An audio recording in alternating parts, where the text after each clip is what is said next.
Ich habe genau denselben Code eingegeben, was ich vorher gehabt habe. Jetzt geht er, oder was? Da war schon mal der, ich bin im falschen Film. Jetzt sagt das 778 Videos. Was stimmt hier nicht, Mann? Das ist alles so komisch. Boah, es tut mir schrecklich leid. Aber ich muss euch mitteilen... Warum ist das Bild so hell? Ja, habe ich schon, aber das ist so extrem hell. Greifer Mac, was ist denn bei dir los? Alter, der schaut aus. Warum ist der so nah jetzt dran? War irgendwie komisch. Huh. Hat auch was, oder? Aber es hat so irgendwie Hochformat. Moment. Ich muss mal ein bisschen was ändern hier. Wer bist du denn? Oh, weg. Oh, Scheiße. Wenn man zu lange hockt, Alter, man steht dann auf und das Knie knackst erst ein. Oh, das ist wieder... Oh. So, ich gehe jetzt mal ordentlich auf Toilette mal. Wird auch Zeit.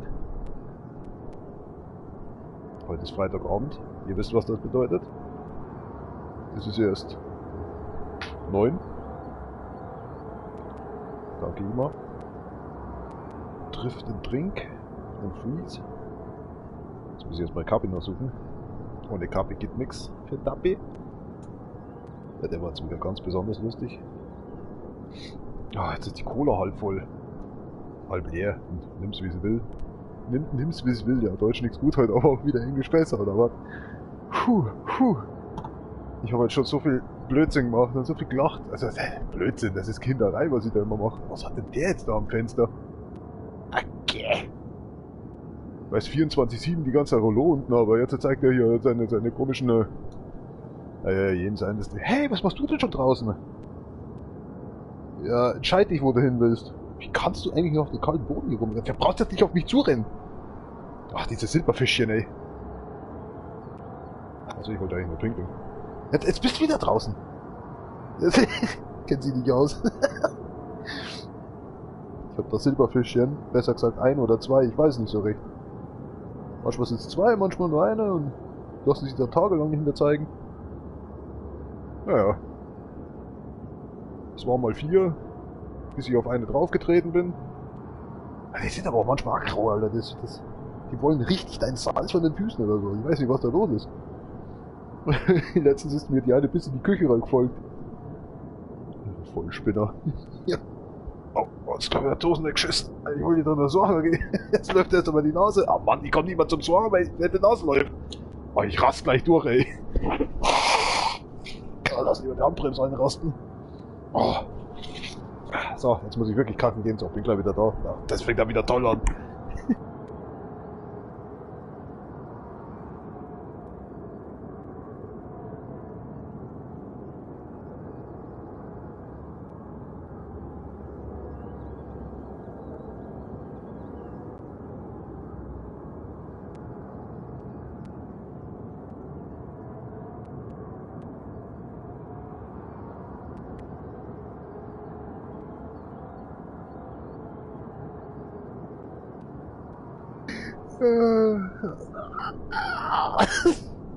Ich kann nicht. Das hört sich nicht an, als würde jemand scheißen gehen, oder? Das ist hier, als würde jemand draufgehen oder sterben. Super. Das krieg ich nicht mehr. Hey, geh bloß weg von meinen Füßen, ey. Die macht mich narrisch, ne? Das ist doch was. Warum ich weiß, dass das eine Sie ist, weil sie kleiner ist als hier. Wo ist denn der überhaupt? Ja, der ist nicht draußen. Normal ist beschützte sie oder so. Außerdem, er ist eher schwärzer als sie und wenn sie in der Zeit... Ich rede jetzt hier von den Silberfischchen. Ziemlich transparent. Man zeigt, das ist echt krass.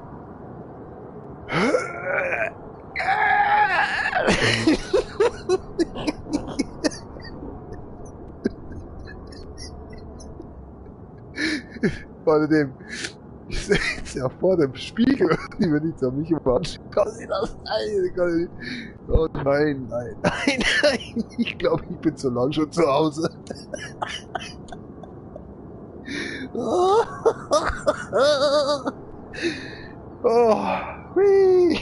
das muss der Gestank sein oder so. Jetzt bitte die weg da unten, ich will ja nicht zusammentreten. Manchmal denke ich, die haben einen suizidalen irgendwie Wunsch oder so.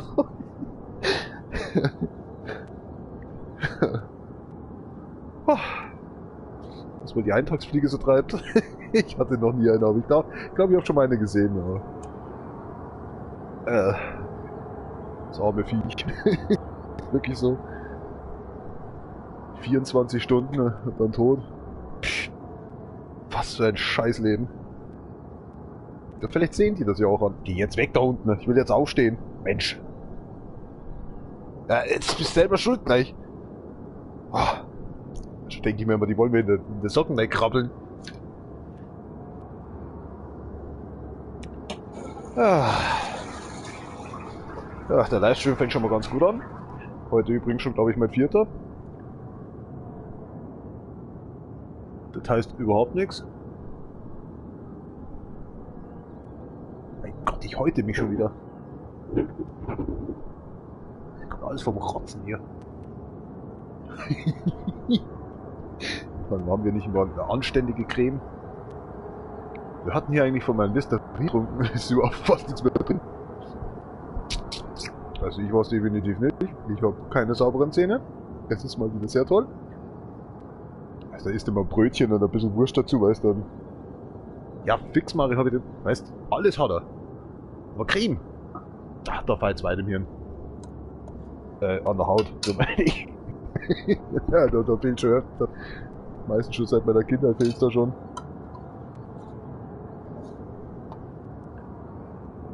Ich glaube, die haben mich oft genug im Saustall eingesperrt. Was komische Sachen passiert. Die haben mich in die Brande gedrückt oder so. Ich hab das Bewusstsein verloren vom Gestank. Was weiß ich. Das ist ein Kraft. Ja, herrlich. Nur Schmarrn im Kopf.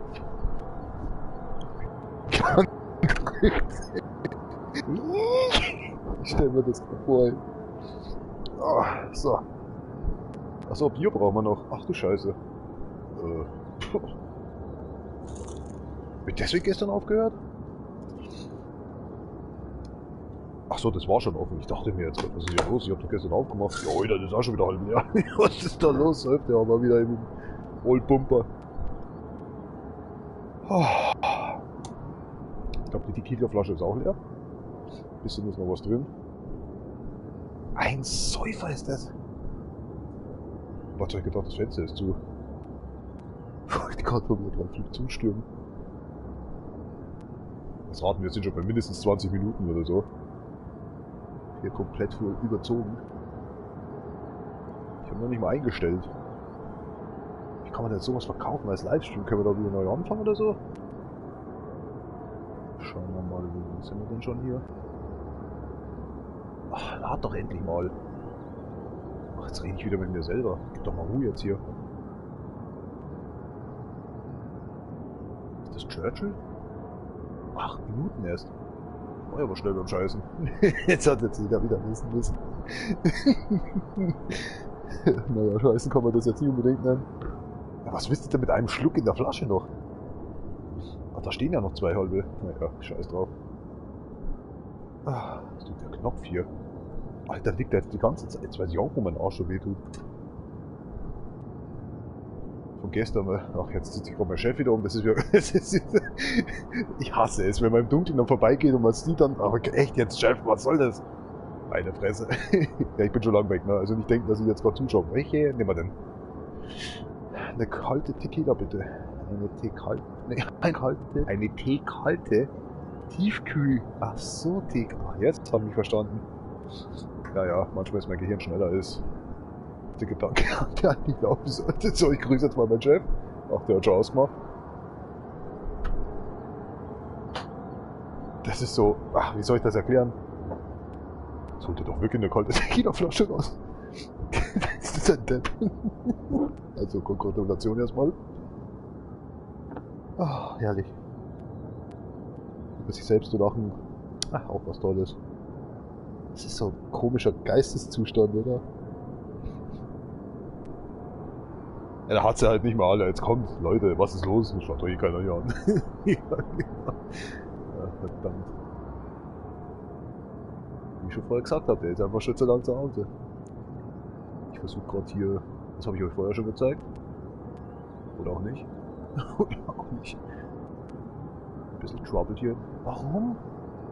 Muss ich ständig meine Tags neu eingeben? Oh, ist ja kein Wunder, dass keiner zuschaut. Seitdem ich dieses OSB drauf habe, das ist ja Katastrophe, ist ja das. Kein Wunder. Das ist ja der Alcoholic, Single, Gamer. Here we go. Fehlt ja die meiste Scheiße hier. Meiste Scheiße. Okili. Komm mal rein hier.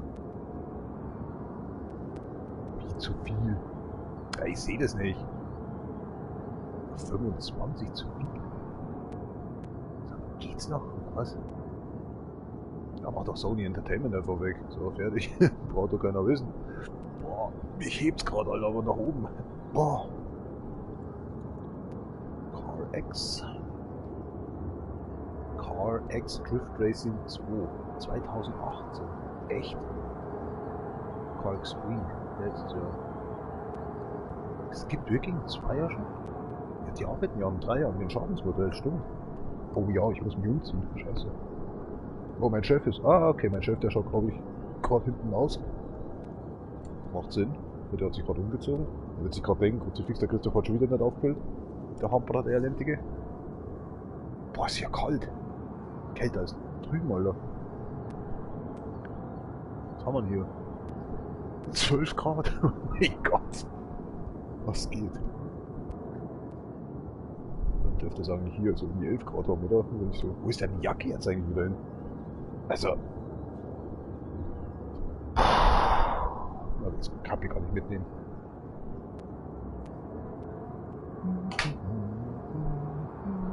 Exactly. Vamos! Jetzt ging wieder am Chef vorbei. Ciao. Passt es, wenn er sich da umzieht, Alter. Ich muss da vorbei oder muss ich gerade das Geschirr aufspülen? Das ist. Was soll ich tun? Din, din, din, din, din. Wenn er sich denkt, Alter. Din, din, din, din, din.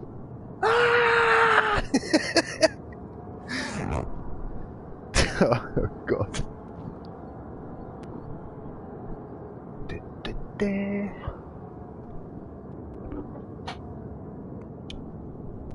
Ja, ich bin mir da nicht so sicher, ob das wirklich mein Chef ist. Der brennt. Ja doch, das könnte schon sein. Ah, warte mal, lass mal hören. Da hätte er mir schon längst ein Foto geschickt. Hätte ich bloß am Mittwoch aufgehört, ich Depp. Aber der Berg war ziemlich hoch und, weil, bis der runterfällt, schauen wir mal. Mal sollte es ja heute in der Woche, normal ist es ja am schlimmsten voll, das weiß ich. Boah, schon ziemlich lange an derselben Stelle irgendwie das Licht. Ja, auf geht's! Muschis!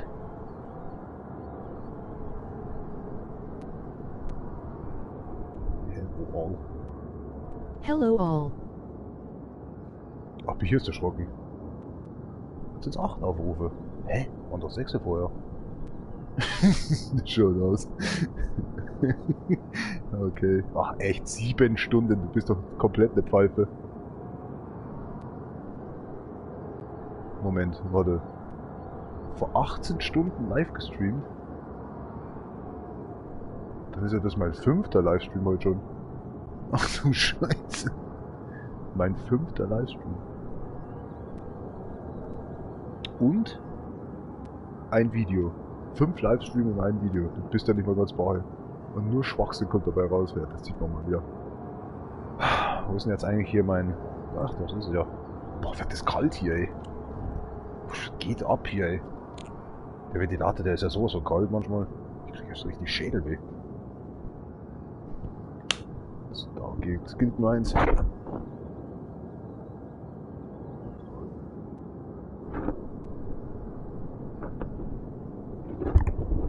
Komm mal wieder das Kapi auf, Alter, die juckt mich schon überall. 2 Striche noch. Komm aber nicht lang. Weit. Ist jetzt kaputt. Hallo?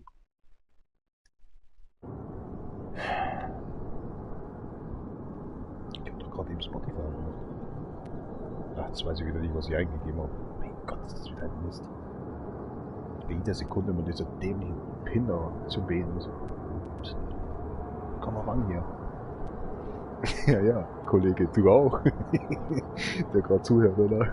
Komm mal ran hier, Junge. Wo soll ich denn rankommen, Junge? Was will denn der von mir? Näher an den Fernseher, näher? Ja, macht keinen Sinn, ne? Man sieht jetzt nicht, das ist ja das Dämliche. Das würde gehen, glaube ich, oder? Dass sie zufälligerweise da kaputt schlägt. Weil mir einer mitgeben will. Alter, ich habe doch das Auto nach oben gestellt jetzt. Das war das letzte, was ich gefahren bin. Ich dämlich. Das mache ich doch nicht. Höre ich da was im Hintergrund?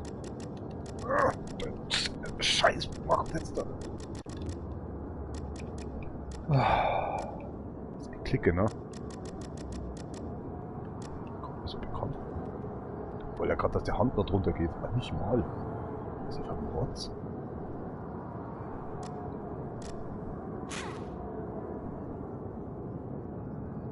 Hintergrund. Ah, da schau her. Ha. Nicht schlecht.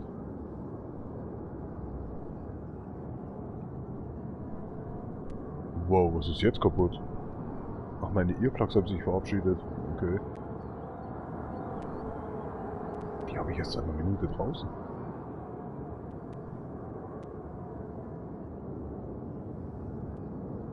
Ah, der ist wirklich nur drauf gekritzelt, sehe ich gerade.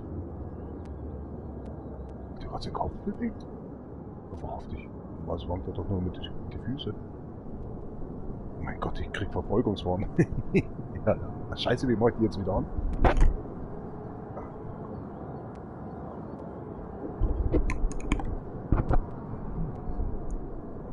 Batterie ein bisschen hoch. Als gelb. Ach, der Bluetooth-Button, ich vergesse ihn zu ballern. Ja, jetzt hat er sich schon übernommen.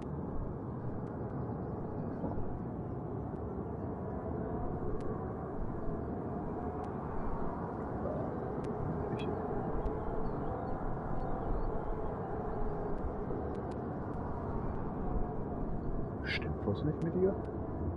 Ach, die zieht sich nur immer so an. Ja, ich glaube, ich bin innerlich gerade gestorben. Die Musik hatte gerade ungefähr um die gerechnet 150 Dezibel. Ich weiß, ich höre laute Musik normalerweise, aber nicht gleich am Anfang, Alter. Egal.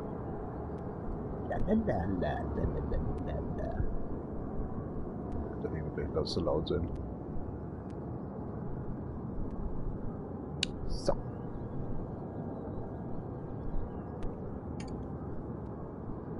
Jo, dann machen wir's. Dann verabschiede ich mich. Ja, genau. Was könnte an diesem Auto nicht stimmen? So ziemlich alles. Nee, Scherz, komm, rüber hier. Mach ran. Hat sie das vorher noch nicht? What the fuck? Viele Autos, glaube ich, haben das noch nicht.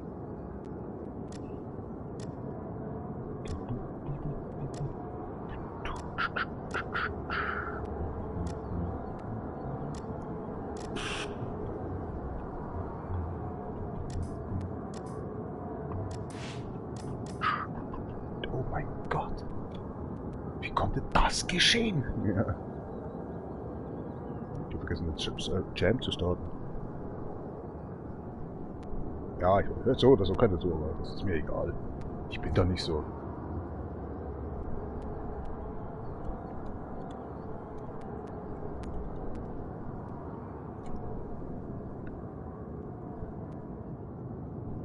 Boah, wie mir das auf den Sack geht, Spotify ne? Jam URL. Du wirst anpinnen, da kommt doch diese Liste, dieses Herzzeug und so, ne? Mit den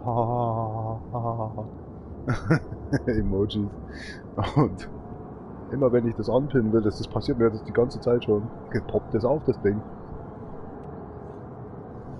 Hab ich ich da echt mal komplett mit meiner Faust da durchgelangt würde, ey. Tja, mir das überhaupt nicht vor. Was haben Sie davon? Das wird der PC dann schon sehen, wenn er keinen Ausgang mehr hat. Das macht doch Sinn, oder? Jetzt fängt das wieder an, wenn ich grinche, dass die Irrplatz wieder rausfliegen. Ah. Sprachlos einfach nur. Einfach nur noch Kopfschütteln.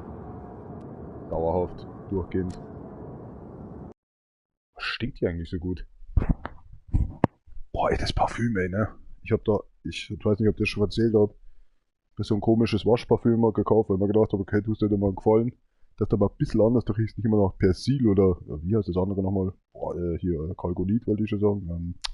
Warte mal, Persil. Ja, das ist das Gelzeug halt, was ich da noch reinballere, was weiß ich, wie das heißt. Nein, nicht Colgate. So viel Spaß damit. Zahnpasta in der Wäsche drin. Kalgonit? Nee. Ach, sag schon. Carol, Cola, ach, was weiß ich, wie das heißt. Auf jeden Fall, was zum Teufel. Ich nutze halt einfach nur seit Jahren. Dauert halt, bis es weg ist, ne? Ah, na jedenfalls. Ich kann es einfach nicht glauben. Was für eine Schwachsinn ich da rede. Yo. Jedenfalls habe ich das genommen und ich dachte so, ja, dann mach mal da mal ein paar Tröpfchen rein oder so, ne? Nicht, dass hier ein bisschen zu viel Schaum rauskommt oder so. Und, ja, cool wie ich bin, natürlich habe ich ein bisschen drauf gedrückt auf der Flasche und da der Depp, der gekühlt hat sich der ganze Verschluss geöffnet. Und die Hälfte von der Flasche ist mit rein. Ey, als ich so raufgegangen bin, ich habe so ein paar Minuten nach der Waschmaschine angeschaut, da dachte ich mir, also wenn ich jetzt, scheiß drauf, gehen wir jetzt einfach, dann mir ist jetzt das irgendwie ein bisschen so blöd. Es hat schon geschäumt, aber ich wusste dann so, ja, wenn ich wieder runterkomme, da gibt's eine Schaumparty im Keller. Das war echt, ich hatte echt die ganze Zeit die Befürchtung, dass die Tür sich öffnet, sich sprengt auf gut Deutsch, dass der ganze Mist rauskommt. Ja, und so stinken jetzt die Sachen immer noch extremst. Selbst der Boden noch ein bisschen gut versiegelt. Ich habe halt das hier oben gemacht, ne.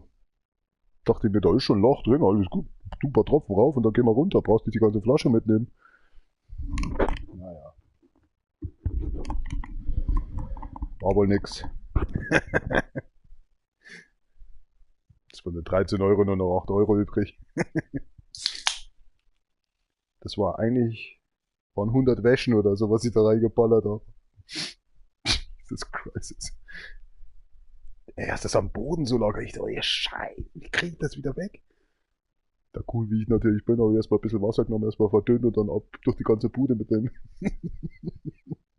geschrubbt. Jetzt abgepeint, dass Strawberry links und uns gerade bloß die Schneck spielen.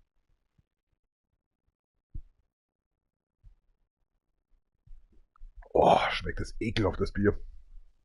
Oh, wie Teufel, Alter. Ich glaube, da waren 200 drin in dem Kessel. Also das ist auch egal. Oh. Jo, geil, bei Mac schaust du wieder ganz normal aus, junger Mann. Oida, wie habe ich das geschafft? Ich habe die zwei Dinger runtergeballert und der, wie soll ich sagen, der Tequila-Kopf, der liegt oben drauf. Das ist wie King of the Hills. Oder wie heißt das? Irgendwie so, ne? Krass.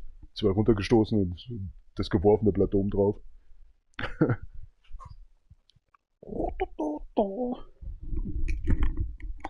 Das hier, ey. Oh, ich glaube, ich habe jetzt mittlerweile 8 Mal schon die Earplugs angelangt. Nur weil ich am Rumgrinchen bin. Und der Hohnmist mir immer wieder rausrutscht. Boah, da tut mein Bauch jetzt auch immer weh. Ich glaube, das sind Blähungen. Oder die Nieren. Wie kann das so schnell durch die Leber so? Das geht doch gar nicht. Oh, muss das sein?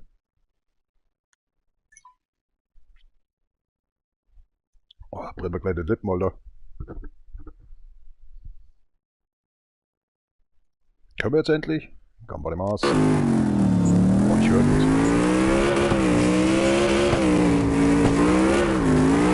Das muss ich auch mal laut.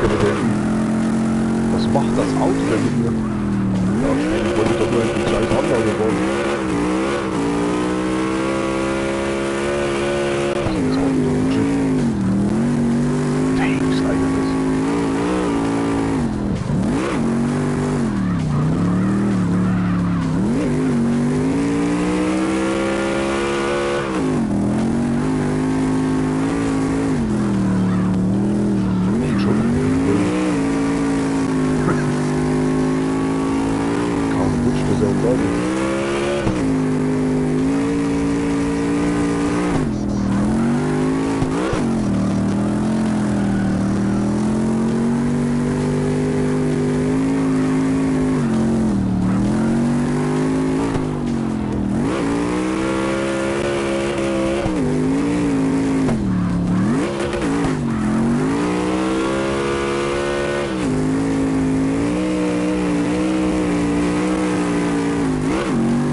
Die Soundeffekte, ne? Das ist so.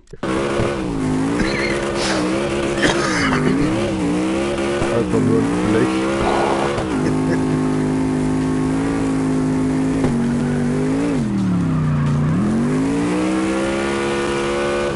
Was ist denn mit der Karte los, ey? Verhält sich so voll schön. Ich hab keinen Grip irgendwie.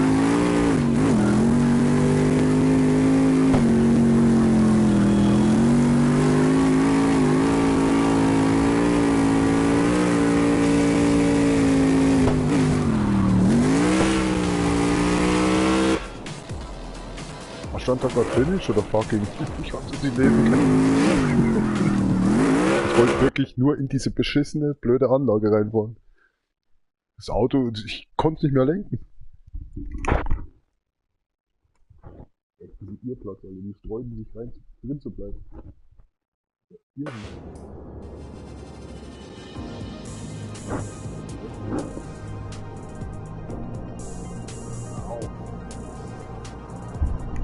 diese Drecks-Irrplatz, ne? Die wollen einfach nicht drin bleiben. Wartet mal, ich hol mal schnell einen Sekundenkleber. Oh, ich darf nicht lachen, sonst kommt die wieder raus. Ey, das nervt. Wie halten Komiker das nur aus?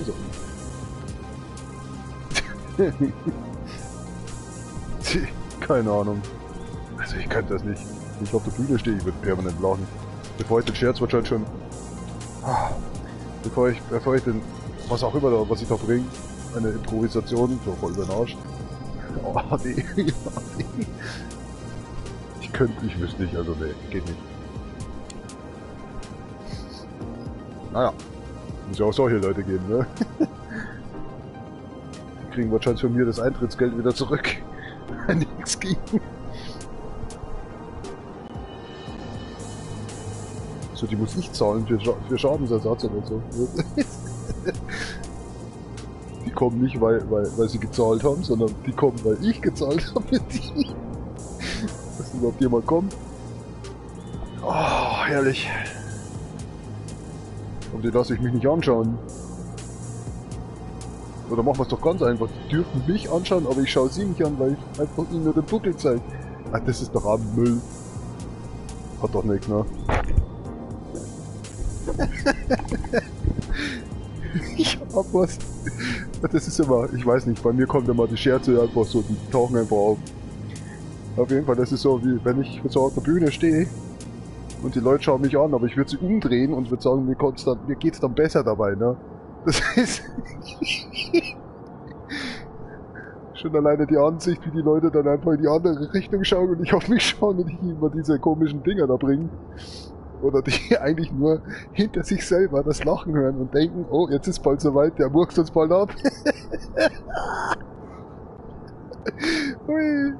Jedenfalls, kennt ihr diese Situation, wenn ihr so im Bus drin hockt und ihr hockt ganz hinten und ihr müsst lachen wie verrückt und die Leute schauen einen dann an, ne? Aber der Busfahrer schaut dich auch die ganze Zeit an. Und in Wirklichkeit... Und in Wirklichkeit geht es nicht um den Scherz oder dass ich so lache. Ich lache nur darüber, dass ich endlich sterben darf und der Busfahrer kapiert es einfach nicht. Wir fahren gerade die Bäche runter. Alle schauen sie dich an. Aber dass wir draufgehen, interessiert keine Sau. Die schauen nur auf dich, weil sie dich gerade hassen dafür, dass du gerade so lachen musst. Ach, herrlich. Das ist halt so, wenn so ein Suizidgefährdeter so im Bus drin hockt, so wie ich einer, und wir sterben. Ja, ich würde mir da einen ablachen, ne? Alle schauen sie dich an. Und so kommt mir das vor wie wenn du Auftritt hast auf Bühne oder so, ne, die Leute schauen dich an, sondern müssen in die andere Richtung schauen, damit du dich besser fühlst. Und da fängst du an zu lachen, ne? Es ist so, sie denken sich wahrscheinlich, der murkst uns gleich ab oder so. Und so ist es wie mit der Bussituation genauso. Oh, ich krieg mich nicht mehr lauter Schrott an der Müll. Nur Müll im Kopf. Ehrlich. Bitte zutreten, nochmal einsteigen. Wie war das nochmal? Na, sag schon, in alle Richtungen. Ja, ach, was weißt du nicht.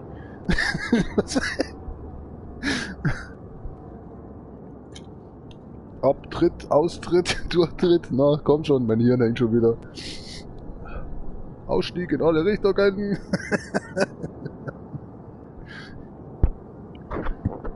Ist mir schon klar.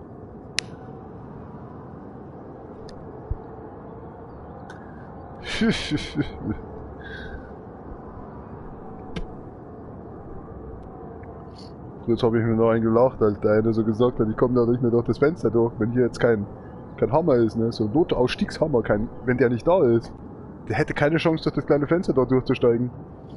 Tja, heute kann ich nicht mehr lachen. Ich komme ja selber nicht mehr durch. Ich gebe euch das beste Beispiel, dafür schäme ich mich jetzt direkt schon. Ich habe mir heute wieder Gedanken gemacht, weil ich heute ein kleines Kind gesehen habe, so mit, ja, sag ich mal, 70 Kilo oder was, also Jugendlichen halt, so wollte ich sagen. Und, ja, ich denke mal, dass der so 16 ist oder was. Und fährt da so in seinem Mountainbike mit Federung, so wie ich das hab. Und der hat, boah, was sind das, 25 Zentimeter hat er eigentlich so zum Boden hin, ne, mit seinen Füßen. Und wenn ich auf mein Rad steige, mit der Federung, was damals seltsamerweise wunderbar funktioniert hat mit 100 Kilo, und diese 25 Kilo mehr, drückt das Rad so runter, dass ich nur noch 3 Zentimeter zu Boden habe. Das ist kein Witz. Heilige Maria, ich sag's euch. Wenn du dann noch Kurve fährst, du vergisst die Pedale noch nicht nach oben zu machen. Ich kann ja keine Kurven mehr fahren. Das hört sich jetzt lustig an, aber voll abgefuckt, Alter. Ich schäme mich jetzt eigentlich, Mountainbike zu fahren. Ich brauche jetzt ein Mountainbike, wo keine Federung hinten hat. Fuck, oder? Das ist doch eine Scheiße. Was 25 Kilo ausmachen, brutal. Ich fahre zwar noch wie eine gesenkte Sau, aber ich kann keine Kurven mehr nehmen, mich wirft's. Also ich hat's noch nicht geworfen, aber die Pedale halt, die halt aber wirklich viel aus. Leckt mich aber dreimal, glaube ich, dieses Jahr schon, dass ich am Boden aufgekommen bin. Die Pedale ist noch immer kerzengerade. Ich versteh's nicht. Andere würden sagen, du bist einfach zu blöd zum Radfahren. Ich kann drüber lagen. Weil ich bin 28 Jahre Mountainbike gefahren, kann man sagen. Das ist schon, Alter, mal 10 Jahre nicht Radl gefahren, Alter. Du bist doch fett, Alter, ohne Ende. Das sind 25 Kilo, muss man sagen. Gut, bei der Oma hatte ich auch schon 102, bevor ich hierher gezogen bin.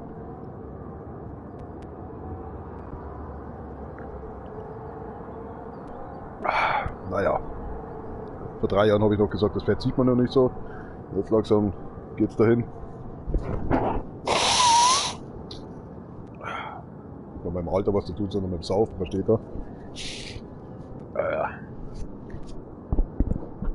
Was ist denn jetzt eigentlich mit der Karre los? Was ist da? Liegt es vielleicht daran, weil hier ein bisschen kolorisiert ist oder was?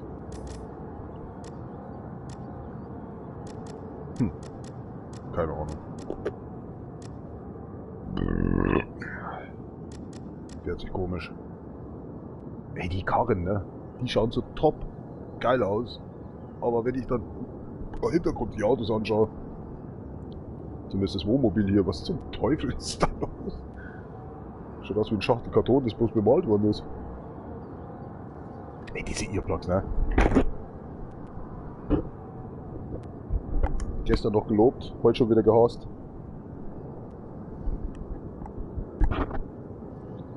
Das Problem ist ja, wenn ich fahre, drifte, wird das Auto manchmal so laut unterm Driften und ich will nicht aufhören. Ich bin nicht normalerweise einer, der dann anfängt irgendwie Faxen zu machen. Level 24. Also es schaut wenig aus, aber es ist echt ein Haufen Zeug, was wir noch driften müssen. Das ist so brutal. Das ist einfach nicht mehr normal. Ich weiß nicht, warum die uns sowas antun. Bis sie sich da noch loben dabei, dass endlich dieser Map Creator bei der PlayStation draußen ist oder bei der Xbox. Nein, langweilt, okay? Es ist schlecht. Geht nicht. Ich glaube aber, heute ist nicht so ein richtiger Tag für mich zum Driften, weil das merke ich schon selber, dass da irgendwie heute nicht was funktioniert. Mein Gehirn ist nicht bei der Sache.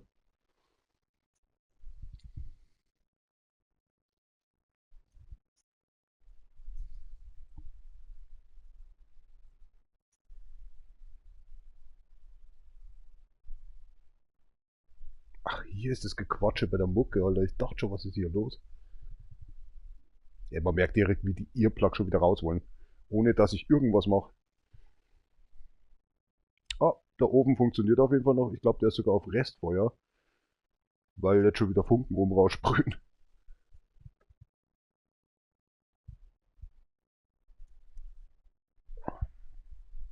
Das dauert nicht mehr lang. Dann wird's morgen höchste Zeit, dass sie nachfüllen.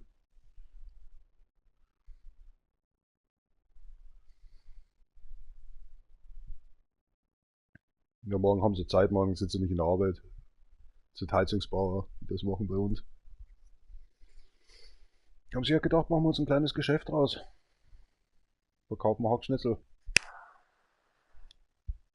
Klappt ja auch bei denen, so ist nicht, aber ich glaube, die haben zu viele Anlagen oder so. Da kann schon mal 1, 2 Tage sich verspäten oder so. Compremos. Jetzt fix jetzt der Stuhl schon wieder ab. Heute läuft aber auch gar nichts.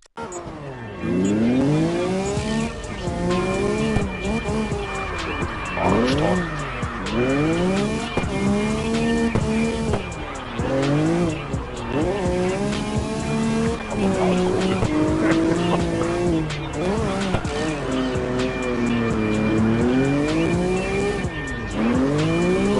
Geschafft.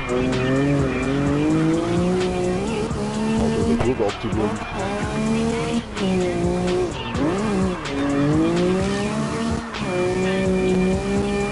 Ist die Mucke auch noch an, oder was?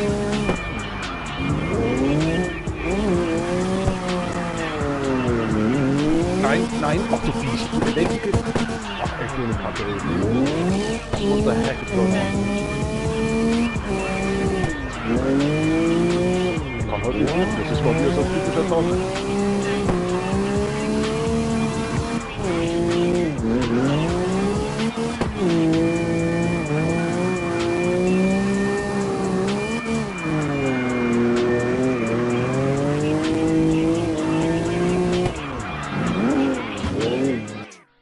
I don't know.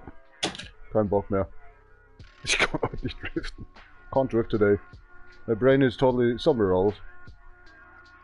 Oh, no, not on that one. Oh my gosh, no, no, no. I'm choking and all this stuff, you know, and that's why I'm totally annoying here. Somewhere else, my brain has. Here we go, here we go, here we go. I can't. Kann nicht, echt ohne Scheiße. Ich kann nicht mal Englisch reden heute. Ich sagte hier gerade, ass ist, weil ich hier gerade Arsch gelegt. Ach komm, leck mich doch, das ist doch. Was ist heute los? War da irgendwas in dem Würstchen drin oder was? Nee, in den Semmeln. Dabei habe ich nur eine gegessen. Ich hatte damit seit Jahren ein Bier zu essen. Okay, mal wenn ich lache, Alter, da rutschen diese Kack-Earplugs raus, Alter. So einer. Oh mein Gott, ich muss schon wieder das Arsch sagen, aber es war hier jetzt steht. Guck mal, passt sogar, mein Auto steht auf der Seite, ich hab keinen Bock mehr. Ich kann nicht driften halt. Jetzt pass auf, das dauert das ungefähr ein paar Minuten, dann kommt hier einer rein und ich werde mich wieder beschweren, so in der Richtung von, warum schaut jetzt der zu? Jetzt geht's mir richtig kacke. Immer wenn es der richtig kacke geht, schauen Leute zu. Das ist so richtiger, ich bin so auch so ein richtiger Deppenmagnet oder so. Nee, das ist nicht fair. Oh, das nehme ich jetzt komplett zurück. Das tut mir schrecklich leid. Boah, Grünwald, Alter, das ist ohne Scheiß, Alter. Jetzt merke ich das jetzt Vampir. Das meint, er ist so ein Deppenmagnet. Boah. Da war so eher der Depp eigentlich, ne? Ja, mein, das kann man jetzt so und so sehen, ne? Ach, das ist ja mies, jetzt habe ich mal drüber nachgedacht, was das überhaupt heißt. Oh, das tut mir schrecklich leid, das wollte ich wirklich nicht so sagen. Okay. Oh, oh.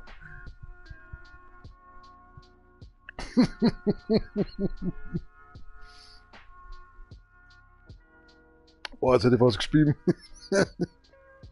Aber aus dem Mund selber raus, also nicht aus der Kehle. Oh, ich muss schon wieder pinkeln gehen. Es hilft nicht.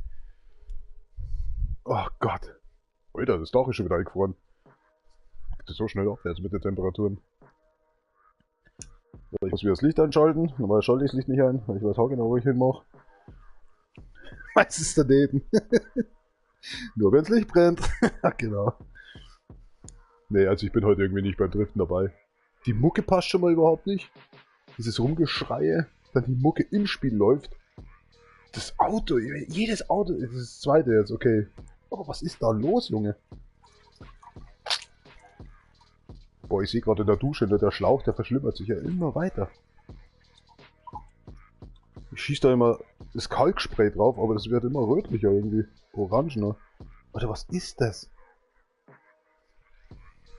Ich meine, sowas kenne ich nur, wenn du, sag ich mal, einen ganzen Monat in deine Toilette machst, also pinkelst und dich runterspülst, da kriegst du einen Rand. Was macht es da? Das ist schrecklich. Das wird immer schlimmer irgendwie. Naja, soll es auch geben, ne? Kalkspray gegen Verschmutzungen und so. Wirklichkeit macht Schmutz. Ne, keine Ahnung, ich glaube das korrodiert oder so eine Scheiße. Fuck, muss ich mir mal einen neuen Schlauch wieder kaufen. Schaut ja fürchterlich aus. So nasi. Boah, 41 Minuten und der zweite Drift. Alter, nee, Leute, das geht nicht.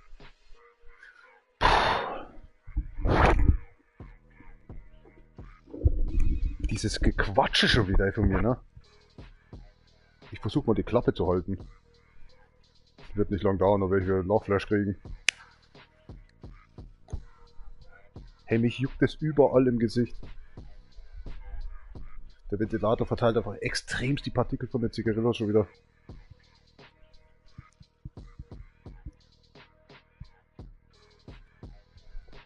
Das Lustige ist aber, ich habe, glaube ich, heute mindestens 3 oder 4 Mal das Gesicht gewaschen. Keine Ahnung. Meine Leber ist im Arsch, Nieren sind im Arsch. Kinkies, besser gesagt. Hey, die Mucke ist ja nicht schlecht, aber die passt einfach nicht dazu. Das ist halt so eine Mucke, die passt.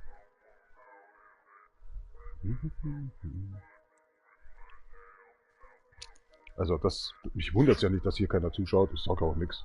Ich bin ja froh, dass ich euch hab. Wer auch immer jetzt gerade hier zuschaut, top. Ich hoffe, lacht sich auch den Arsch ab und an mal. Aber ich glaube, kann ich den Arsch ablachen? Jetzt sage ich schon wieder den Arsch ablachen, weil hier nur... Ist schon wieder so. Das Auto, weil am Auto ASS draufsteht, okay? Ich will es jetzt nicht sagen, weiß nicht, kann man da Content kriegen? Ach, er ist drauf.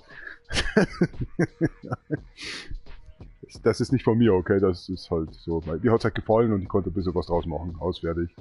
Cheers up. Arsch mit Spoiler, also, Hab ich auch nicht. Ah, der fliegende jetzt reicht's aber mit diesen Ärschen. Ich glaube, da gibt's bei YouTube aber auch, glaube ich, irgendwas sowas, dass man maximal das MFG-Wort, glaube ich, 2 oder 3 Mal sagen darf, ohne, ich weiß nicht, irgendwas ist da.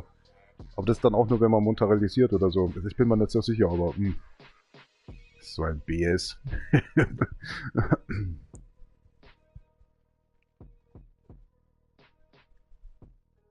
Was? Papadeckelsuppen, alles gut? Papadeckelsuppen mit B. Bayerisch, okay. Boah, ey, Papadeckelsuppen, ne? Siehst du, ich kann die Schnauze nicht halten. Ich kann die Fresse nicht halten. 24/7 mit mir in der Live-Show. Die hätte durchgehend minus Einschaltquoten, also richtig negative Einschaltquoten. Das hat es doch nicht im deutschen Fernsehen gegeben. Selbst bei Scholz würde einer noch zuschauen. Ich bin fair, oder? Oder doch unfair? Ich meine, es reicht ja schon, wenn ein Politiker redet. Und es wird sowieso nichts draus. Wie oft hat Angela Merkel immer gesagt, 16% machen wir mit der Mehrwertsteuer. Nie was draus geworden. Das war ihr Ziel am Anfang, was eingetreten ist. Aber beim Scholz, oh mein Gott. Careful, laut. Ich hab gedacht, die wird fahren. Alter.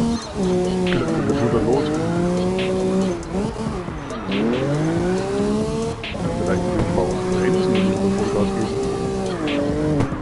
Was macht der? Oh, wieder hin. Boah, verpacken.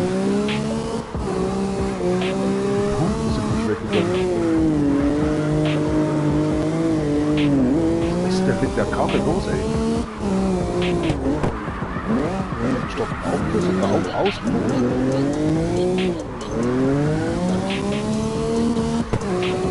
Gerade so, dass ich die 22 gewissen habe.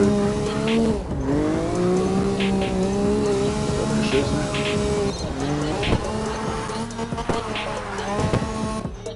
Ach, so ein Arschauto. Schon alleine wie los war hier. Ich hab, ach, jetzt ist das Schild weg. Scheiße. Kommt vorne raus, nicht hinten, okay.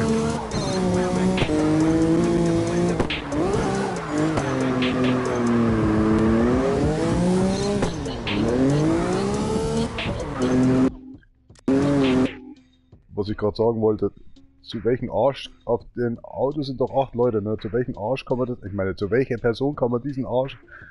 Ach, ich kann nicht mehr. Ich bin fertig. Ich bin einfach innerlich kaputt. Ihr seht doch hier den Rauch, ne? Ich rede jetzt heute mal auf Deutsch. Ich bin so im Arsch. Ich kann gerade an nichts anderes mehr denken als... Ja, keine Ahnung. Aber ihr seht hier gerade den Rauch, ne? Ich denke mir jetzt gerade, weil es gibt manche Situationen, wo man halt heller schalten kann, den Rauch. Aber der schaut echt verdammt gut aus, oder? Muss ich echt mal sagen. Die Engine von dem Rauch, Alter, das ist jetzt ein bisschen bekloppt dann, aber das ist echt top. Hat was.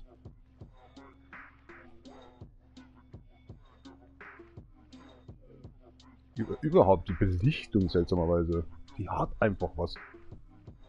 Respekt.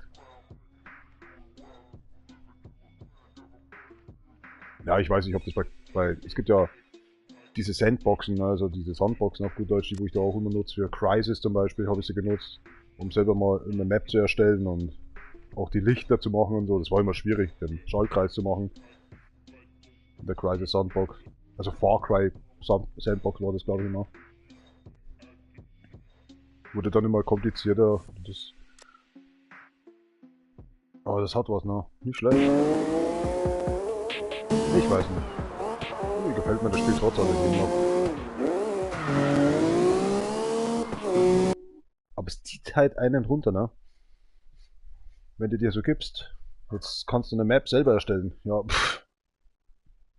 Wie werden die Punkte berechnet? Höchstwahrscheinlich gar nicht. Jetzt laufen halt... Ich bin normalerweise keiner, der online fährt, also Multiplayer-technisch.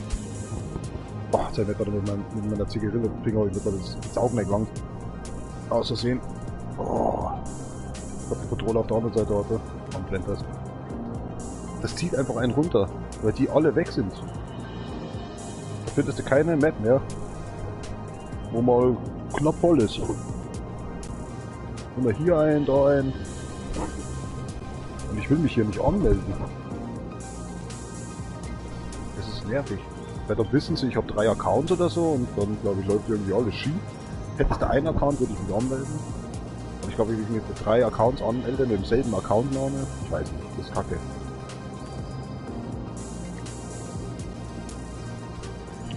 Und somit zieht mich das auch schon wieder runter, dass ich mich separat irgendwie mit 3 Accounts dann anmelden müsste.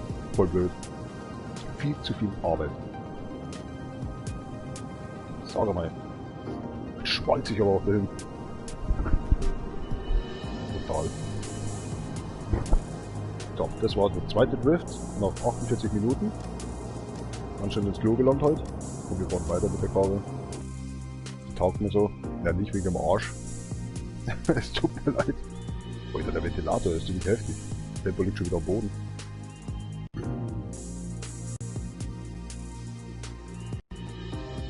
Also ich mag wilden Drive, aber das ist so echt links, rechts, oder weil das ist nervig.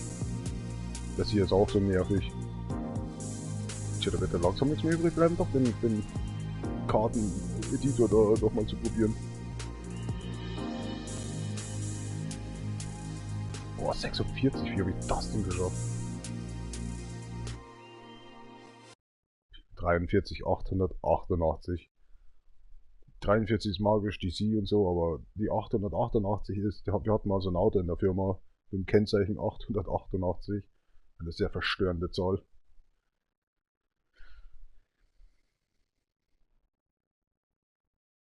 ...777 wäre natürlich auch was Schönes, aber keine Ahnung. Tja, wir haben hier nichts frei. Nächstes Auto. Ah, nee, halt, Moment. Aha. Haben wir? Schauen wir, wie Bremsen bei dem Auto gehen.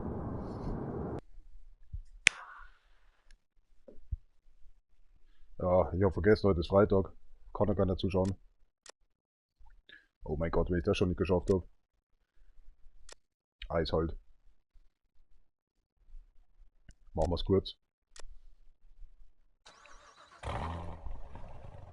Heute läuft ja jeder Amok in der Diskothek. Hahaha. Gehen doch Leute in die Diskothek? Ich dachte, das heißt mittlerweile Theater. Nee. Ich weiß jetzt, wie es wieder heißt. Oldie-Treffen. Wie war das nochmal mit den, wenn hier, ja, wie heißen denn die ganzen Leute da? Ja, hier, da, Peter Gabriel und Schürzenjäger, was weiß ich, wo er auftritt. so, so die Art Hippies, die Hippies vom Friedhof oder so. Oh mein Gott, ehrlich jetzt, sorry. Eine Scheiße im Kopf heute. Bin aber heute böse. Leute, ich meine das doch nicht so. Das ist wie wenn man eine Karikatur zeichnet. Nicht so böse nehmen. Aber da hat's auch, ja gut, die französische Seite mit ihrem Blatt, mit ihrem Magazin, die haben es natürlich schon ein bisschen übertrieben, glaube ich. Und sind ziemlich am Arsch dann auch gewesen. Lief ein bisschen schief, ja. Aber ich glaube, da ging es nicht nur um Karikaturen, die haben da schon was. Das ist sowas wie Jan Böhmermann. So ein bisschen auf Hetze, aber ich weiß nicht, das haben die dann ziemlich zahlen müssen dafür. Scheiße. Hätte man gar nicht zurückschalten sollen. Ich weiß leider den Namen nicht mehr. Aber ich wusste von denen überhaupt nichts.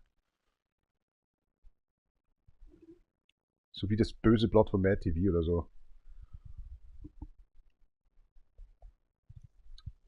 Oder besser gesagt Mad. Einfach nur Mad. Mad Magazin.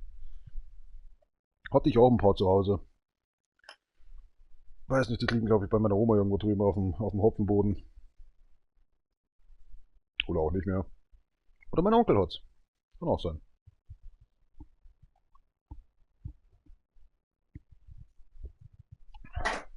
Er war mir immer böse, wenn ich an seinen Schrank hingegangen bin am Hopfenboden oben. Da waren immer so Antiquitäten dabei und so Sachen auch, wo er von Amerika mitgenommen hat. Die hatte ich dann auf einmal in meinem Zimmer stehen. Also von meiner Tante, von meiner Mutter halt, das Zimmer. Was dann meiner Schwester und mir dann mal gehört hat. Oder durften. Einziehen oder so. Als Kinder halt. Und er ist halt oft immer bei mir auch in meinem Zimmer gewesen, weil er mir die Software ein bisschen erklärt hat. Oder hat meine Laufwerke kaputt gemacht, indem er sie einfach aufgemacht hat. Hat dann auch wieder mit der Hand Vollgas reingeschoben, anstatt dass er auf den Knopf gedrückt hat. Da war ich immer böse. Waren halt damals nicht so billig. Weiß nicht, warum er das immer gemacht hat. Wollte halt einfach irgendwas schnell zeigen. Auf jeden Fall hat er dann wieder was gesehen oder so. Da sag ich, ja, ist halt so, ne? Und scheiße. Jetzt verstehe ich ihn. Früher habe ich es nicht verstanden. Ja, mei. Let's keep it moving. Careful loud. 316 schon. Überhaupt keine Sorge.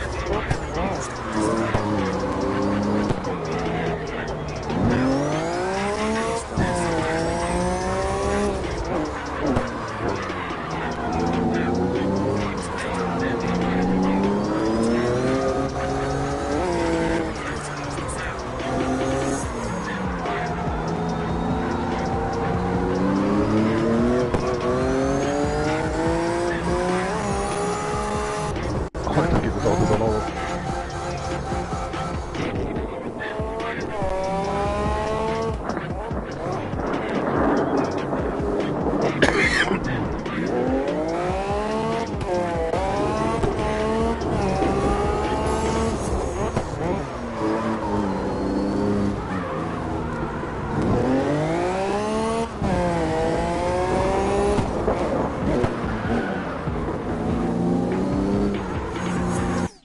Ich nutze meistens die Handbremse, das so ausschaut, als würde ich zurückschalten, obwohl das ein Automatikgetriebe ist, das man aber auch manuell immer noch hernehmen kann. Bis auf Zurückschalten, das funktioniert nicht. Wenn ich nach unten drücke, geht der Gang nicht zurück. Also es ist nicht sequenziell irgendwie zum Schalten oder so, aber man kann dann nach oben schalten. Okay, aber selber zu schalten habe ich am Anfang gemacht. Es ging schief. Also ich bin es von der WRC gewohnt, von der Rallye, dass ich selber schalte. Auch wenn ich keinen Ton hatte oder sowas, habe ich auch immer gehabt. Aber das hat schon einen riesen Spaß gemacht. Das habe ich mir, glaube ich, von Need for Speed irgendwie einfach angewohnt. Aber hier in dem Spiel, dann, nee, vergiss es, das geht nicht. Das haut irgendwie nicht hin. Vor allem, weil es dann manchmal auch nicht hinhaut mit der Handbremse oder so, du tippst dann irgendwie daneben und so fehlen halt ein paar Tasten irgendwie, muss ich ehrlich gesagt gestehen. Statt die 4 Pads da, also die 4 Knöpfe hier, würden 6 mal hier irgendwie, wäre halt recht gut. Wo war das? Xbox-Controller? Der hatte, glaube ich, 6 Knöpfe, oder? Auf der rechten Seite. Gamecube. Oh, der hat den großen A-Knopf, oder? Einen B-Knopf. Dann irgendwie diese komischen anderen 2 und die gelben Dinger waren... Oh, ich kann mich nicht mehr erinnern. Muss ich selber nochmal schauen. Scheiße, ist schon lange her. Ich glaube, vor 3 Jahren oder 4 Jahren habe ich mal Zelda nochmal gespielt, weil ich mir das mal geholt habe für die Gamecube. Ne, für den Nintendo 64 war das, genau. Wo ich hier einen Konverter gebraucht habe für den Fernseher, dass ich überhaupt das hab spielen können. Oh mein Gott. Und dann habe ich gemerkt, dass das Expansion Pack, glaube ich, bei der 64er nicht mehr ging. Ich glaube, das war auch irgendwie so, dass das Wasser erwischt hat beim Hopfenboten, weil wir gerade vorher geredet haben. Meine Oma. Das ging halt nicht mehr. Hat er immer gesucht, aber nicht gefunden. Das war es teurer als das Spiel selber. Und dann habe ich so einen Tag gespielt und dann hat es mir schon gelangt. Jetzt hängt sie wieder ab, wo mein Alkohol steht. Ist halt eine Bruchbude bei mir. Am Anfang hieß es noch so eine, wie nennt man das nochmal, Junggesellenbude. Jetzt ist es eine Alt-Junggesellenbude. Es ist schlimm, ne? Es ist einfach schlimm. Manche werden sagen, du lebst einfach zu lang hier schon.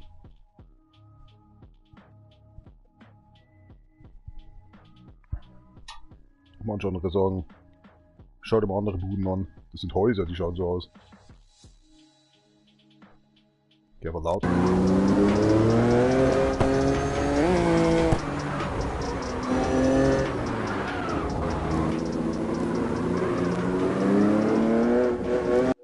Jetzt bin ich aber kein Messi, das muss ich mal sagen.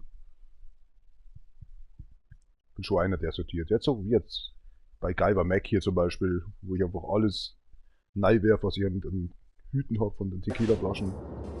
Das ist seit Anfang an, seitdem ich den jetzt habe, seit letztem Halloween, wirf ich den eigentlich immer, mache ich halt meinen Spaß immer raus.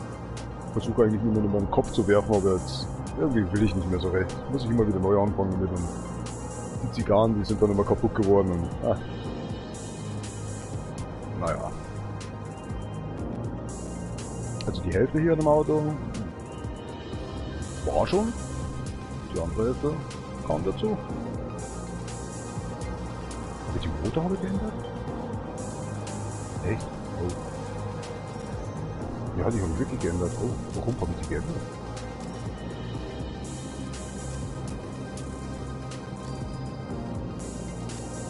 Ich glaube, die Karre hat mal so ausgeschaut, ne?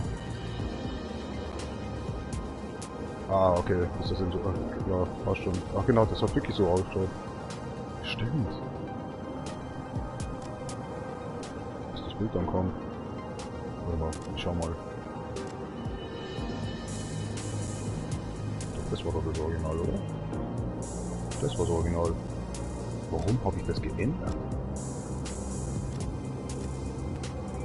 Scheint bin ich drauf gekommen.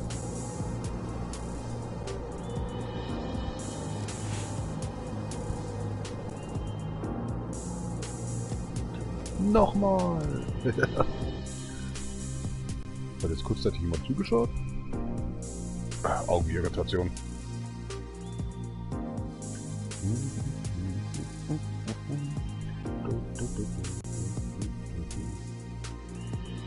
Einerseits liebe ich es, gegen die Zeit zu bauen, andererseits hasse ich es.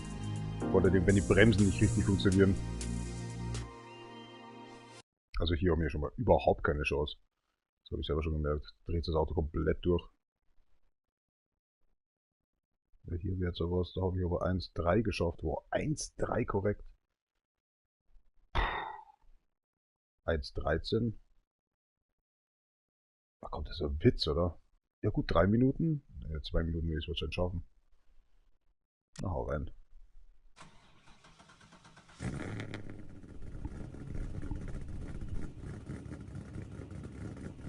Das Einzige, was ich hasse, wenn ich längere Zeit zu Hause bin und irgendwann geht einem der Stoff aus dem Livestream.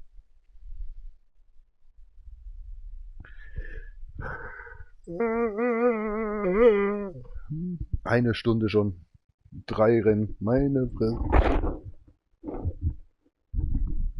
Wo ist die Zeit hin?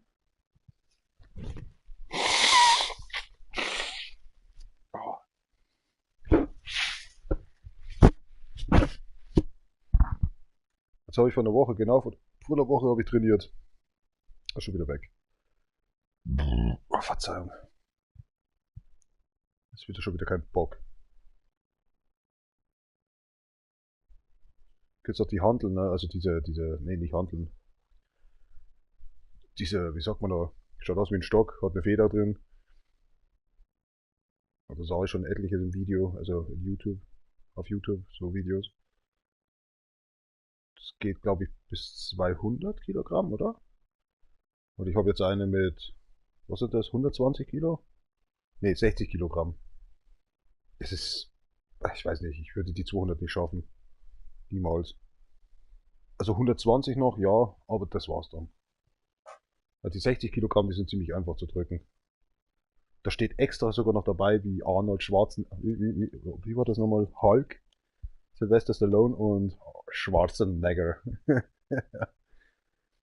Er ist Expert, ja, ja.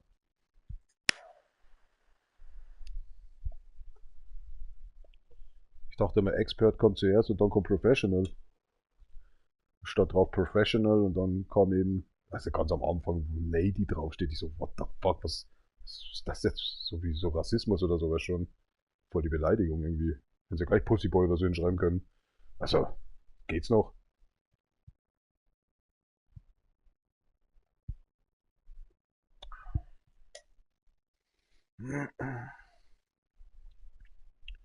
Vámonos.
Nein, oh Gott.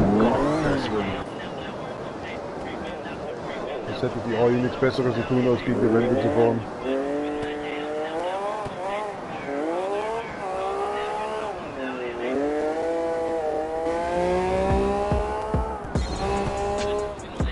Also die Karre hat schon was, ne? Also keine Ahnung warum. Nein, das liegt nicht an dem Bild hinten drauf. Oh Gott, was ist los? Das ist ein richtiger Arschzustand. Nee. Das ist das Gute, wenn ich mal eine rauche oder so, dann ergibt sich das. Es wird schon der Teer geheult. Ich dachte immer, da ist fast kein Teer drin, oder überhaupt keiner drin. Es ist 20-fache drin als 500 Zigaretten. Das ist so brutal. Bis zu 20-fache, ja. Kommt drauf an, was für Zigaretten geraucht werden. Ach, heute ist aber auch nicht mehr mit dem. Wahrscheinlich 3 Stunden oder 4 Stunden schlafen nur. Es riecht immer so gut. Irgendwas stinkt hier so dermaßen nach Ach, das ist, jetzt weiß ich was das ist. Das ist nicht das Parfüm von der Wäsche, das ist man sagt schon. Nee, wirklich, da riecht was anderes. Ah, was ist das? Ah, jetzt weiß ich, was meine Creme, die ich mir aufs Gesicht geballert habe. Hallo. Wie geht das? 343. Oh, look at that. 343. Was ist das? Ich juckt das gerade überall, Alter. Katastrophe.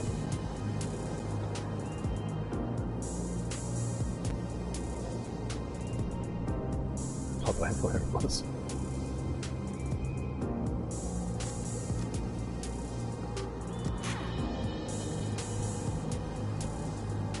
Wo hab ich denn noch? 298. 252. Oh. 295. Ist immer besser geworden. Sorry when I'm talking actually German right now today. My mind is actually a little bit destroyed today. Don't know why. Vielleicht der 7-stündige Livestream bevor. Actually that Mars Action 2 I just livestream. Keine Ahnung. Don't know. What happened here? So glossy.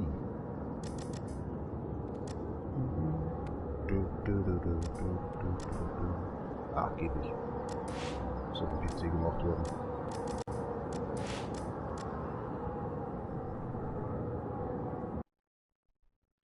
Drifted Freeze Part 2, yeah, definitely. It was like yesterday as well. I just hate that. Warum ist das denn nicht für alles gefahren? Ja, natürlich. Always Milton Drive. Especially these one. Das pack ich nicht irgendwie. Das ist so lang und so nervig. Too many concentration points you need actually on this.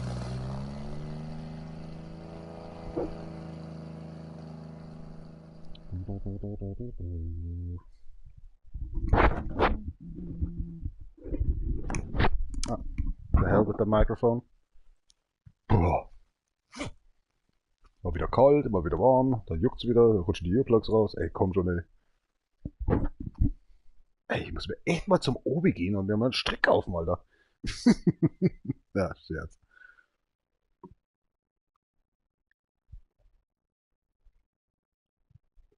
Schon ist der Kollege wieder weg. Da haben sie sich wohl.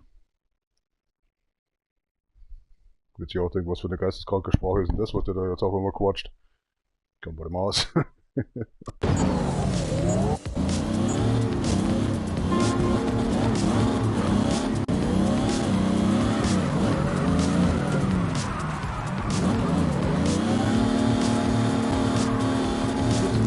dem Auto los.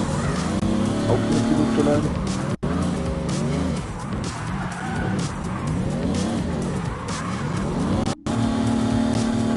Ja, sag mal, das Auto so laut, dass ich die Musik aufkam.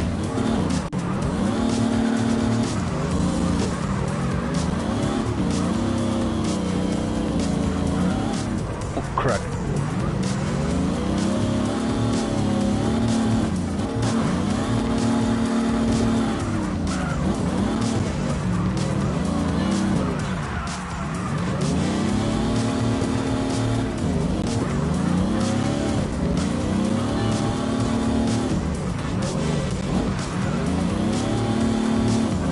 Was ist das denn?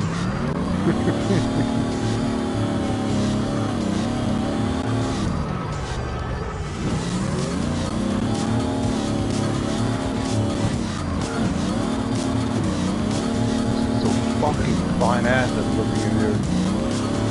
Small fog around here.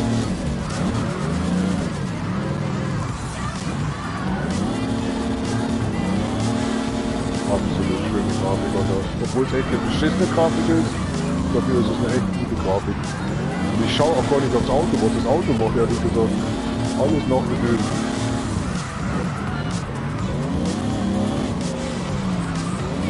Schon die ganze Zeit in der Leere hier.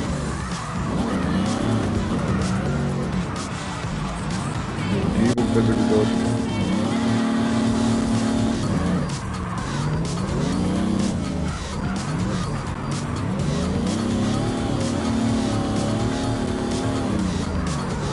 Und die weg, ey, ich seh nichts. Ich muss mal wieder mit den Verantwortlichen hier reden. Dass wir das mal ändern sollten.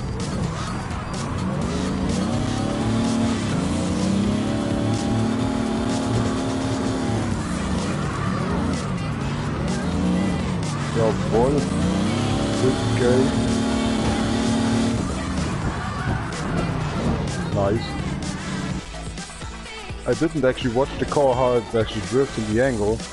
I'm just watching actually the surroundings all the time. Fine ass.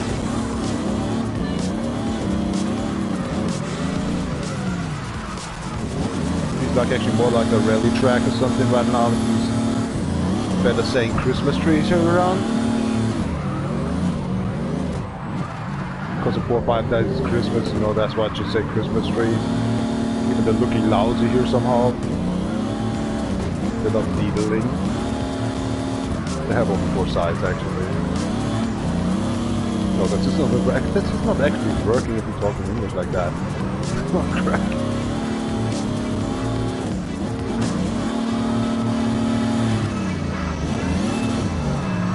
How busy the drivers of the car.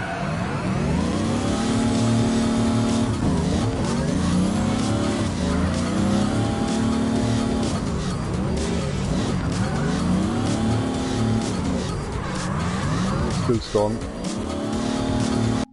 They can't get away actually from that graphic, even if it's ugly.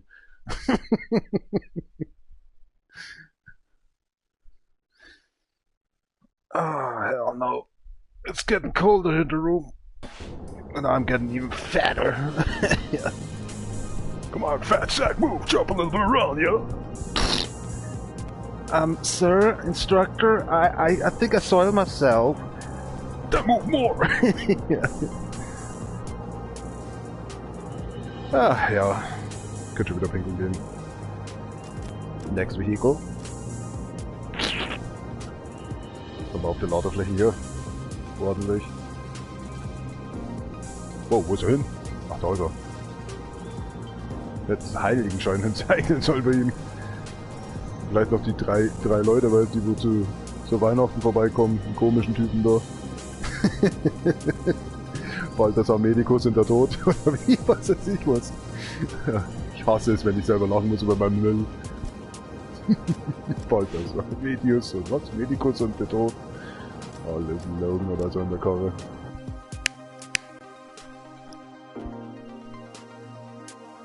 Ich lobe das Spiel immer.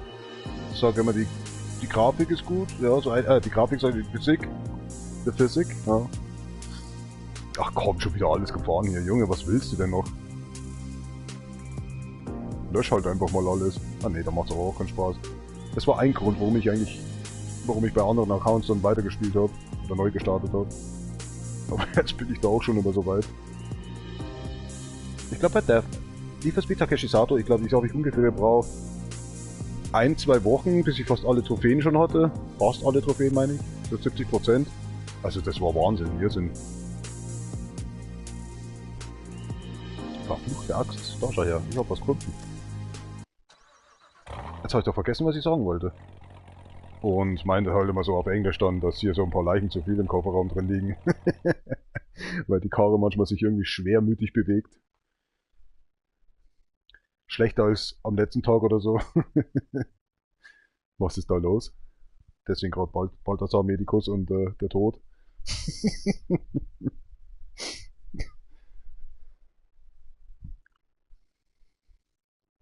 Das Balthasar bringt irgendwie, ich weiß nicht, was er bringt, aber sagen wir mal, der bringt jetzt mal die Myrrhe.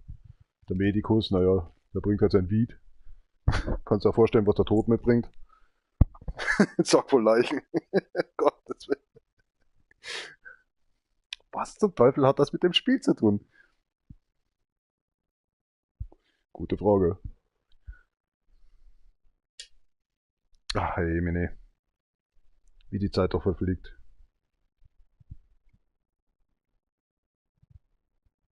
So, jetzt hat man zweimal Zuschauer. Ne, zweimal einen Zuschauer, wollte ich sagen.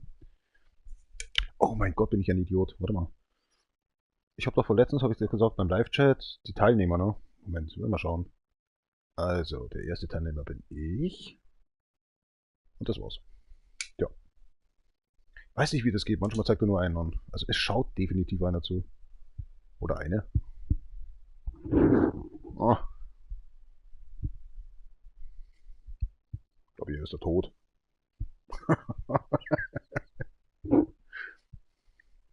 Kann es kaum erwarten, dass er mich von der Hölle irgendwie losbringt. So wie der Petrus mich nicht möchte und der Tod mich dann auch. Ja, was bleibt mir dann noch über? Scheiße.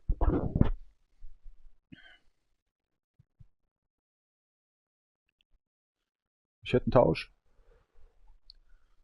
Ich könnte mein Leben nochmal leben. Nee. Das macht, nee. Das Einzige, was ich einen Vorteil hätte, wäre, dass ich mehr auf meine Zähne aufpassen würde. Definitiv. Ja. Ich würde mehr auf meine Zähne aufpassen. Was noch? Das mein Trainieren, das hat sich erledigt. Auf mein Gewicht würde ich achten. Definitiv. Was noch? Mai. Ich würde definitiv, das ist doch totaler Blödsinn. Aber die erste Freundin, die ich damals hatte, das war keine Sandkastenbeziehung. Das ist doch meistens so, oder? Wenn man sich im Kindergarten da kennenlernt. Es war eher schon so eine Nachbarschaftsbeziehung oder so. Ich 8, sie 7. Na, da reden wir von Beziehung, oder? Mhm. Top.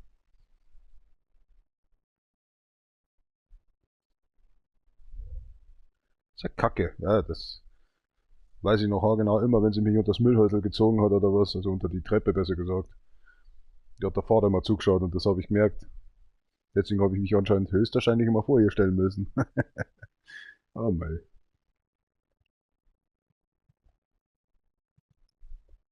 Da war ich vielleicht noch ein Hungerhaken. Leckt mich am Arsch. Ist erst richtig mit 22 losgegangen. Könnte man eigentlich den Song ändern. Da läuft ja auch noch seit ein paar Stunden. Ganbarimasu.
Oh, crazy good.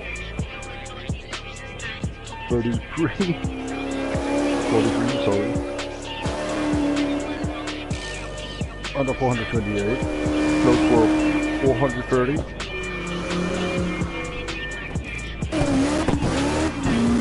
Parking Orakel.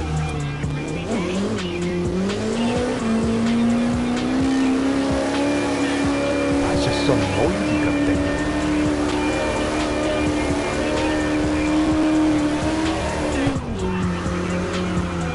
Mir schon wieder die Haut, Alter. Total. Alles nur wegen der Ventilator. Ist ja vorher nicht so wie ich gehabt das. Oder ich gar nichts gewusst. College. Wieder Schluck auf der Pulle.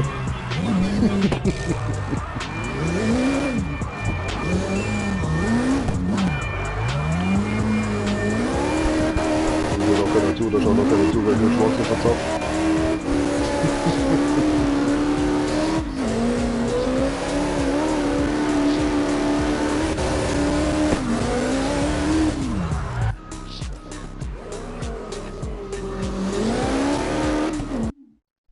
Das glaube ich ist auch der Faktor, warum keiner zuschaut. Wo manche andere eigentlich froh wären darüber, dass nicht so viele Leute zuschauen würden. Hey, ich wäre komplett eigentlich der Typ dafür, ne? Nicht so bewerben oder so. Ach komm, das ist doch Bullshit. Wer macht denn sowas mit? Ich sehe das jetzt schon kommen. Also bei diesen Contenders oder so, also die wirklich gut Livestreamen und so. Du wirfst dich an, kommst zu denen, die lachen sich mit dir ein sogar ab, wenn dann Blödsinn, was du verzapft. Höchstwahrscheinlich gehen die Quoten zweimal schneller rauf. Ich glaube, das haut nicht hin. Nee, überhaupt nicht. Ja, guck mal, das ist wie ein Brieffach da hinten. Ja, okay, das hat mit der Lüftung, was du, ich weiß schon, also alles gut, ich rede doch nur Quatsch.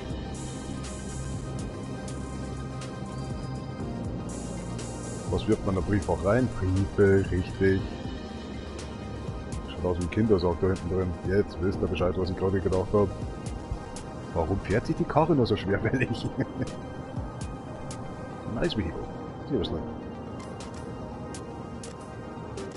Travis really irresponsible about the drift and until sort of, whoa, look at that, 266. 0 to 60 miles per hour. Denn die Karre auch. Habe ich jetzt umgestellt? Ja.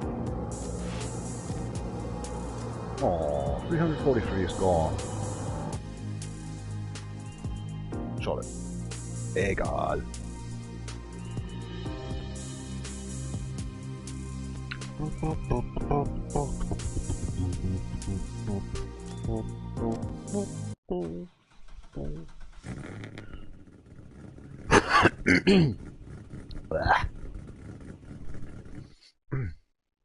Wenn ich gerade schneuzen wollte, so, das liegt schon eigentlich im Hals drin. Ja, wunderbar, da hast du wieder was geschafft.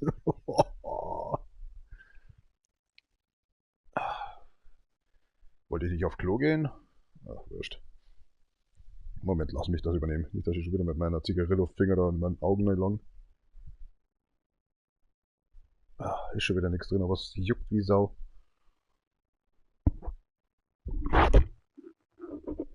Was ist denn mit diesen Earplugs immer los? Ich glaube, ich brauche echt Sekundenkleber. Du kannst direkt, du spürst direkt, wo das Fett austritt aus deiner Haut.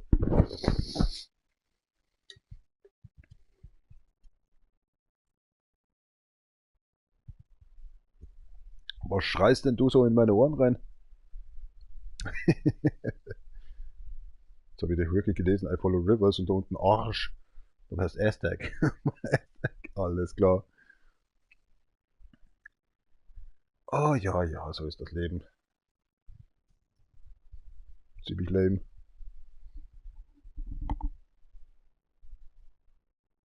Einerseits fühle ich mich unwohl in meiner eigenen Haut, andererseits geht's. Jetzt hat auch wirklich jemand zugeschaut, aber das war hier nicht als Teilnehmer zu sehen. Weird.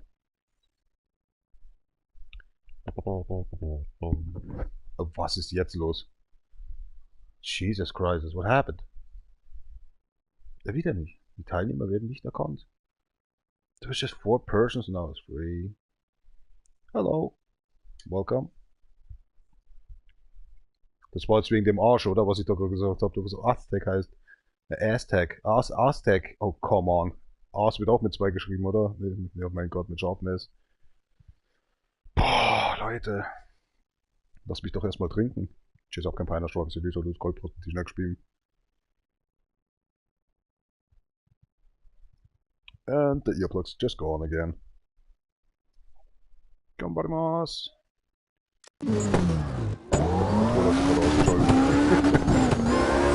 Oh, ciao.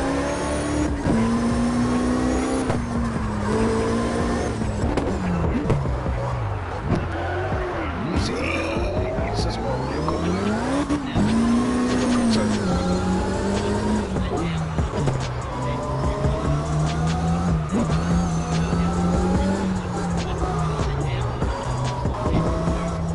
schön, wenn die Zigarette noch schön in die Nase reingeht.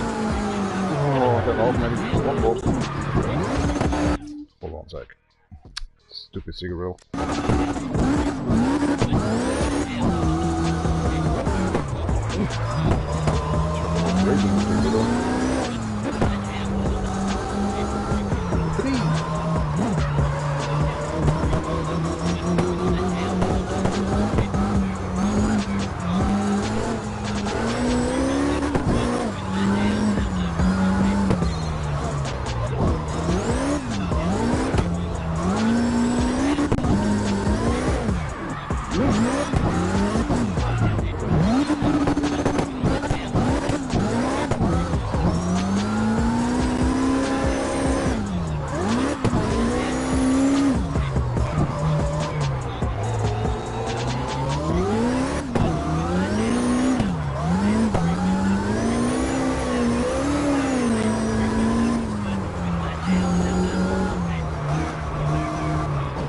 Komm halt ruhig.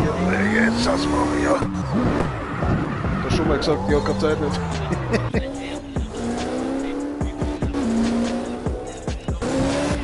Jesus, if you're trying actually to do a race car or time attack car and everything is going wrong. I feel like actually a mix like a car drifting abilities and a crack. But sometimes the car just wants to drift and I'm going actually steering actually tied up to the strange way and you're crashing. Cracked. Was fun. Yes, it was fun. Ich glaube wieder kaputt. Die Leute, das schaut nur einer zu. Das sind so die Leute, die machen den Stream komplett im Arsch und kaputt, Alter. Die nehmen die Leute mit. Die nehmen die Leute mit.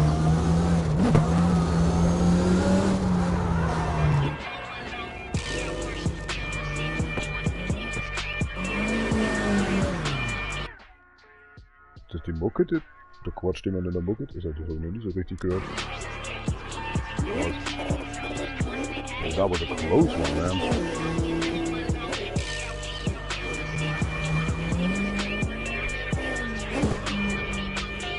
Die Karre geht aber auch ganz schön nach. Da wird mich nicht wundern, warum sich einlenken will.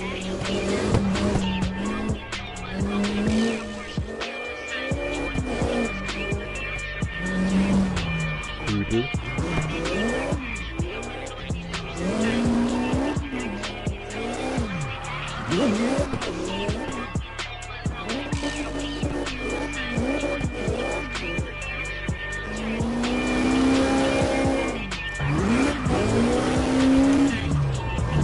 That mighty beast.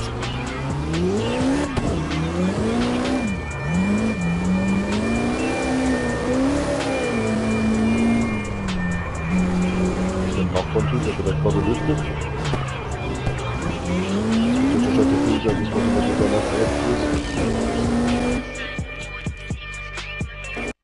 Riecht wie Puff, das Zeug. Tesori de Oriente. Spray aromatico. Per ambiente. Oh, was ist das? Ist das durchgestrichen oder gekratzt? Ich konnte es nicht lesen, was das sein soll. Das soll ein Symbol sein. Tesori Aromatic. And Room Spray. Das wurde dann auf Englisch geschrieben. Muscio Bianco, White Mask. Muschi. Das steht jetzt wirklich so da, also ich liege jetzt nicht. Muschi. Oh mein Gott, das ist halt los. Okay. No problem. Kann man lesen, oder? Ne, ist verkehrt rum. Ach, Kacke. Sorry. Da steht doch wirklich Muschio. Muschio. Ah, echt, jetzt hab ich keinen Bock mehr, Leute. Heute langt's mir. Und mit Ärschen und dem Zeug jetzt auch noch hier.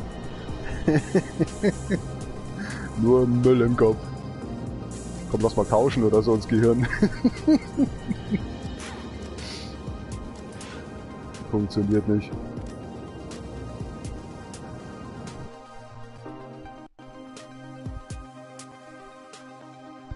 Das ist wirklich so, oder? Die Kandidaten haben irgendwie meinen Zuschauer mitgenommen. Ja, hätte ich auch gerade gedacht, das ist mir jetzt einfach zu viel. Wenn die gehen, dann gehe ich auch. Dann macht er mal. Habt Spaß. 23. Ich hab noch nie das 23 geschafft. Einmal Flasche Bier, bitte. Ja, wenn derjenige mal zuschauen würde. Aber der hat natürlich keinen Account jetzt wahrscheinlich bei YouTube. Das haben wirklich viele nicht.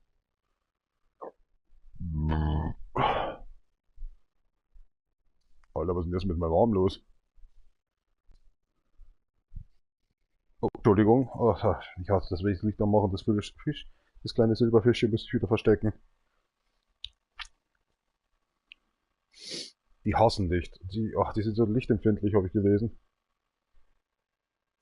Ich meine, ich habe 3 Spinnen, eine schwarze, 2 Weberknechte oder was das sind. Und 2 Silberfischchen oder 1, ich weiß nicht so recht. Zweite sehe ich ab und zu nicht. Das ist alles. Population wird seltsamerweise nicht mehr. Ich hatte mal echt eine fette schwarze Spinne, leck mich am Arsch, die war, ja, ich würde mal sagen, so daumenlang. Die war unter meinem Tisch, wo ich jetzt eigentlich meinen Computer stehen habe oder so, ne? Also das ist so, wo ich mir denke, Alter, wie was? Und einmal ist runtergefallen und dann habe ich schon gemerkt, Alter, auch wenn so ein was ist jetzt los? Was ist jetzt da runtergefallen? Und da habe ich die gesehen und ich gedacht, um Gottes Willen. Was frisst du? Und im Sommer ist es halt so, wenn der Ventilator läuft, dann sammeln sich halt auch mal Mücken, Fliegen, sonst irgendwas Scheiß. Das ist irgendwie magisch anziehen für die, dass die da hinten irgendwie an den Ventilator ranfliegen und dann die ganze Zeit reinfliegen. Tja, am nächsten Tag sind die, mehr als die Hälfte, sind nicht mehr da. Da weißt du, was die Spinne die ganze Zeit gefressen hat. Brutal. Aber die habe ich schon lange nicht mehr gesehen. Spinnweben sind schon weg. Sind keine neuen mehr dazugekommen. Ich glaube, die ist draufgegangen. Oder die hat sich aus dem Fenster geschlichen. Oder ist über Winter letztes Jahr draufgegangen. Das kann auch sein.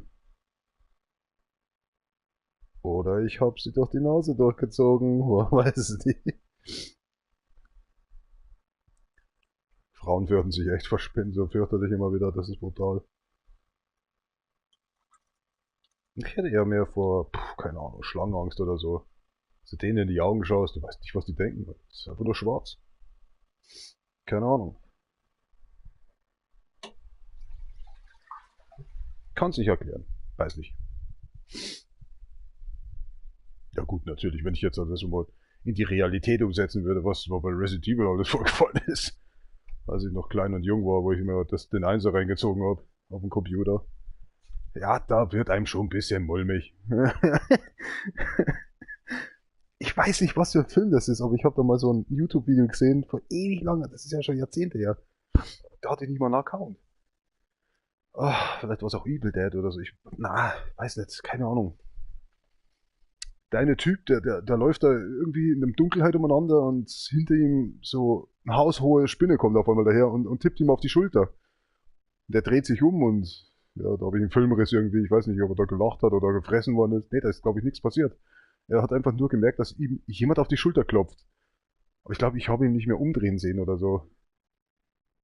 Aber ich weiß nicht, was für ein Film das ist. Ich wollte es immer rausfinden, aber das hat so lustig ausgeschaut. Wie kann die Spinne ihm auf die Schulter? Also tippen, auf gut Deutsch. Ich glaube, das war 2-mal. Ja, vielleicht ist es so ein Film wie Arachnophobia oder so, aber das habe ich auch schon geschaut. Und nee, ist nicht drin. Ich dachte, was ist das für ein Film, Alter? Naja, egal. So, erstmal wieder eine Quarzen. Alter, wie lange habe ich das nicht mehr gesagt? Wow. Hauptschule. Mein Gott, ey, kann ich mal auf. Es gibt Tage, wo ich wirklich nicht rauche. Also wenn ich nicht saufe, dann rauche ich nicht. Wenn ich nicht rauche, dann saufe ich auch nicht. Geht einfach nicht.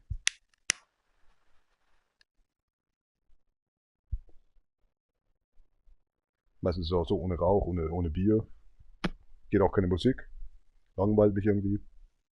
Kann man nicht chillen. Jetzt, da ich mir sehr bewusst bin, wo der Multiplikator bei Krebserregung ist. Leckt mich am Arsch.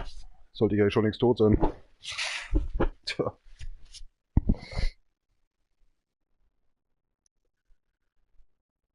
Da weiß man, wie der Mensch nur ein Gefäß eigentlich ist, ne? Achso, ich meine die Hülle halt. Ja. Steht da abgefahren, das war ein bisschen lieb, sonst kann die schnell spielen. Ach, Mensch, was ist denn jetzt los? Nicht Schluck aufkriegen. Wo war's denn überhaupt?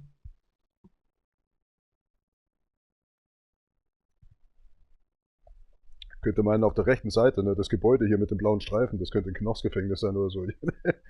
Unten steht ein Supra oder was auch immer das sein könnte. Könnte auch ein Honda sein. Oh, sorry. Oh, holy crap. Wieder ein zu viel getrunken. Und die Leute, die oben draufstehen auf der Bühne, Alter, das könnten die Gefängniswärter sein. Ich weiß nicht. Nee, Scherz, aber dann frage ich mich, wer auf der Tribüne hockt, oder? Die Häftlinge? Sind alle begnadigt worden an demselben Tag. Gut, dass ich nur eine Runde fahren muss hier. Ich stelle mir das gerade vor, die zweite Runde wird höchstwahrscheinlich, naja, das Auto nicht mehr so ganz überleben. Kurz mal gestanden, schon alles geklaut. Oh mein Gott, das ist doch nur ein Klischee, oder? Aber Scherz. Verdammt, ich hab doch gerade nur tanken wollen. Da muss mein Auto hin. Liegt nur noch das Lenkrad auf dem Asphalt.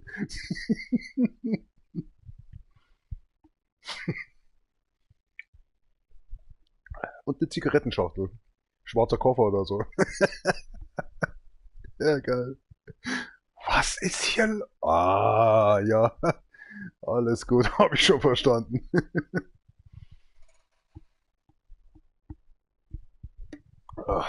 So, jetzt habe ich Benzin, ne? Lenkrad und einen schwarzen Koffer. Was hilft mir das alles? Hätten sie wenigstens ein Feuerzeug da lassen können. Was macht einer mit einem schwarzen Koffer, ein Lenkrad, Benzinkanister und ein Feuerzeug? Oh. Nee, also da bin ich auch ratlos irgendwie. Doch, es gibt zwei Optionen, aber das ist doch... Nee. So, kommt mal aus.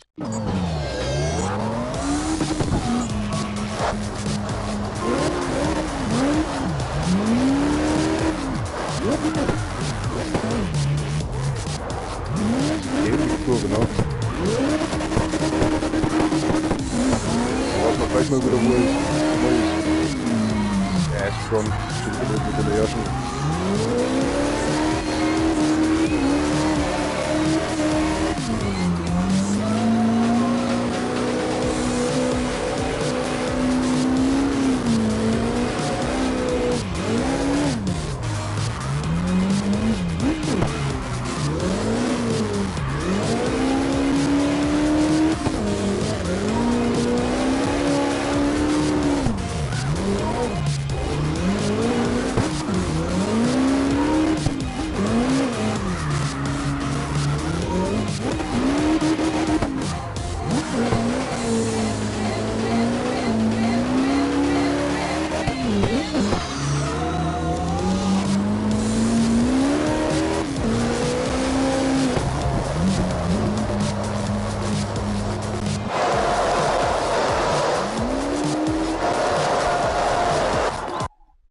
Knapp und knackig.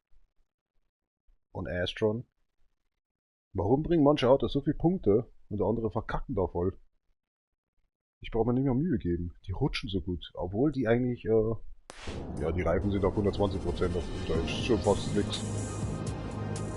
Das ist komisch manchmal. Das beste Beispiel ist... Na, auf Englisch fällt es mir immer so schnell ein. Nur, dass wir den Track anschauen. Na, was sind wir denn hier? Warum braucht das manchmal immer so lange? Modello Park jetzt hier. Also auf dem muss ich ehrlich sagen, kommt es mir komisch vor. Manche Autos, die haften direkt auf der Strecke. Du denkst, du kommst nicht weg. Und das ist auch sehr saudunkel seltsamerweise. Also wenn du das fährst, du denkst, es sollte eigentlich hell sein. Aber das Seltsame ist, die Strecke ist ziemlich dunkel. Das macht der Asphalt irgendwie aus. Keine Ahnung. Naja. Schon komisch, jetzt immer auf Deutsch wieder zu reden. Krass, Alter. Sollte ich eigentlich mal in die Beschreibung reinschreiben. Aber es steht eigentlich schon drin. Einmal Flasche Bier, bitte. Das ist bloß ein bisschen Gestichel gegen Flasche Bier. Eigentlich in einer freundlichen Art natürlich. Soll er natürlich wissen. Bin nicht so einer, der irgendwelche Leute irgendwie einen so irgendwie hinhängt oder so.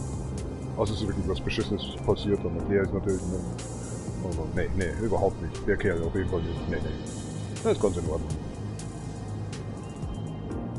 Verdammt, das Auto schaut echt gut aus. Andere würden sagen, eine Fresse, in das. Muss kotzen.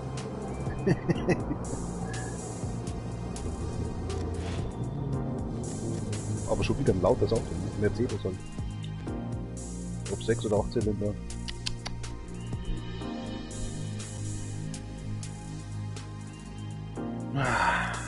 Immer diese Entscheidungen. Was ist das denn tun?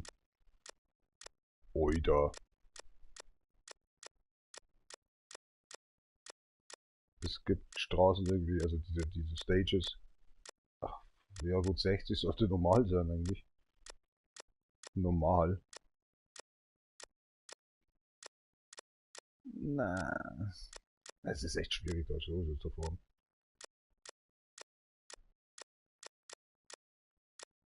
Boah, wie haben wir das geschafft?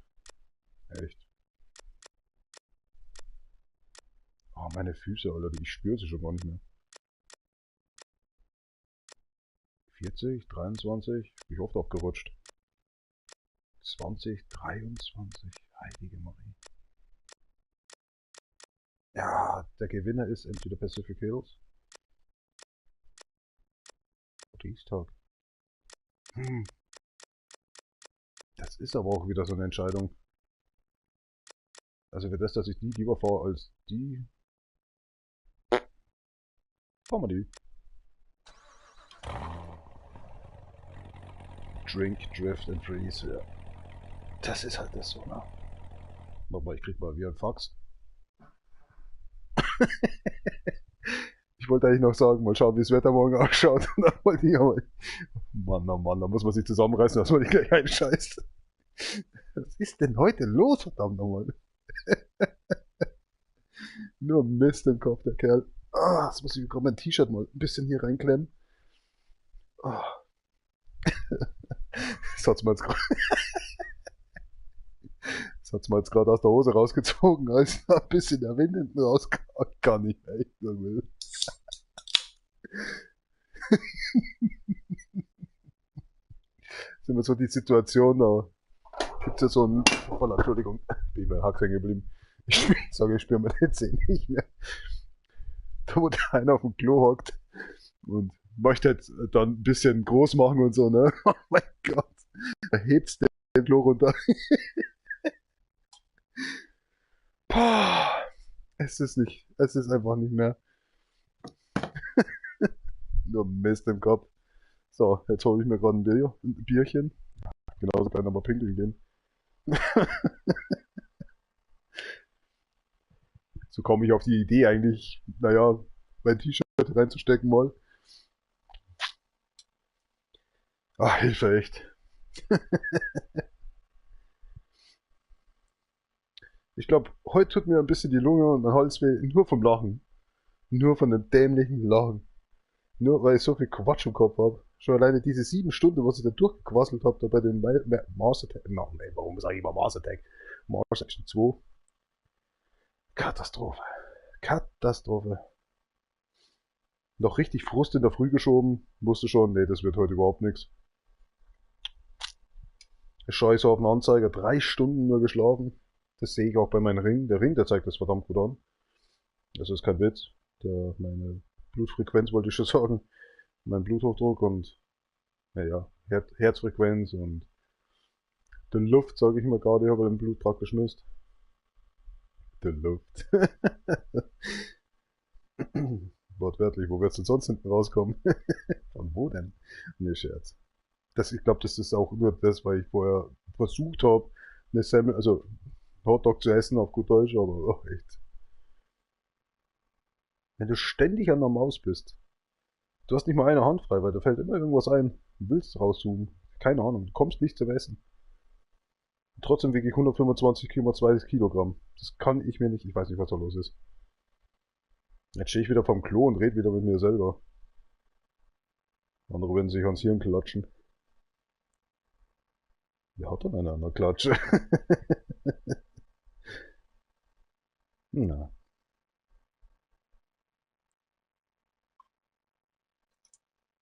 Redet man? Moment. Ach so, Alter, nee.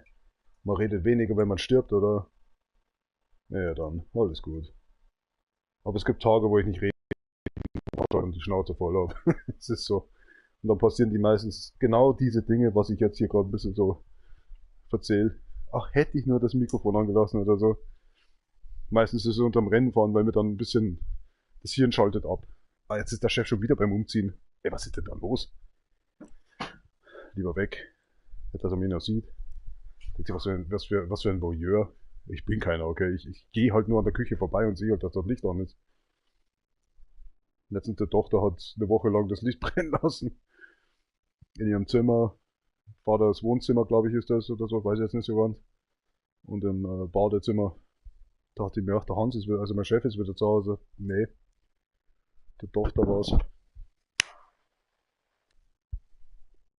Und seinen neuen BMW hat's auch gleich konfisziert. Sag ich, was ist denn jetzt hier los? Ach, das kapieren die manchmal nicht, was ich da immer so in der Früh verzappt. Ja, ja, die sind halt immer fixiert, ne? Welche Baustelle steuern mal wieder an?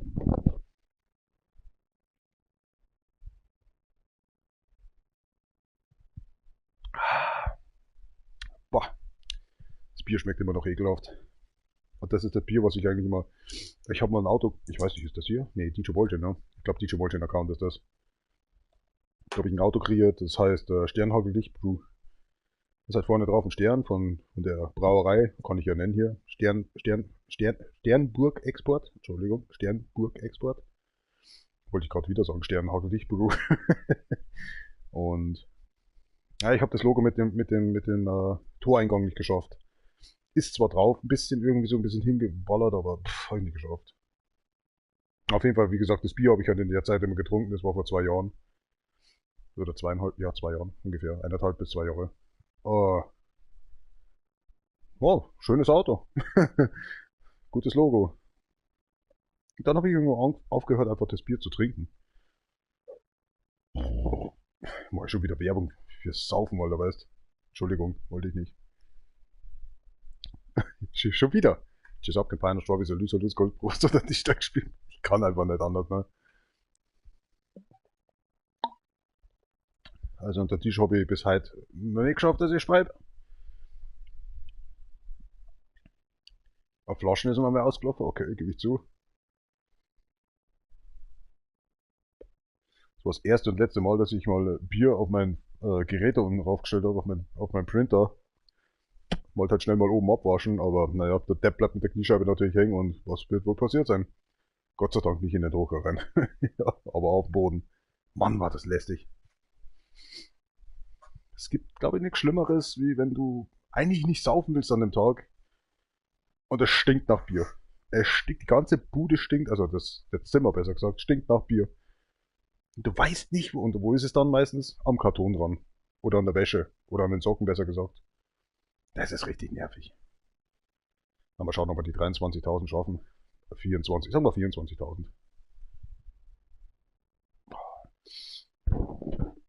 Ich glaube, rede jetzt schon seit 2 Tagen drüber, dass ich die Mumie 1 anschauen wollte. Die habe ich dann auch endlich gepackt nach 1,5 Tagen. Mumie 2 bin ich jetzt gerade dabei. Ich glaube, das heißt kehrt zurück oder so. Oder die Mumie kehrt zurück. Ja, irgendwie so. Die Mumie kehrt zurück. Gott, das sind. Ja.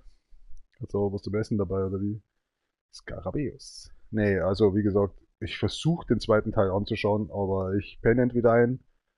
Ein paar Stunden später wache ich auf und keine Ahnung, habe vergessen, dass ich zum Beispiel bei meinem kleinen Keyboard, das ich immer an meinem Bett habe, dass ich schon wieder den USB habe, den Scheiß direkt auch wieder ausgestellt habe. Depp.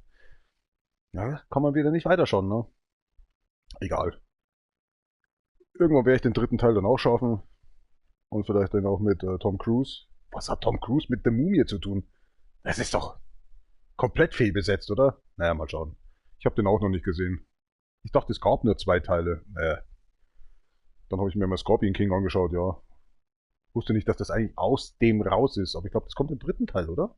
In dem zweiten Teil wird ja schon gesagt, dass der Scorpion King da irgendwie, da gibt's so eine Fummeltrine. Entschuldigung.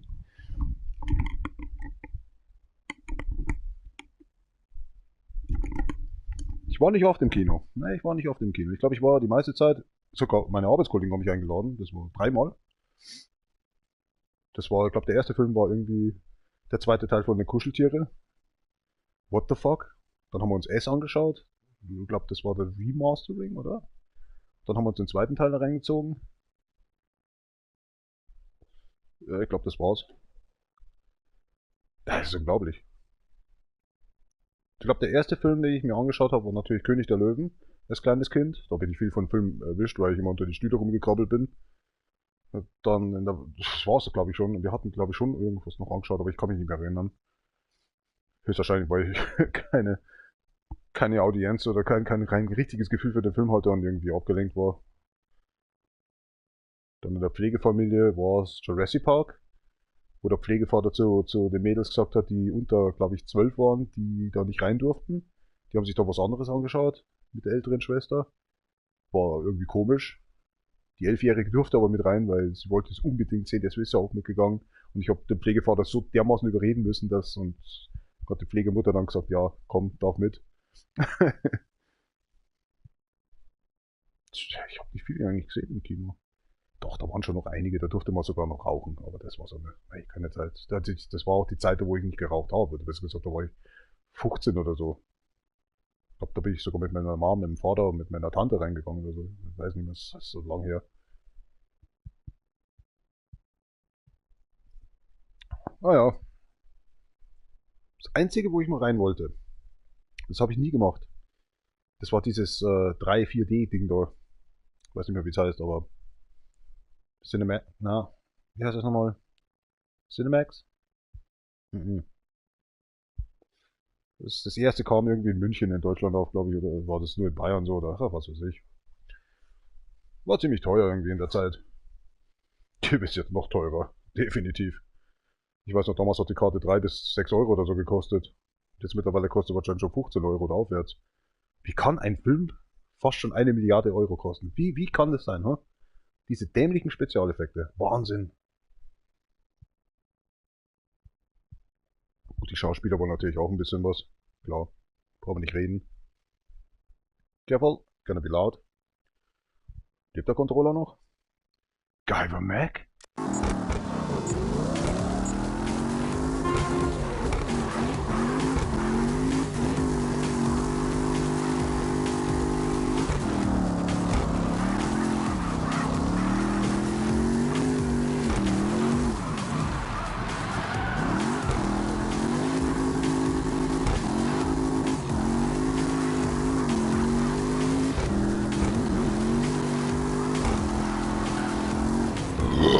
What the hell was that?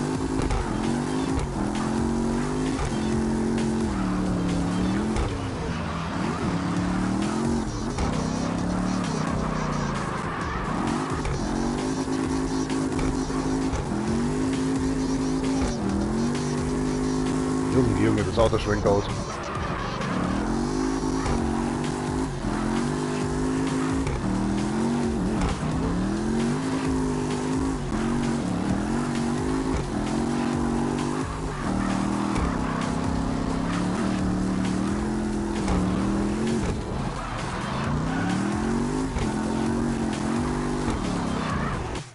Oh, die Mucke geht mir irgendwie voll auf den Sack. Entschuldigung, muss weg.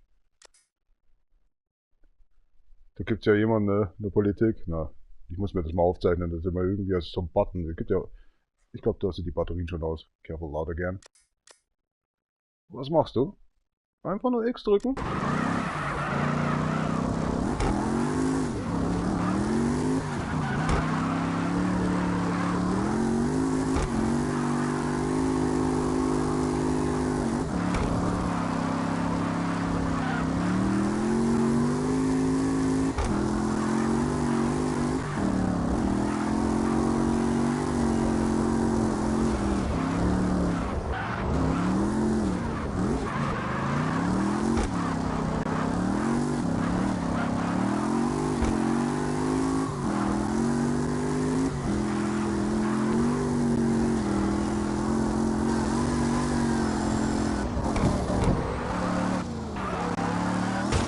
Ah, come on.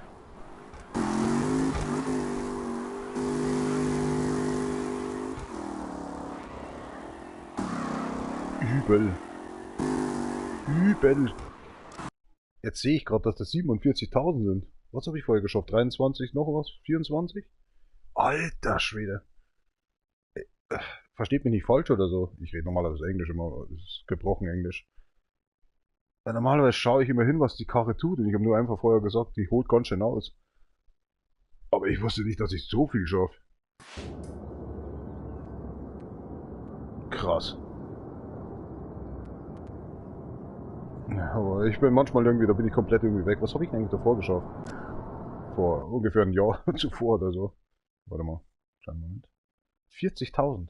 Hier 47. Ich habe nicht mal dein Auto eigentlich Beachtung geschenkt. Außer zum Schluss, wo ich das Licht ausgeschalten habe. What the fuck? Na dann erklärst du mir mal, wie es sein kann, dass Leute, wenn ich jetzt hier mal raufschaue, ich gebe dir jetzt auch mal das Setup, wie die Leute solche Autos so verschanden können, Alter. Warum? Ich denke aber, dass die meisten den Drift-Modus nutzen und nicht Ultimate Parts. Keine Ahnung. Gib mir denen da ein bisschen Glück. So. Bin ich gelistet? Ja, bin gelistet. Bumm. Ich schaue noch echt nicht gut aus, oder? Fahren vielleicht ein bisschen schneller als meine? Nicht mal. Sogar schlecht, ja. Yes, das. Warum hat denn der... Wo war das? 375. Ah, Drag, okay, jetzt. Oh, der schaut echt nicht... Oh, was zum Teufel? Wie hat der Nitro auf das Reifen? Das schaut ja fürchterlich aus.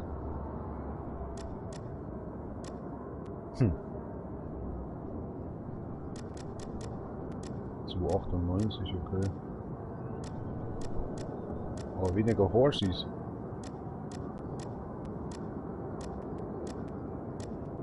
Mehr Umdrehungen, okay. Hätte ich einfach aufs Maximum geschalten.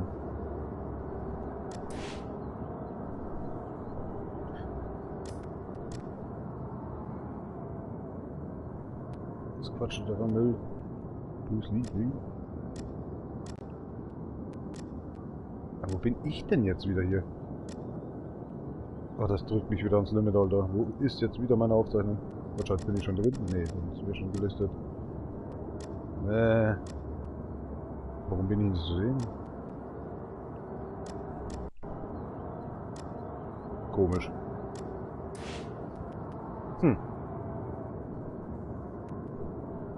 Wo bin ich jetzt? Jetzt bin ich weg. Soll das ein Scherz sein? Jeder hat gerade gesehen, dass ich eine Aufzeichnung hatte. Also ein Aufkleber. Alter, wollt ihr mich verarschen? Wo ist jetzt mein Sticker hin?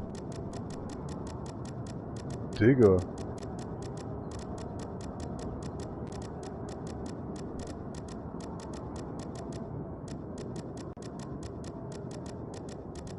Habe ich das schon hochgeladen? Nee, sonst wäre ich es ja gesehen haben. Wo ist jetzt mein T-Rex hin, Alter? Alter, ich bin verschwunden. Das krieg ich auch mit Angst zu tun.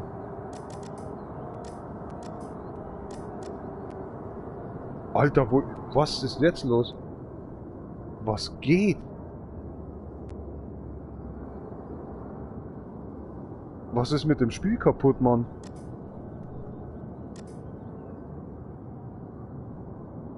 Ich hab doch nichts gelöscht. Oh, ich bin gerade geschockt, Alter. Wo ist jetzt mein Zeug hin? Alter! Sorry? Alter, was ist jetzt passiert? Ich habe keine andere Taste gedrückt. Ich habe nur E1 und... Alter, was ist... Hallo? Was ist passiert? Was ist denn jetzt kaputt, Alter? Jesus Christ, wo ist mein T-Rex hin? Aber ich mach das nicht nochmal, ne? Das ist jetzt mindestens ein halbes Jahr alt gewesen. Das reicht nicht mal.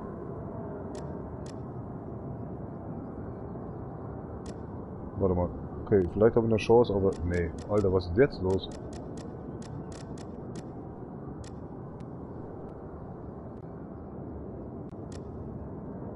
Wo ist meine Karte? Wo ist mein Sticker hin, Alter? Ich hab nichts sonst gesehen. Was ist jetzt los? Und jetzt speichert er mir den, oder wie? Alter, wo ist das? Oh, oh, wir sind im Trouble, Alter. Das heißt, dass wenn ich andere auch hier hochladen will, dann verschwinden die. Alter, was haben die gemacht mit dem Upgrade? Also ich glaube, ich bin der Erste, der das rausgefunden hat, oder? Alter, hütet euch, irgendwas hochzuladen. Also ich meine, okay, das ist in Ordnung, aber das ist, oh, das ist echt schade. Ich hab gerade noch gesehen, ich bin sehr enttäuscht. Alter, das Spiel wird immer schlechter. Es gibt auch keine Tasks mehr. Okay, nach einer Woche schon. Alter, was ist jetzt passiert, Mann? Ich bin gerade ich bin schockiert. Sag mal, geht's noch? Boah. Ich habe da mindestens 20 bis 30 Minuten reingesteckt. Das schaffe ich nicht nochmal. Ach du Heilige. Nee, oder? Wählen mal ein anderes Auto an. Es ist einfach weg. Ich hab nichts gedrückt. Ich hab nur R1, R2, L1 und L2 gedrückt. Mehr war nicht. Tja, einfach weg. Geil. Einfach weg. Hm. Schade. Wow.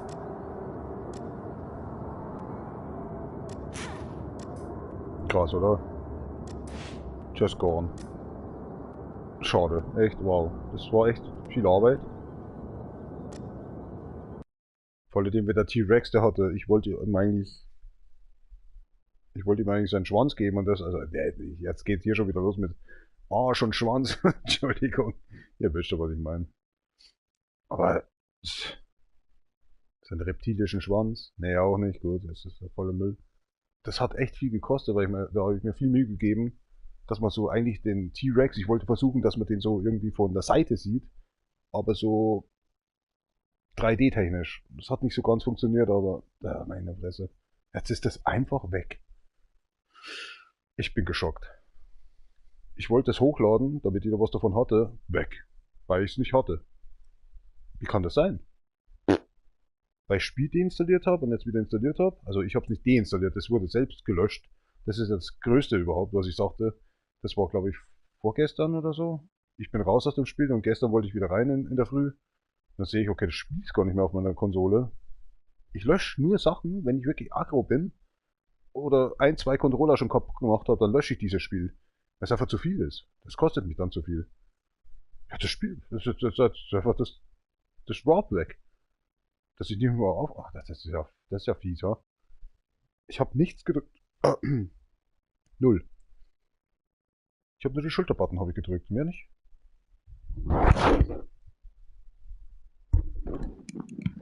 Das macht mir Angst, Alter. Ich glaube, das liegt daran, weil die doch jetzt noch ein neues Update rausgebracht haben, da wo man unten drin praktisch in der Liste sieht, was man ja wo halt rangebracht hat. Es ist halt mehr übersichtlicher gemacht. Das muss ich sagen, geht in Ordnung. Aber die haben da auch einiges geändert, dass man nicht mal kopieren kann oder so. Muss man halt ein bisschen selber rausfinden, wie das dann wieder funktioniert und so was das Gehirn schon gelernt hat, was man drücken muss, dass man jetzt was kopiert und auf die andere Seite rüberbringt. Aber nicht jetzt, dass man einfach nur die Dreieckstaste drückt oder so, sondern einfach selbst, keine Ahnung, nochmal das kopiert, was man kopieren will und dann ändert mit der L2-Taste. Das haben sie komplett rausgenommen. Das heißt, man kann zum Beispiel das D durch ein E ersetzen. Man kopiert es dreimal, dann ersetzt man D, das zweite D mit E und das dritte D halt durch F für Dev beispielsweise. Geht nicht mehr. Da muss man anders erst hantieren. Ich verstehe es nicht. Alter Schwede. Ich reg's jetzt nicht auf oder so. Nee, aber es ist so schockierend irgendwie so. Weg. Hallo? Gerade noch gefahren, jeder hat's gesehen. Und dann einfach nur dass es nicht irgendwie hochgeladen worden war. Weg.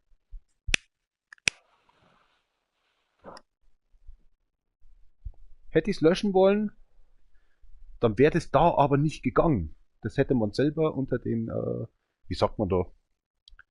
Unter dem, wo man es erstellt, einzeln löschen müssen, auf gut Deutsch.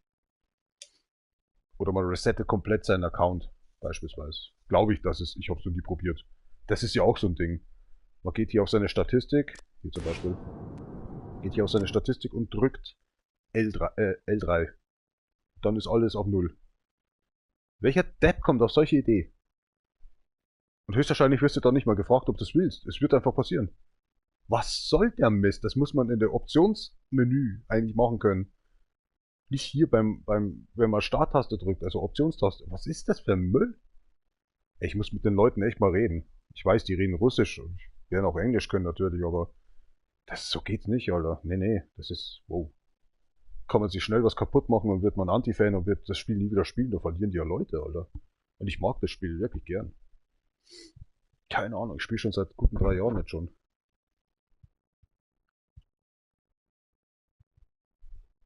Irgendwie habe ich das Gefühl, dass ich auf die Toilette muss, aber nicht pinkeln muss, sondern mal ganz kräftig wieder pressen muss. Was war das nur vorher? Oh, wir hören gerade Oscillation. Oder wie spricht man das aus? Oscillisator? Oscillator. Here we go. English macht more fun. Fuck. That's scary as crack. See what the Karre kann.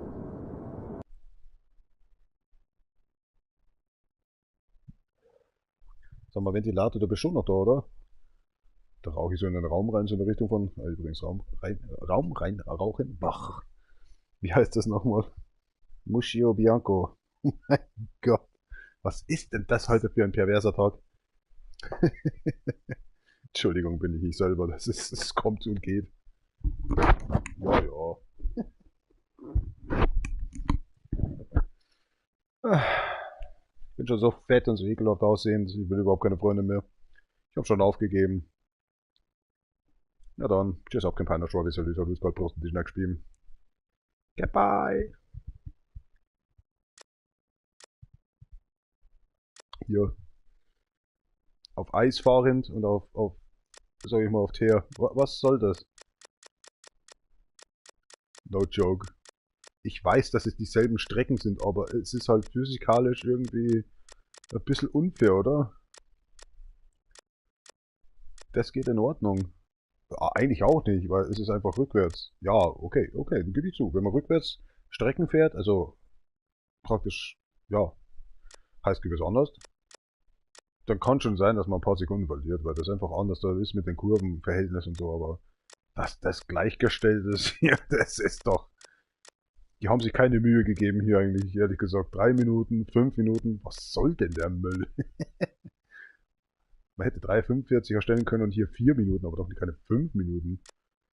Es gibt Situationen wie hier Milton Drive, 7 Minuten, 4 Minuten, 5 Minuten, 7 Minuten, 2 Minuten. Na gut, das ist in Ordnung. Aber mich juckt das die ganze Zeit, diese plastischen T-Shirts aus Amerika immer. Fürchterlich. Das geht in Ordnung. Das ist ja mal unter aller. Was zum Teufel ist das denn? 3-mal. Was? 4 Minuten, 12 Minuten 30. Ich glaube, ich hänge ab, oder? Das geht definitiv in Ordnung. So. Es ist doch nicht zu schaffen, oder? Keine Ahnung. Let's do a little bit oh, not again, Astron. Is somebody watching here anyway, by the way? Let me know. Was hier fehlt, sind die Kommentare. Bei der Freaker 13 Jahre lang, die letzten paar Jahre oder was, hatte ich so eine Fanbase. Es waren über, glaube ich, weiß nicht mehr so recht, waren es 280, 290 Leute oder so? Ne, es war schon bei 312, glaube ich, und dann ging es wieder runter. Das war, wo ich dann halt World Rally Championship dann verlassen habe. Ich glaube, den letzten Teil, wo ich gespielt habe, war der 9er. Und dann habe ich aufgehört, weil der 9er war so dermaßen wieder identisch wie der 8er. Hat sich nichts geändert. War der 8er schon wieder 7er und der 6er wieder 7er, so ein bisschen aufbauend. Aber ehrlich, das erinnert mich einfach an die EA-Spiele. Aber sag mal, das Football oder, hier, Basketball, was gibt's noch? Natürlich FIFA, Entschuldigung. Ich bin echt kein Fan von Sportspielen in dem Sinne, aber das ist so. Warum machen die da sowas?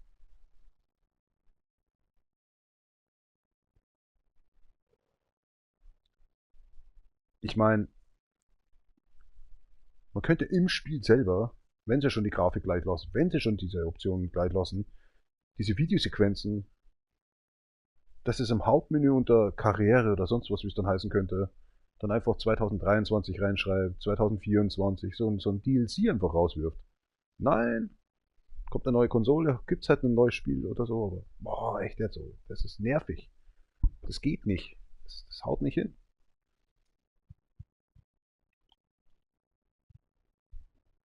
Hier, das Spiel, das läuft genauso. Wir kriegen neue Autos, manchmal neue Strecken.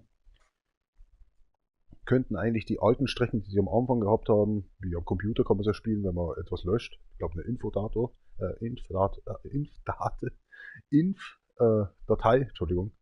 Ich will immer Data sagen, aber das ist Deutsch-Englisch natürlich. Datei, was ist los mit dem Kopf? Musik ist schon wieder gerade zu laut. Könnt ihr mir hier reintun. Ich würde auch 5 bis 10 Euro zahlen, das wäre mir scheißegal.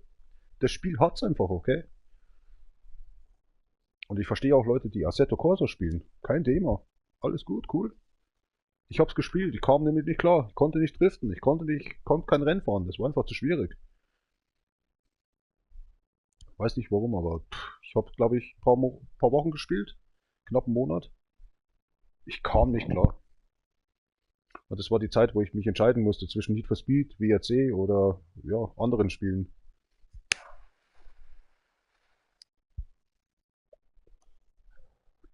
Da war auch Street Racing dabei. Street Racing oder hier, das Drag-Rennspiel da. Mit Süd- und Norddakota. Ach verdammt, ich habe schon wieder vergessen, wie das heißt. Da gab es auch eine Serie bei D-Max. Mit den Dragster-Typen da. 503. Irgendwie so. Ich glaub schon. Will ich da nicht verhauen. Ach, das Spiel war lausig. Es war wirklich, ich habe das präsentiert auf der Flickr-Account damals auf YouTube. Meine Fresse, das Spiel. 80% nur gelacht, 20% versucht, die Strecke zu halten. Nein, das Auto auf der Strecke zu halten. Keine Chance. Und dann mach mal einen Rundkurs und so und üb dich damit. Boah, ich krieg grad Schluck auf, Entschuldigung. Boah. Es gibt Spiele, da sollte man am besten nicht reingehen. Dieses Street Racing, das hat's mir ganz besonders angetan. Da ging es immer um Zeitrennen. Und die Autos mit der Physik. Oh mein Gott. Ich dachte, ich spiele hier Mario Kart auf, keine Ahnung, 1986, 87 ein System oder so. Ich weiß nicht, es war einfach lustig. Ich habe es aber zu Platin geschafft. Ja. Und dann habe ich, unterdessen war ich so frustriert von dem Spiel, dass ich rausgefunden habe, dass es eine chinesische, mongolische Zeitschrift ist. Ich glaube, russisch-mongolisch-chinesische Zeitschrift, irgendwie so halt da, ein bisschen berühmt ist da. Street Racing Magazine oder so, wie das heißt. Nicht schlecht. Ja, war ein lustiges Spiel. Es hat sich so angefühlt wie ganz kleine Autos und riesengroße Welt. Von der Ansicht, wo du immer fahren musstest. Und so kam ich dann auch zur WRC Slide oder so. Irgendwie so. War lustig. War eine gute Zeit. Und so kam ich irgendwie auf CarX noch ein paar Jahren später. Dachte, das sind dieselben Entwickler. Nee, sind sie natürlich nicht. Oder vielleicht haben sie dich nur umbenannt. Kann auch sein. Ich quatsch ziemlich viel heute, oder? Sind wir schon wieder über 2 Stunden im Livestream drin. Meine Fresse, ich glaube, mehr als eine Stunde quatsche ich die ganze Zeit. Ich sag kein Peiner Schweiß, ich lüse Goldbus und die nicht geschaut. Dick kannst beid nicht.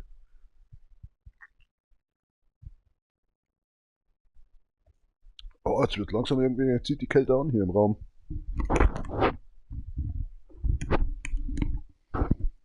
Na dann. Zünden wir nochmal an. Gehen wir da das Rennen ran. Gambarimás! Das ist eine totale Wortwunde, so irgendwie gar nicht.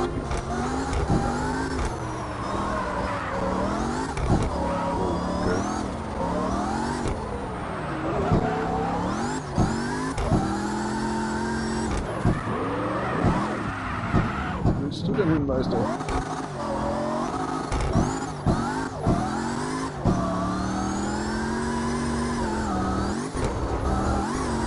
Alter, ich bin gegangen, oder was?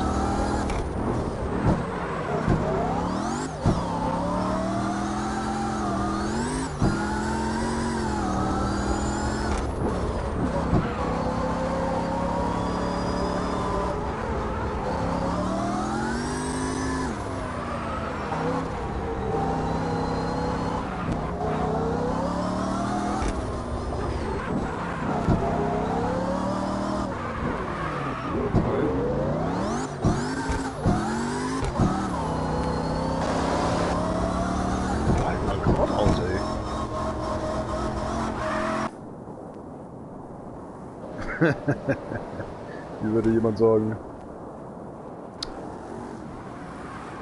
Ja, wie sagt man denn dazu? Ich würde halt einfach mal die Handbremse weglassen oder so. Oder hängt deine Handbremse noch bei 2 Klicks oder 3 Klicks drin? Oder wie kann man sowas sagen? Wenn der Handbremse so 25% noch angezogen ist.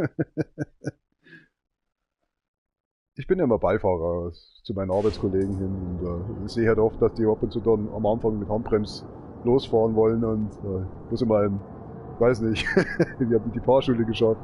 Na, das ist der Stress. Das ist vielleicht auch, wie man fährt dann in der Zeit, wo man sich reinhockt und das und weiß nicht, ist immer lustig. Da gibt's einen, wir haben so einen Hektiker. Er ist eigentlich kein Hektiker. Ich rede jetzt nicht von einem Deutschen, sondern eigentlich von jemandem, der, sag ich mal, aus Kosovo kommt und es ist halt irgendwie, hockt ihn rein ohne Gedanken, will er losfahren und immer ist der Handbremse, also meistens drin. Mittlerweile hat er schon gelernt, aber er denkt mal, das, warum? Jetzt fährst du schon so lange Auto. Schlimm ist es nur, wenn du beim Anhänger aus Versehen die Handbremse noch drin hast. Ja, okay, da brauche ich nichts sagen. Kann passieren.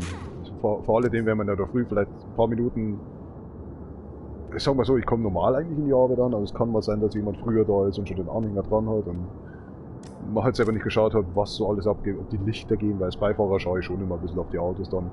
Gehe einmal außen rum, wenn ich Zeit habe und manchmal ist es aber so, steig ein und wir fahren. Es hat schon zweimal so gegeben und dachte mir, das kann nicht sein. Wie hast du den Anhänger eigentlich ans Auto angebracht? Aber es gibt bei uns die Anhänger, manchmal geht, sag ich mal, der Anhängerbremse einfach zurück. Ja. Mittlerweile haben wir die nicht mehr mit dem Knopf drauf, also bei dem Baggeranhänger jetzt. Manchmal klippt die einfach wieder zurück oder kickt die einfach wieder zurück. Kann passieren. Dafür kann man manchmal nichts. Wenn man rückwärts fährt und vorwärts fährt, kann es sein, dass der dann nach oben geht. Hat so ein Spiel. Ja, das sind die alten Anhängersysteme anscheinend. Keine Ahnung. Das Schlimmste ist immer, wenn du einen Anhänger dran hast, du hast es angeschaut, alles gut und weißt aber nicht, ob der Kollege auch wirklich den Anhänger richtig an die Anhängerkupplung dran gemacht hat. Du fährst aus dem Hof raus und da ist schon die erste Angst, weil du über die Bordsteine fahren musst, dass er einfach wegfährt, dass er einfach sich selbstständig macht und du hast das Gewicht drauf. Oh, deswegen ich mache so gerne eigentlich den Anhänger selbstständig, also mache ich lieber den Anhänger als Beifahrer selber dran, wo ich dann wirklich garantieren kann, er ist dran. Es ist so Katastrophe. Da geht der in der Früh schon das Herz, weißt du. Du bist gerade erst aufgestanden, vor einer halben Stunde, machst dich bereit. Nee, also das ist so. Du hockst dann im Auto drin, weil es wieder pressiert. Fangen wir 10 Minuten früher an, können wir 10 Minuten früher, ist schon klar, aber. Und wir haben so einen Arbeitskollegen, der ist jetzt nicht der Hektiker, der steigt ins Auto ein und fährt. Und der Kollege hat, weiß ich, gerade die Gerätschaften rausgeholt, wie die Bohrmaschine oder Flex oder so, und legt den Koffer auf den, ja, wir haben halt immer so große Boxen, die hinten auf den Einkabiner drauf sind oder Doppelkabiner. Und legt das halt oben drauf, weil er das Netz drauf werfen wollte und das später nochmal einräumen wollte oder was weiß ich auch, oder vergessen hat rauszunehmen oder der andere Kollege, der ist eingestiegen und wollte einfach nur schnell wegfahren und keine Ahnung. Dann gibt es dann so Situationen, da wo du nachpfeifen musst und das hilft gar nichts. Du musst so schnell wie möglich in ein anderes Auto einsteigen und den nachfahren, weil sonst fliegen die Kästen einfach gleich bei der ersten Kurve runter. Und der Kollege, das hat der schon so oft. Der schaut das Auto nicht an, der schaut das Netz nicht an, der steigt ein ins Auto und fährt, weil er sich denkt, okay, passt schon. Netz hängt schon fast in den Radkasten rein. Das sind so, oh, da könnte ich selber, da geht mir das Herz. Du stehst noch da und wartest eigentlich auf einen anderen Kollegen und du siehst, wie er da noch wegfährt. Also du kannst nichts mehr machen. Ich bin nicht der Typ, der wo so pfeifen kann, weißt du, der richtig so whisteln kann. Also so richtig mit den 2 Fingern in der Schnauze auf gut. Ich kann das nicht, ohne Scheiß. Ich weiß nicht, wie er das macht. Respekt. Und der fährt da los und du siehst die Kästen nach oben drauf liegen, Alter. Die werden, aber manchmal mit viel Glück bleiben sie oben oder sie fallen hinten auf den Kahn drauf, genau aufs Netz drauf, dass sie sich nicht mehr bewegen können. Aber das ist so, oh, warum? Warum macht er das? Der, wenn das Netz hinten runterhängt oder was, das ist ihm scheißegal, der fährt einfach. Es ist sein Auto oder so, ich weiß nicht, aber das ist halt, du fährst ja wieder nach Hause, du bist ja auch, ich habe keine Ahnung, wie der denkt. Cheers ab.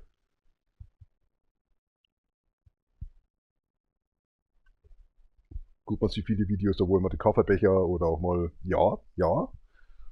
Ich sag jetzt mal, wie nennt man das Gespann, wo das Baby drin liegt? Halleluja, meine Fresse, dann fährt die Person los, meistens immer Frauen. Ah, wer die Freunde nicht, ne? Wer die Freunde nicht. Der Kaffee geht über die Windschutzscheibe und so ein Schwan, aber trotzdem. Das Beste ist, ich hatte mal, das war bei meiner alten Firma, bei der ersten Firma besser gesagt, ist der Vorarbeiter, wollte losfahren, hat einen Schlüssel oben aufs Dach draufgelegt, weil er seinen Kasten noch hinten raufgepackt hat. Wir steigen ein, ich hab's nicht gesehen. Er sagt so, wo ist der Schlüssel? Er findet den Schlüssel nicht.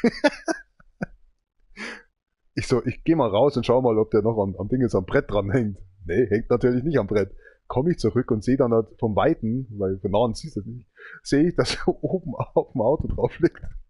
Sag ich so, jetzt das erste Mal, dass ich dir eigentlich mal was sagen muss, aber du steigst jetzt sofort aus dem Auto raus und schaust das mal aufs Dach auf.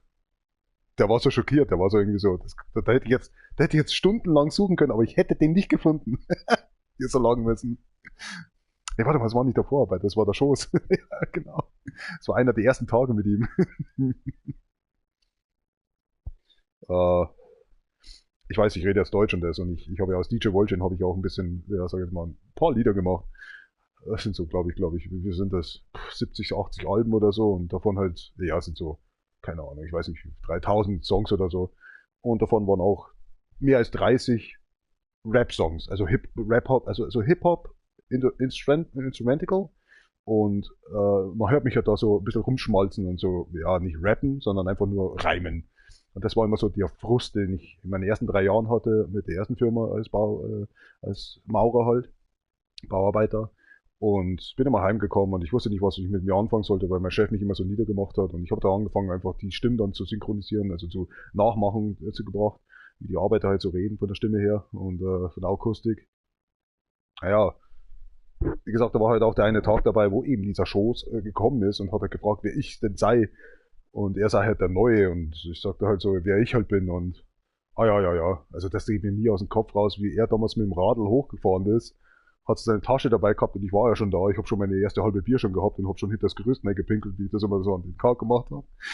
Und bis normalerweise der Chef gekommen ist und wenn ich dann geboren gesagt habe, hat der Chef natürlich immer gesagt, ja, ja, schon recht. Oder hat einfach gar nichts gesagt, weil der hat schon Stinkstiefel in der Früh aufgehabt. Wurde natürlich immer besser dann, als wir uns gestritten haben jeden Tag.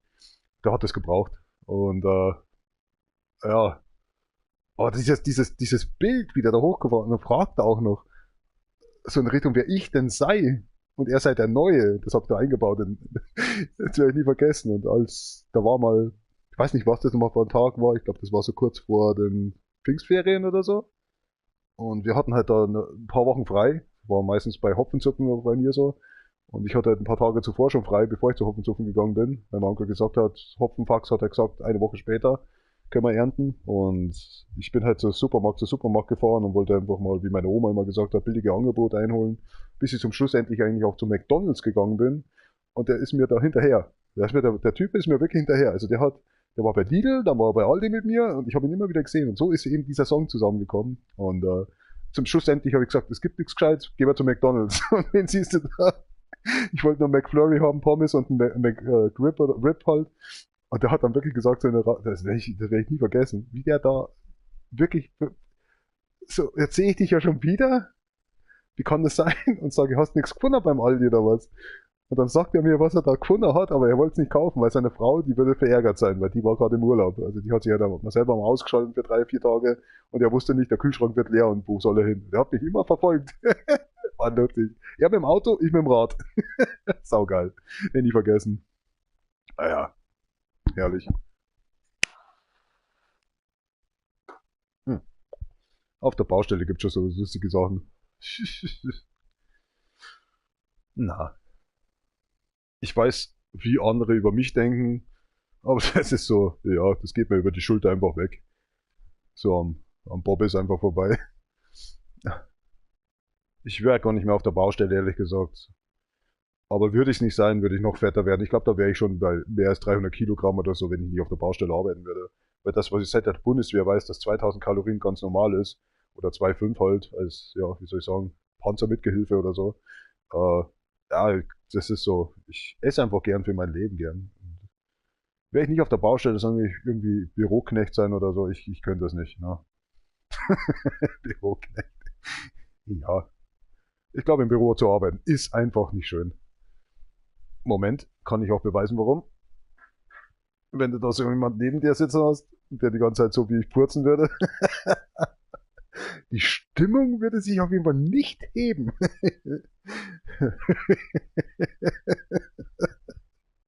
Höchstwahrscheinlich nur die Nase, um frische Luft zu schnappen. Ja, jetzt sind wir schon fast bei 3 Stunden und ich muss schon wieder auf Toilette. Unglaublich. Oh, der Stuhl ist echt krass. Wenn du, wenn du zu lang in einer Position hockst, du denkst, du stirbst. Das Kreuz tut weh, der Haxen, du spürst nichts mehr. Oh, wie eigentlich das Headset noch arbeiten kann. Das hatte jetzt eigentlich schon 12 Stunden Livestream hinter sich, insgesamt. Den ganzen Tag. Ohne dass ich nachgeladen habe. Respekt. Und ich weiß, dass die Earplugs rein theoretisch auch 12 bis, sag ich mal, übertrieben jetzt 24 Stunden arbeiten. Nur Problem bei denen ist, deswegen habe ich noch ein zweites Paar, dass die durch das Headset durchkommen mit dem Bluetooth. Und wenn ich dann doch mal zur Toilette gehe, einfach der Empfang ein bisschen Strom frisst. Batterie halt. Oh, ich muss schon wieder rotzen und ich stehe schon wieder auf der Toilettenbrille, so auf gut Deutsch. Das ist doch so nervig. Oh.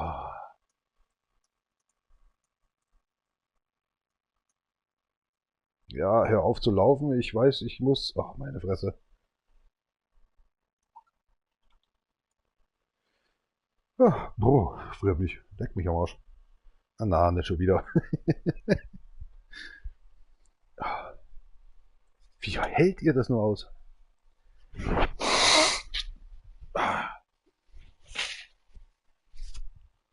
Wow, was für ein Song. Ja, ich quatsch halt gerne über die alten Zeiten. Man sieht, man wird alt. Man wird alt. Er weiß, jetzt habe ich Socken gekauft. Jetzt zieh ich sie nicht mal an. Ich bin auch so ein Volldepp.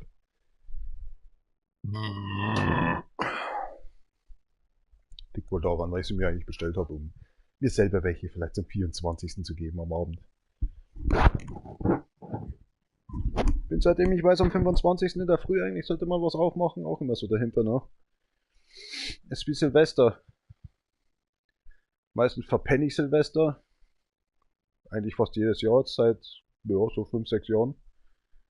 Oder wenn ich wach bin, dann versuche ich habe Sekt zu Hause, die dämliche Sektflasche aufzumachen und ein Glas zu trinken. Ein beschissenes Glas. Und am nächsten Tag muss ich schauen, dass die Sektflasche wirklich wird sie nicht los. Beste Beispiel, Glühwein. Habe ich immer noch. Habe ich den noch? Der steht, glaube ich, immer noch in meiner Ding drin, in meiner Tür von meinem Gefrierschrank, wollte ich schon sagen, von meinem Kühlschrank. Ja, definitiv. Letztes Jahr mit der Mom noch gesoffen. Haben wir Uno gespielt, haben wir gequatscht. Ich glaube, das waren so 1, 2 Stunden. Sie wollte kein Glühwein. Habe ihr O-Saft angeboten. Ich musste den Glühwein dann trinken. Boah, ist der bitter. Aber egal. Hauptsache er war warm. Das, ne. Dieses Jahr hat sie sich, glaube ich, noch nicht einmal, doch einmal hat sie sich gemeldet. Zum Geburtstag, glaube ich. Nee, auch nicht. Auch nicht? Gut. Oh, what the fuck? Ich glaube, dieses Mal haben sich nur die Arbeitskollegen bei mir am Geburtstag gemeldet. Ich habe keine Freunde. Ich habe da Arbeitskollegen als Freunde eigentlich. Wenn ich was brauche, dann helfen die. So umgedreht ist es natürlich auch. Am 7. beispielsweise, am 7. Januar muss ich schon wieder 3 Tage helfen. Mei, ist in Ordnung. Sehe ich jetzt noch so, aber der 7. ist bald da. Das sind 2 Wochen.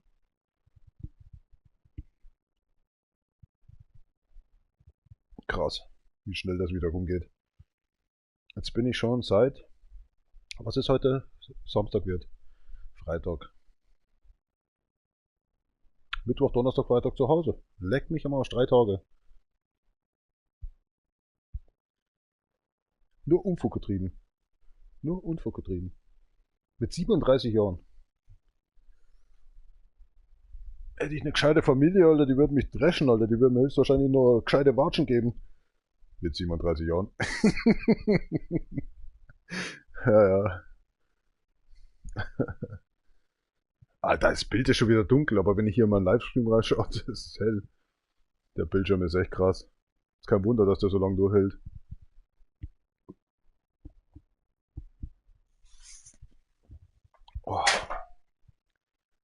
Ja, mei. Entschuldige, dass ich so viel Quatsch. Das passiert mir nicht, wenn ich auf Englisch rede. Mucke taugt. Keine Ahnung, das Ambiente taugt einfach gerade. Obwohl es saukalt hier ist, ohne Scheiß. Andere würden sich ans Hirn langen. Was glaubst du, warum du das Fenster eigentlich überhaupt auf hast? Ja, weil ich rauche. Weil ich meine Zigarillos rauche. Ganz normal.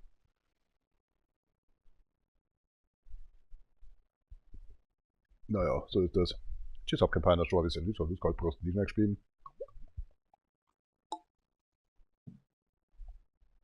Was für eine Fahrweise.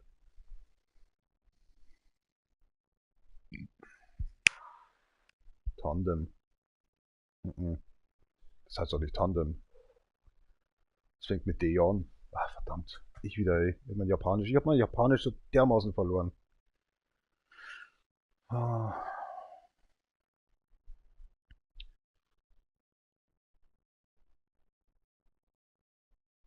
Drifto? Drift. Ach, das heißt Driften. Meine Fresse. Hallo, guten Morgen. G-R-E-D-O. No, wait. Ach, das ist ein F. Ach, das ist ja das F. Das andere ist ein D-O. Natürlich, Drifto. Aber da steht doch. Was ist das? Keine Ahnung. Mein Japanisch, Mann. Alter, ich hab das komplett verlernt. Das heißt ja nicht mal Continue hier. Starto. Ja, Start. Na, nicht einmal. Ach, keine Ahnung. Gar nicht Maß.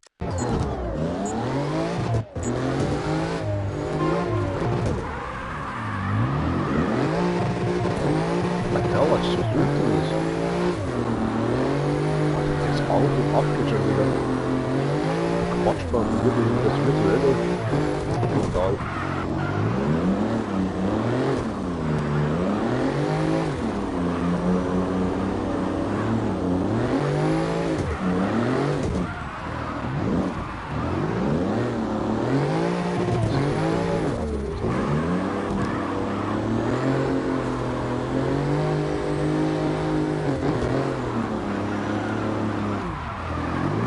Wenn er was willst, wenn er was wissen wollt, dann lass mich wissen, okay.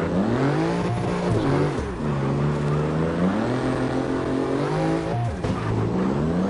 Ernsthaft.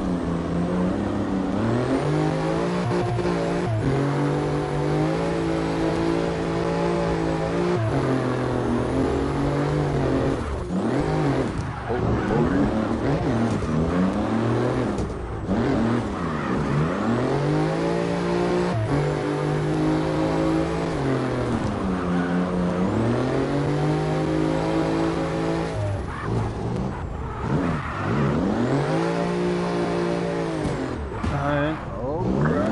Easy. Django.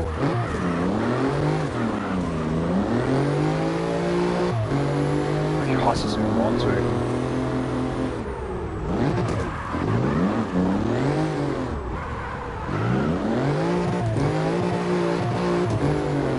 So zwei Sekunden Zeitfenster. Wenn du geradeaus wärst, dass du noch Zeit hast, nochmal einzuschwenken oder weiter laufen zu lassen. Das hat es am Anfang nicht gegeben. Bist du wieder dagegen gefahren, warst du Feierabend, da war es vorbei. Na gut, es kommt drauf an, wie heftig du dagegen fährst. Natürlich mit 160 Kilometer pro Stunde in der Seite reinfährst, dann ist natürlich Feierabend. Wenn du ein bisschen anfährst, war damals, glaube ich, schon fast vorbei. Ja, da hat es keine Punkte mehr gegeben. Hätte neu anfangen müssen, auf gut Deutsch. Also, hast du weitermachen können mit den Punkten in dem Sinne.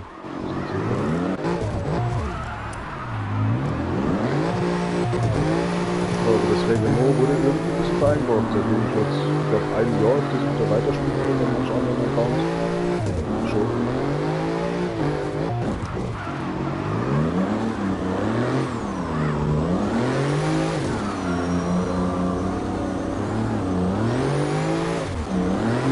Der halbe heute erst. Stimmt aber auch nicht. Das haben wir nicht umgesorgt. Ich glaube, ich bin jetzt mittlerweile bei 16 Folgen oder so. Insgesamt in einem Jahr.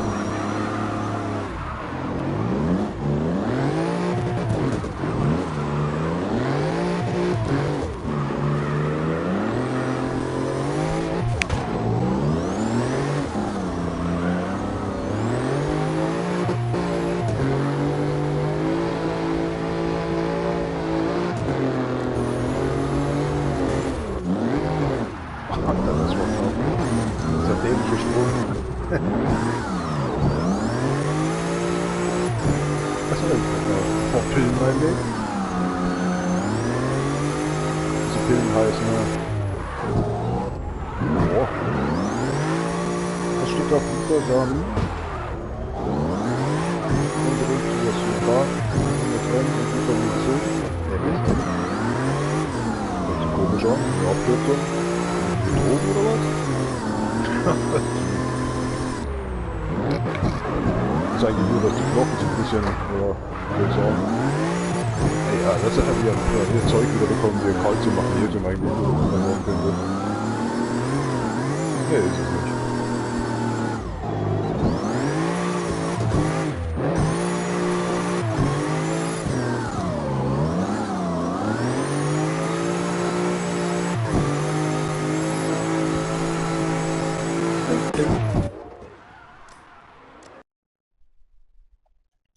Es gibt so einige Tracks, die ich eigentlich wirklich hasse wie die Pest, weil ich das schon so lange fahre.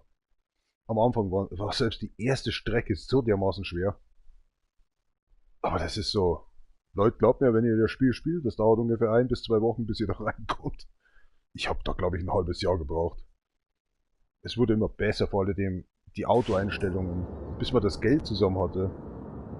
Es war damals, muss ich mir ehrlich sagen, ich glaube, barely, kann ich mich so ein bisschen erinnern. Man hat gar nicht so viele Punkte bekommen im Singleplayer. Aber jetzt, das ist zu übel. Ich zeige euch mal ein Auto. Auf Deutsch, das ist komplett anders, ne? Meine dämliche Aussprache. Wo ist denn der BMW? Wo ist er denn? Ach ja, Bandit. Wen haben wir denn hier? War das nicht die Karre, die keine Punkte macht? Nee, das war ein anderer BMW. Moment. Ah, wo ist er denn? Imperia war es. Genau, Imperia macht keine Punkte auf bestimmten Strecken. Aber war jetzt das beim Driften oder beim Time Attack? Warte mal, ich muss mal schnell schauen.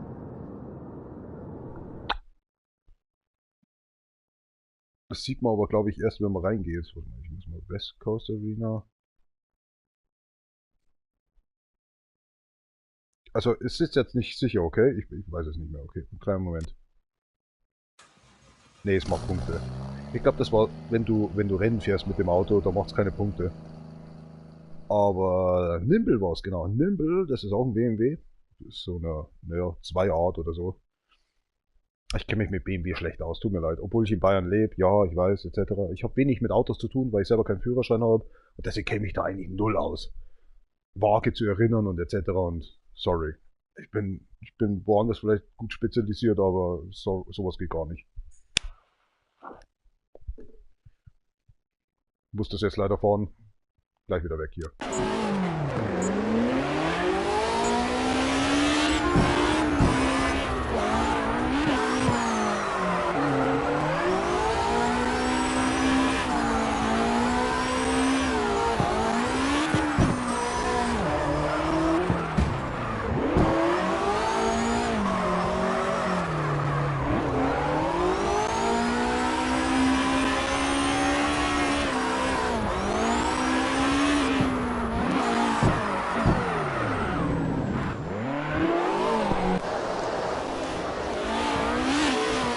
Ich hasse es, wenn am Schluss endlich hier bei West Coast Arena das Auto komplett in die Bande reinfahren will oder geradlinig, obwohl du eigentlich seitlich fährst.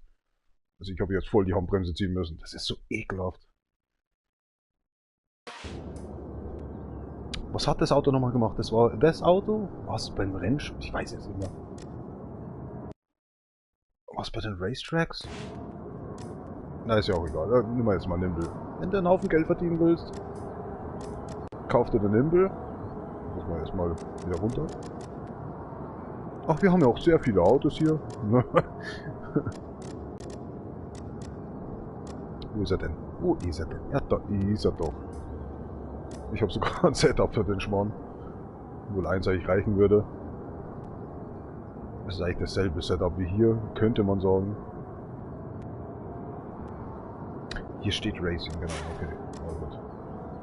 Also man muss, wie gesagt, mit Nimble muss man hier Time Attack machen und man sollte einfach sich ein Racing Setup kaufen. Kann man das irgendwo hier sehen, was man kauft? Ja, here we go. Ich nutze halt zum Driften ein Ultimate. Man sollte sich Racing kaufen, kostet so zwischen, weiß nicht, 40.000, 45.000. kauft man sich den Müll.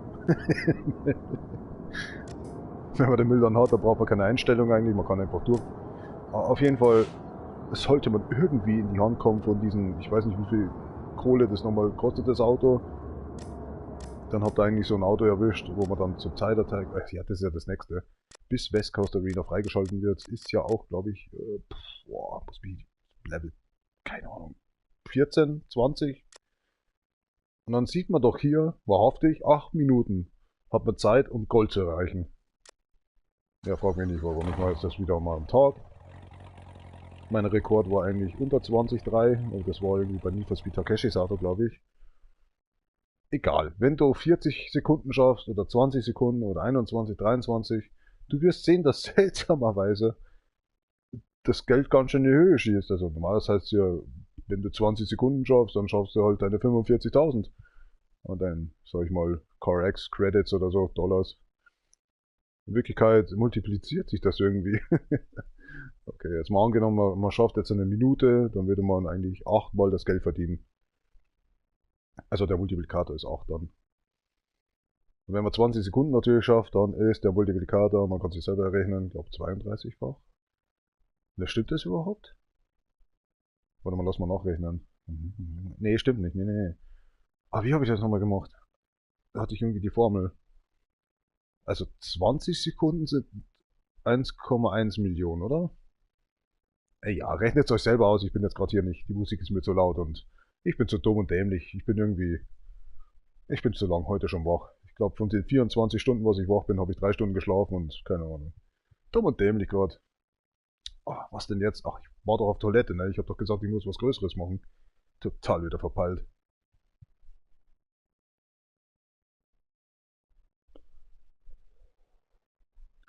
Gibt es ja das Herzsystem und wo man dann eigentlich sieht, kardiotechnisch irgendwie blau und rot. Bei mir schmerzt jetzt gerade eigentlich die große Vene, die blaue. Liegt wohl daran, weil die Anspannung im Körper höchstwahrscheinlich ein bisschen hoch ist. So, also nur zur Erklärung, wie gesagt, kauft euch Nimble, macht ein Racing Setup oder kauft euch das Racing Setup. Und wenn ihr Glück habt, dass ihr schon bei West Coast Arena seid und ihr habt verdammt nochmal Frust oder so, weil ihr online die ganze Zeit spielt und wollt euch ein anderes Auto kaufen, nimmt das Auto, geht zur West Coast Arena und ja, versucht Gold. Machen wir das jetzt mal.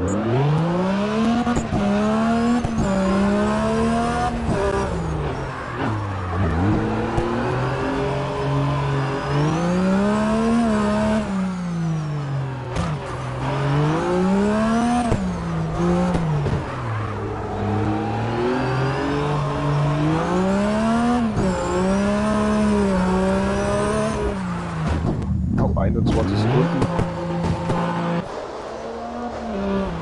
Here we go. 21 Sekunden, 1, eine gute Mille und 59.000. Und ich gehe jetzt mal auf die Toilette und lasse euch ein bisschen allein. Bis gleich. Oh Gott, steig auf, junger Mann. Jetzt steh auf, mein Gott, das ist laut. Ich sehe wieder gar nichts. Das hat so die Nacht an sich. Gute Zeit.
Sitze ordentlich auf dem Klo, ja. Fällt mir ein, ja, Mann, ja. Superpapier, ja. Da muss ich mal eine Übung, ja. Und mir Geld in meiner Tasche. Map. Jetzt sind sie zum manch andere nicht so. So richtig klasse. Vollgeschisstes Klopapier. Doch zählt rein. Doch von meinem Klo. Das ist ein Scheiß, ja. Stinkt auch hier.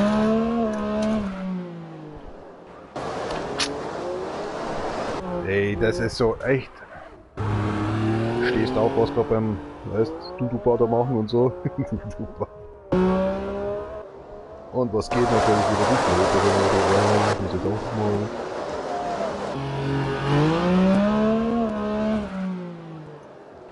Was ist denn mit dem Kerl los?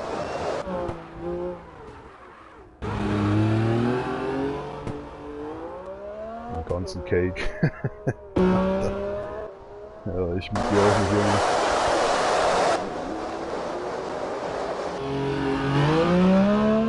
Das mit der Rolltreppe ist nicht schlecht.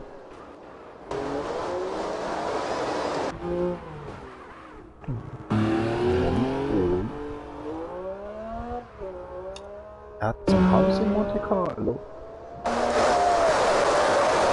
Ja, das glaubt er selber nicht mehr. Das ist in Chicago.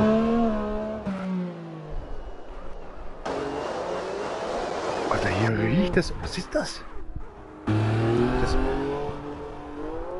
Das stinkt voll nach dem Parfüm, Alter. Was ist das für ein Scheiß? Kein Schimmer, Alter. Ich komme hier rein, es stinkt voll nach dem Zeug. So, jetzt stinkt es nach Davidoff.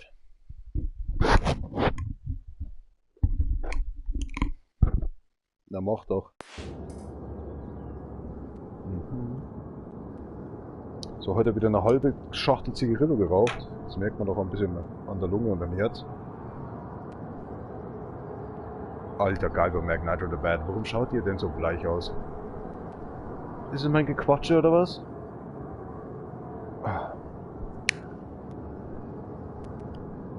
Fragt euch immer, wie ich auf den Namen gekommen bin. Das liegt an der Perücke.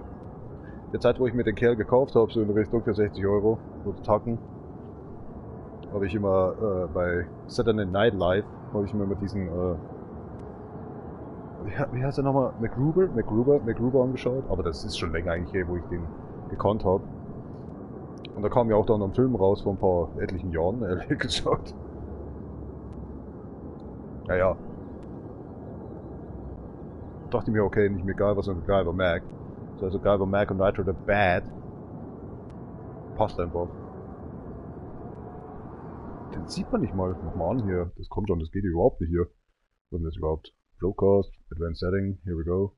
Hey, wir haben immer noch 2 Striche auf dem Controller. Nee, das stimmt nicht. Was ist da los? Das geht doch mal gar nicht. Oida! Ich hab fast auf 100% Transparency gemacht.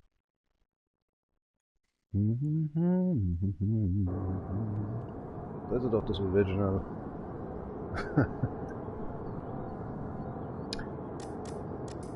So, langsam wird es langweilig hier für euch, ja? Na, für mich nicht. Musste ich unbedingt zeigen. Es ging halt nicht anders. Super, jetzt kommen wir wieder von vorne anfangen. Scheiße. Oh, da ist eine Veränderung vorgenommen worden. Muss ich das wissen? Ich habe doch mehrere Autos, das gibt's doch gar nicht. Glaube ich nicht. Wow. So viele Autos, die ich nicht haben muss. Deswegen habe ich auch 3 Accounts, eigentlich 4 Accounts, aber einer wurde mir ein bisschen, naja, weggehackt, musste ja sein. Jetzt wahrscheinlich war Sony self. Als ich den Arbeiter verlassen hatte, wo ich mir gedacht habe, er könnte es gewesen sein. Weil es ja so dermaßen gute Skills hat, so ein Heck Mac. Got it? No? Okay, gut. Ah, kein Schirmer. Das hat mich damals ja getroffen, weil 70.000 Euro einfach weg waren vom Spielen her und was ich dann im Endeffekt eigentlich für die ganzen Controller, also für die Headsets ausgegeben habe. War schon ziemlich heftig. Ich hab nicht mal ihn hier? Oida. Ich hab nicht in den Neuanzeige gerade kaum. Komm an.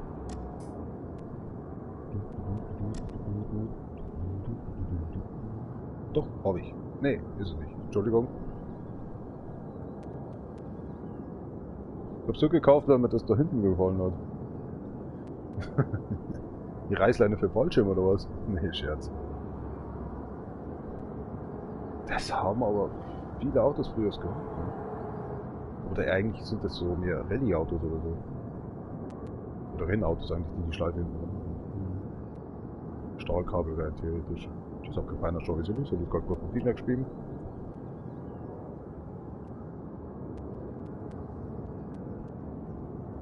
Shin Obi. Obi.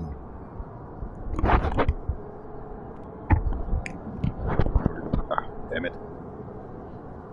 Boah, jetzt wird es aber echt kalt. 4 Minuten vor 24 Uhr.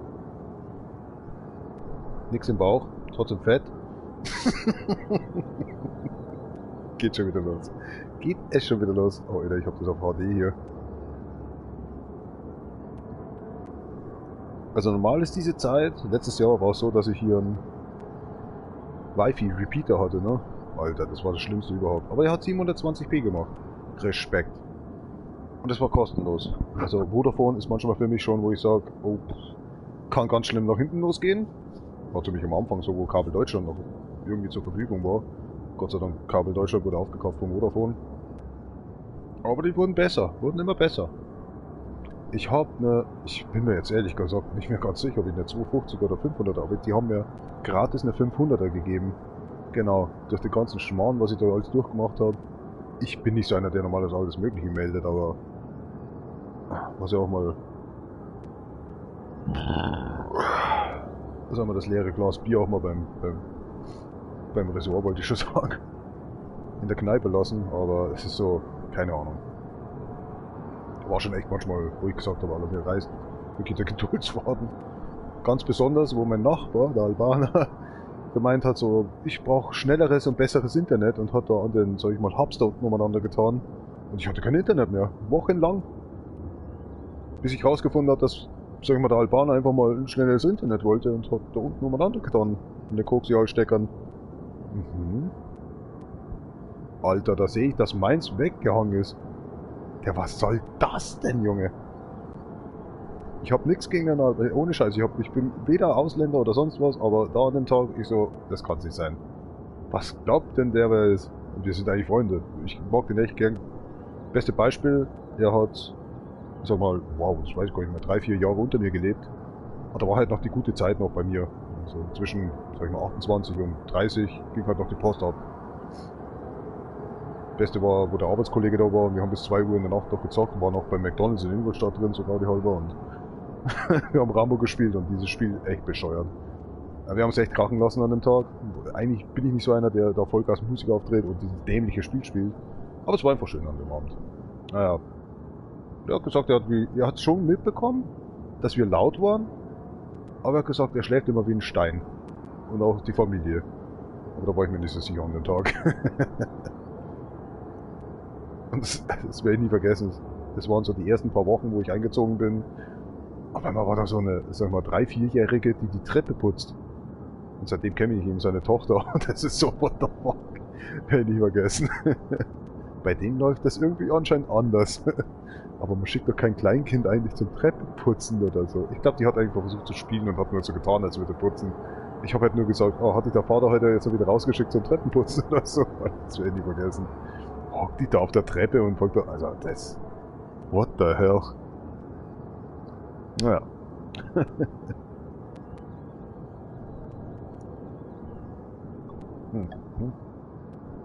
Warte mal. Wie lange lebe ich hier schon? Ja, kommt schon. Oida, das kommt echt hin. Die war damals 4 oder 3 Jahre. Ich bin ja schon 11 Jahre hier, ne? Alter, die ist echt schon. Die ist doch 15 schon. Boah, Alter, wie die Zeit läuft. Ja, er schießt mich, Alter. Das Gesicht werde ich nie sehen, als ich sie gefragt habe, weil die kein Deutsch verstanden hat oder weiß nicht. Ja, wie halt Kinder sind. Gerade wenn sie alleine sind oder so. Brauchst du nicht glauben, dass da jemand antwortet. Ja, übel. Dass mein Arbeitskollege gesagt hat, wie ich mein Juniorchef, also der Juniorchef, also was soll ich jetzt sagen? Der jünger ist als ich, ein paar Jahre. Ja, schon ein bisschen jünger. Als mein älterer Arbeitskollege oder einer der ältesten Arbeitskollegen hier in der Firma sagt, und er sagt immer noch, wie er damals ihn kennengelernt hat, wie er im Kinderwagen war und so und hat reingeschaut und was zum Teufel, und der ist schon erwachsen, hat einen Führerschein und keine Ahnung, ist Maurermeister und so ein Scheiß, ne? Oder zumindest halt Geselle und halt, ich weiß nicht, was er wirklich jetzt gemacht hat eigentlich, die letzten 4 Jahre. Ab und zu sehe ich ihn und das ist dann irgendwie so, keine Ahnung, er grüßt mich halt dann auch anständig ordentlich und so und das ist nicht so irgendwie so, ach du Dreck du oder so. Nee, der nicht. Das ist echt ein cooler Kerl eigentlich. In der Arbeit lässt er sich ein bisschen, da blitzt er sich ein bisschen, aber keine Ahnung. Er hat schon was drauf, so ist es nicht. Er lässt aber auch nicht raushängen. Es gibt so viele, sag ich mal, Chefs oder so, die dann Kinder haben, die es richtig raushängen lassen. Da habe ich welche in der Berufsschule kennengelernt. Katastrophe. Tja, mein. Was aus denen geworden ist. Sind wir schon gefahren? Nö, 0. Ja, dann fahren wir hier bis 1700. Okay. Und 350 beim Rennen. Okay, klar. Rede ich gerade mit mir selber. Ja, den ganzen Tag schon wahrscheinlich. Gambarimas.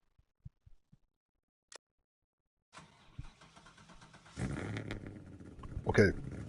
Probieren wir's. Intinori only. Oh mein Gott, ernsthaft.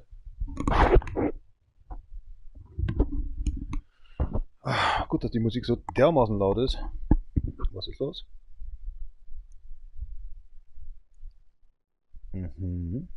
Endlich hat sich die Ergo-Versicherung wegen meinem Zahnproblem geäußert. Oh meine Fresse. Ich habe jetzt keine Zeit dafür.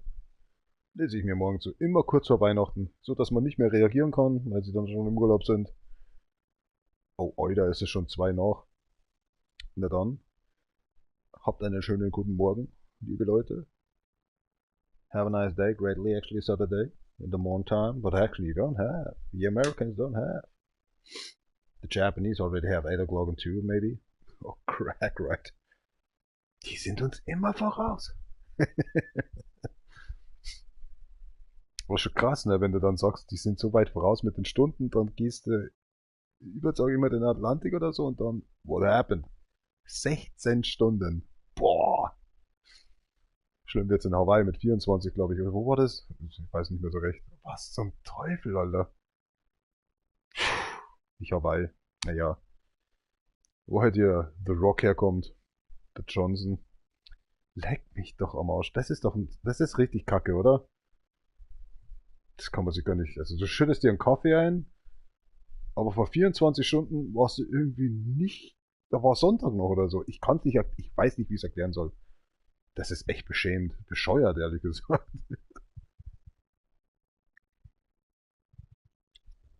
Wow, was haben wir denn jetzt hier am Laufen? Grand Theft Auto San Andreas, Mr. Hayden. Hayden? Oh man, what the hell is that?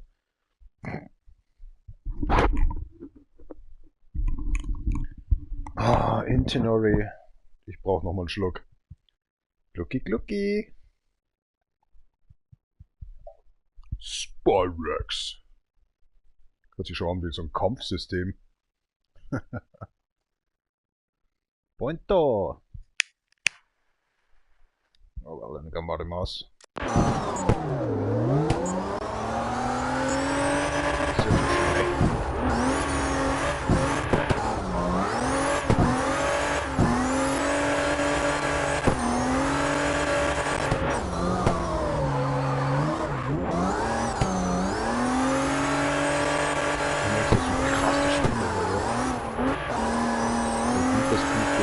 Need for Speed Shift 2 oder Shift 1, glaube ich.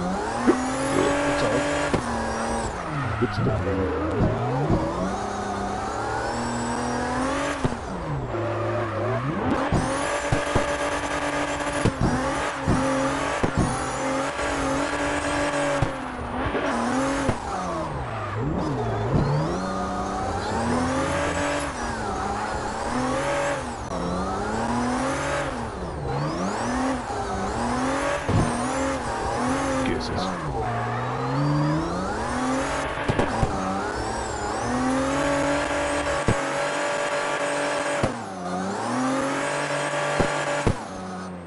Na, komm on.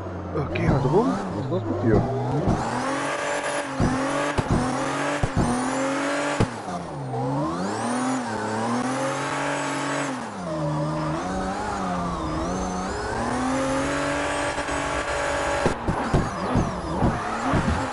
Digga, nein. Was machst du? Habe ich nicht 29 gelesen? Ich bin auch immer ganz auf der Höhe.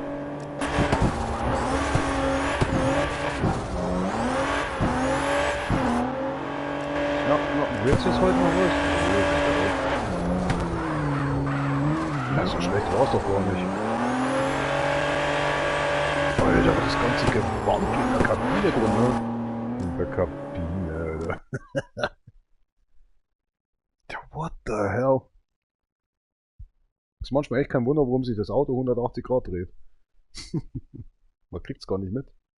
Vor allem, weil ich meistens gar nicht aufs Auto schaue, sondern eigentlich nur was als nächstes kommt, welche Kurve, wie der Zombie-Zoo, also die Leute halt, die komplett kaputtgeschlagenen Leute da in der Tribüne rausschauen.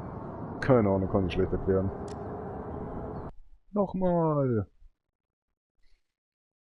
Oh Gott, echt jetzt? Meine Fresse. Ne, ja dann viel Spaß. Nee, das machen wir am Tag. Fehlerhaft. Mein Gehirn ist einfach fehlerhaft.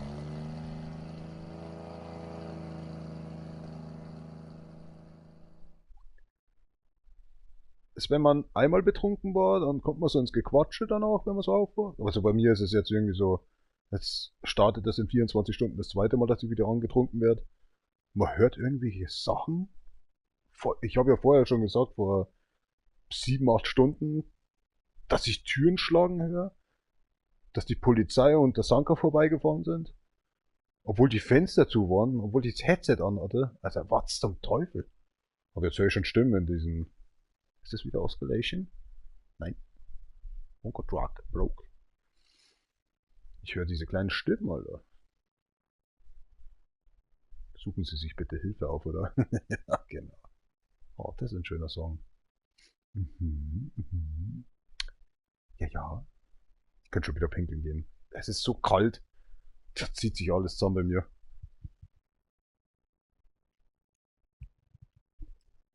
Wenn man einfach hockt, es ist so, in der Arbeit würde ich mit einem T-Shirt rumrennen. Aber wenn man hockt, innerhalb von 2 Stunden wird mir so dermaßen kalt. Obwohl es gerade mal vielleicht 6 Grad oder 5 Grad hat. Keine Ahnung. Gambarmas.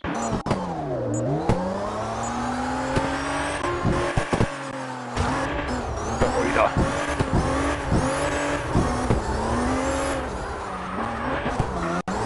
Win-win. Pass auf über die Soundtechnik. Du fährst mir da nicht hin.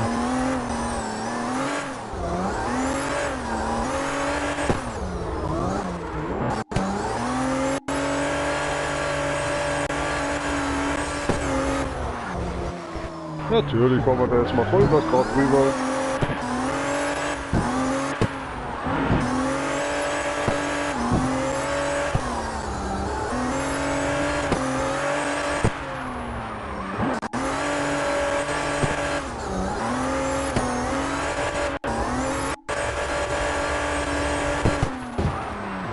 Alter.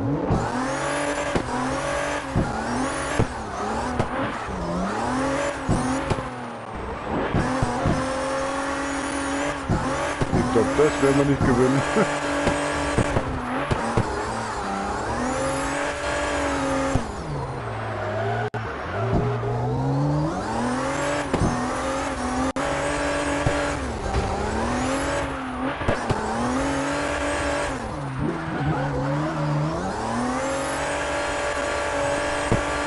Gerade noch so, oder?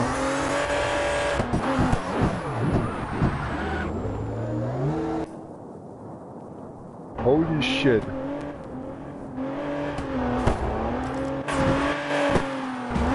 Schon der Anfang dachte ich, oh nee, das haut nicht gut hin. What happened? Just go.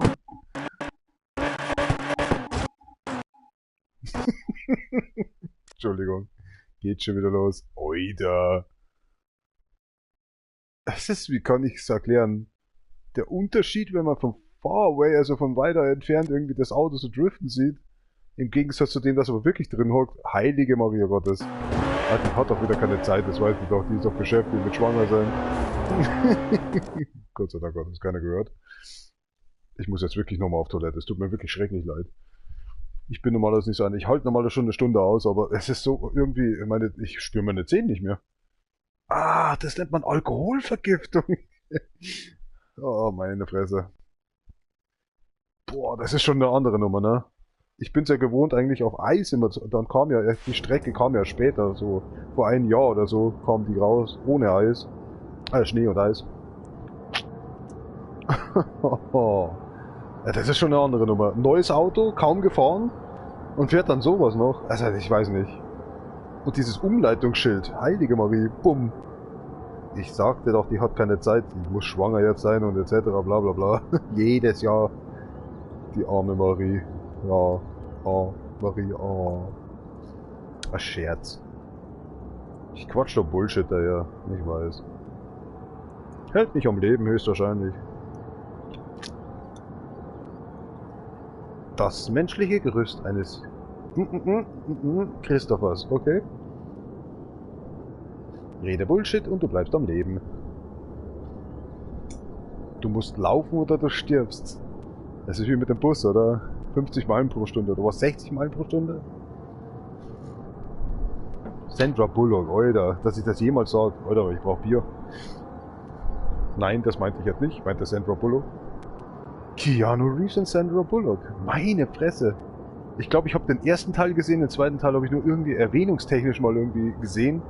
Also ein bisschen trailertechnisch, weil es mir dann langweilig wurde. Und dann kamen diese Parodien raus. Die fand ich dann besser. Ich glaube, das war mit Leslie Nielsen, oder? Als er versucht hat, den Bus zu stoppen. Seinen kaugummiartigen Bein dann. Ah, es gibt schon Sachen, ne? Tschüss, hab kein feiner Scheiße. Lüser, Lüs, Goldbrust, die Schneck spielen. Ja, vielleicht erst gerade recht. 5 Rennen noch. Das kriegen wir doch irgendwie in den Griff. Nee, glaubst du selber nicht. Ah, endlich diese Ruhe genießen.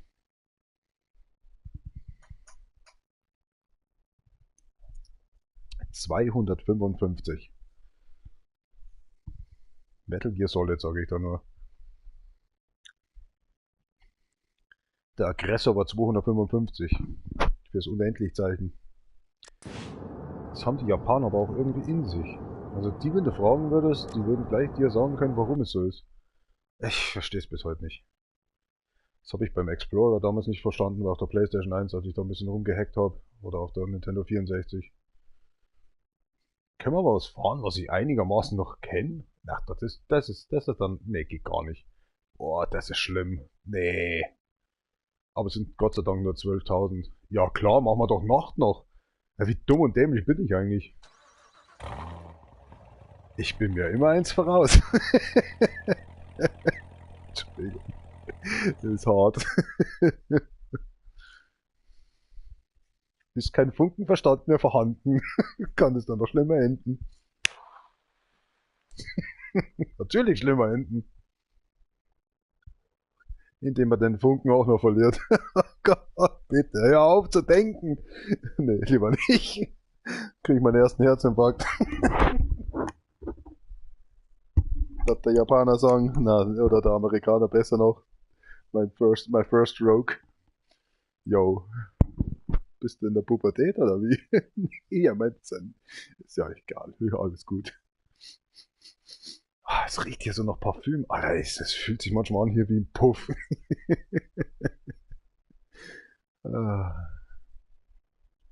Wie war das nochmal, wenn du auf dem Klo hockst und du siehst so ein Schild? Das werde ich nie vergessen von meiner Oma. Achso, das ist so, machst Fenster auf und der nächste wird dir dankbar sein, oder wie war das nochmal? Da siehst du eben diese Karikatur da auf dem Toilettensitz da hocken.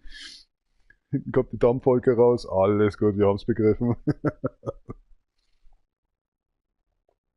Das Herz halt brummt, da bist du noch gesund. Na, wenn's Arschall brummt, na, was das überhaupt, also, ich weiß ja gar nicht mal, ob das, ne?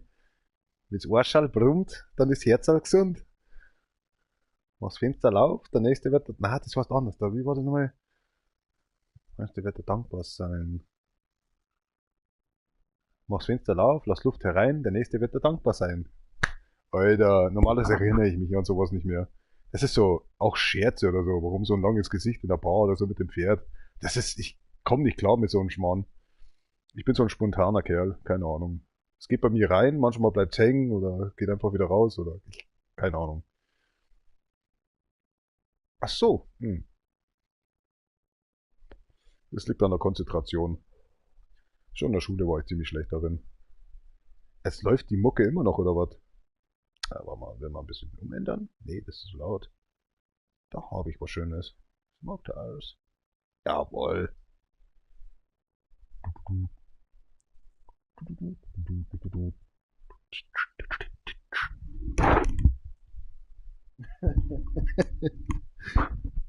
Hab schon wieder den Filmriss irgendwie in meinem Gehirn. Wie der andere auf der Toilette hockt und hat richtig Dünnschiss, aber so übelsten vom Feinsten. Und ihm hebt's von der Toilette runter, aber richtig nach vorne weg. Ich glaube, das war Scary Movie, aber ich bin mir nicht mehr sicher, welcher Teil. Den mit dem Fahrer fand ich am besten. Als er sagte, er müsste erstmal auf ein stilles Örtchen, nimmt seine Bibel mit und macht da sein Psalmzeug da, ne? Die Fliegen werden immer mehr. Das ganze Fenster schon voll Fliegen. Das habe ich einmal gebracht auf der Baustelle. Ich wusste, da steht jetzt neben der Toilette jemand. Das war natürlich der beste Arbeiter von uns. Mein bester Kollege hier. Hat dann dagegen gehauen und hat gefragt, ob alles gut mit mir sei und so. Ich habe ihm nie den Filmclip gezeigt. Ich muss ihm den mal zeigen. Dann versteht das. Ah, das ist ja auch schon jahrelang her. 3 Jahre ungefähr, ja. Kommt schon hin. Oh Herrgott, vergib mir. Steh mir bei schlechten Zeiten oder so. Ich bring's nicht mehr zusammen. Dann hockst du auf dem Klo und du purzt umeinander und versuchst abzudrücken und so. Der Arbeitskollege steht draußen auf dem Dixie-Klo daneben, weil nee. Perfekt. Das Dumme ist halt, ja, ich halt bin halt so einer, der quatscht. Macht ein bisschen Spaß, aber lacht nebenbei auch gleich. Das ist kacke. Ich würde es nicht schaffen. Nee. Dann warte mal. Careful loud. Ich denk so. Boah, das überlebe ich nicht. Nee. Nicht mit dem Auto. Da ist schon Massentor, oder? Ach, schon wieder viel zu schnell.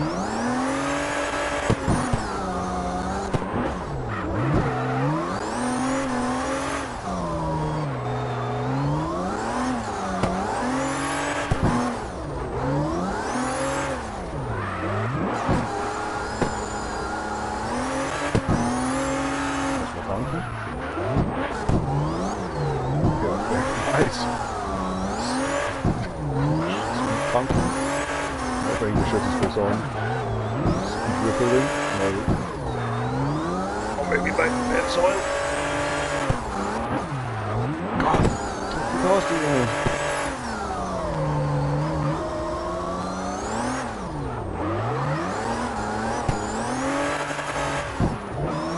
Du kennst die Strecke schon einigermaßen. Aber sie fährt sich komplett anders. Inventory. Oh Scheiße, jetzt hat's fast verkackt. Nee, das ist nicht fett. Mach mal aus, das Licht hier, Junge. 50 Kilometer pro Stunde hoch mit Trocken.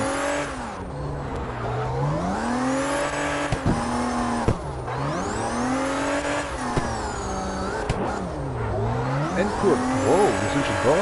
Alter, wir haben überlebt.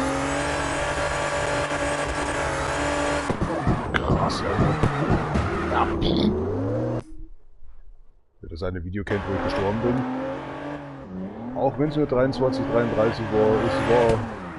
Mein Herz geht jetzt noch. Adrenalin oder so. Ja, brutal.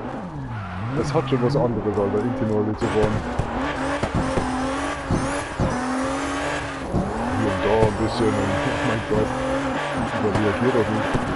Warte mal, wo ist denn das? Geht das? Vorwärts? Okay, jetzt auch. Was steht hier? No parking. Tour away soon. Wir sind noch nicht mal im Kauf drin. Alter. Beste kommt noch. Steht's jetzt gleich da? Hier. Wo ist das Schild? Wo ist das? Ah, hier, okay, warte. Kleinen Moment. Jetzt sollte man sehen. Ach, immer verkehrt rum. Ah, okay, warte, kleinen Moment nochmal. Ah, gut, jetzt aber. Er schaut schon rüber. Er schaut schon rüber. Hier steht, Welcome, German and American Food. Ich verstehe nicht, warum das Sky so auseinander ist. Walk Info. Westside Lol's Coffee. Are you kidding me? Ich wusste nicht, dass Kaffee glücklich macht. Koffein oder wie? Und dann steht da der BMW, ne? Da denke ich mir, der alte 3er BMW, glaube ich, ist es. Oder, schießt mich tot oder so. Das könnte auch ein 1er sein. Keine Ahnung. Schaut ja fast aus. So ein Mix irgendwie Manta oder. Oh, hier steht dann Welcome German and American Food. Das spielt 3 Jahre lang schon. Mir ist es nie aufgefallen. Nie aufgefallen. Da siehst du so die Scheune da hinten, wie der Zaun in der Luft hängt. Diese Leute, die eigentlich schon ausschauen wie komische, ja, die kurz davor sind, eine Schrotflinte rauszuholen. 3 Leute, die eine Frau molesten, also auf gut Deutsch belästigen. Und die sich einen Scheiß drum geben. Was ist das für eine Town? Rake Road Coffee. Coffee, coffee, coffee, coffee, coffee. Everywhere coffee. Over there, coffee. Coffee, coffee. Aber immer Coffee. I'm stunned. Coffee. Here we go. Coffee. In the Rake Road Coffee. Coffee. Ein Wasserturm, der Licht. Naja, okay, ich bin komplett hier. Irgendwie stimmt hier was nicht.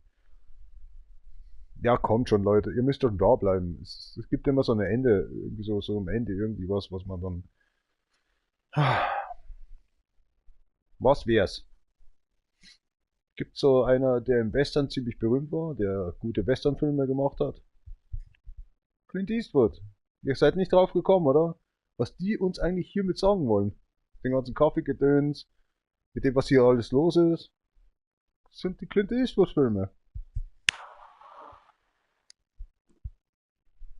Aber nein, alle Leute müssen wieder gehen. Schade. Das wär's jetzt nicht gewesen.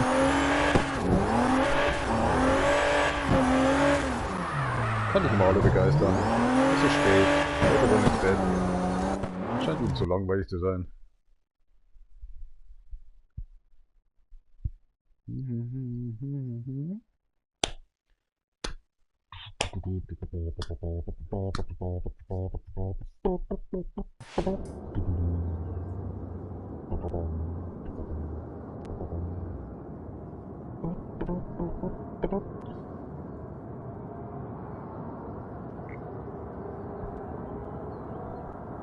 Wir machen natürlich weiter.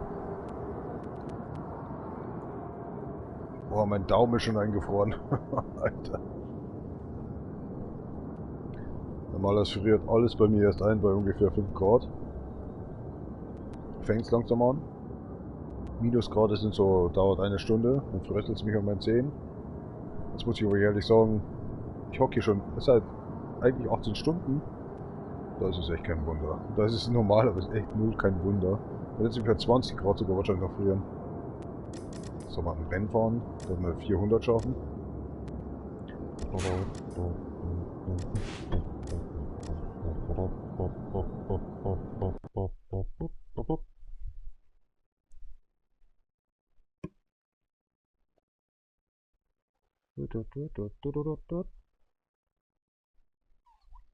Ich brauche ein recht knappes. Ah, recht knapp, ha? Was ist mit dem? So zum Spaß. Cool. Brauche vielleicht 2 Minuten noch was, aber egal. Ich kann schon wieder pinkeln gehen, ohne Scheiß. Ich habe gerade mal ein Viertel des Bier ausgeleert und kann schon wieder gehen. Die Nase trieft die ganze Zeit. Boah, was ist los mit mir?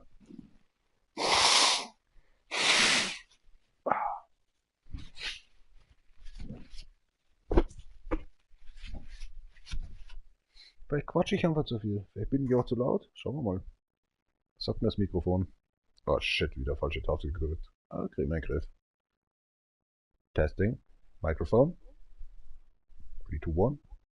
Hello. Viel zu leise.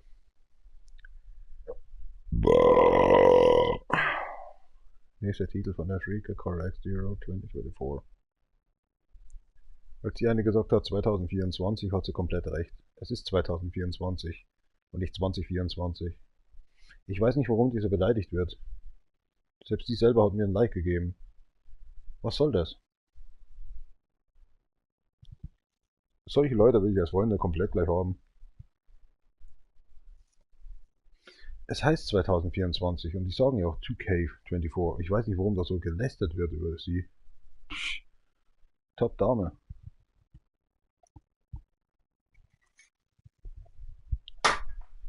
Bevor du deine Socken anziehen konntest, hat die höchstwahrscheinlich die Socken schon mal erstmal im warmen Wasser warm gemacht oder so. Ich weiß nicht, oder eine Mikrowelle vielleicht erwärmt. Es gibt Mädels, Alter, die machen so viel Zeug, Alter, das du nicht verstehen lässt. Die Tricks kennst du noch gar nicht. Ich habe in der Pflegefamilie so viel gelernt.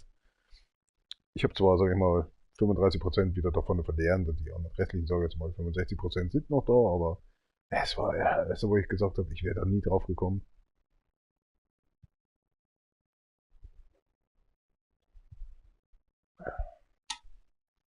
Der erste war schon schön.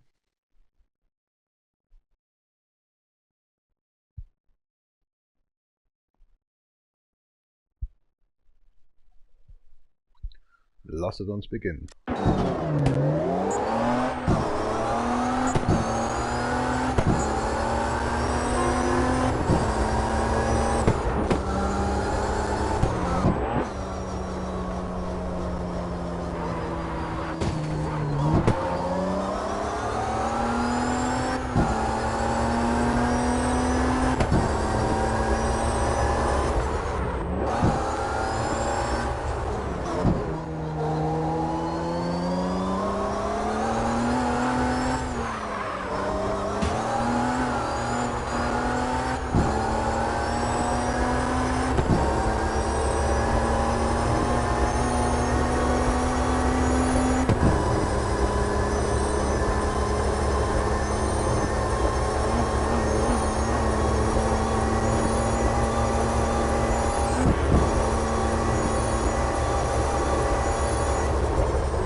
Wow.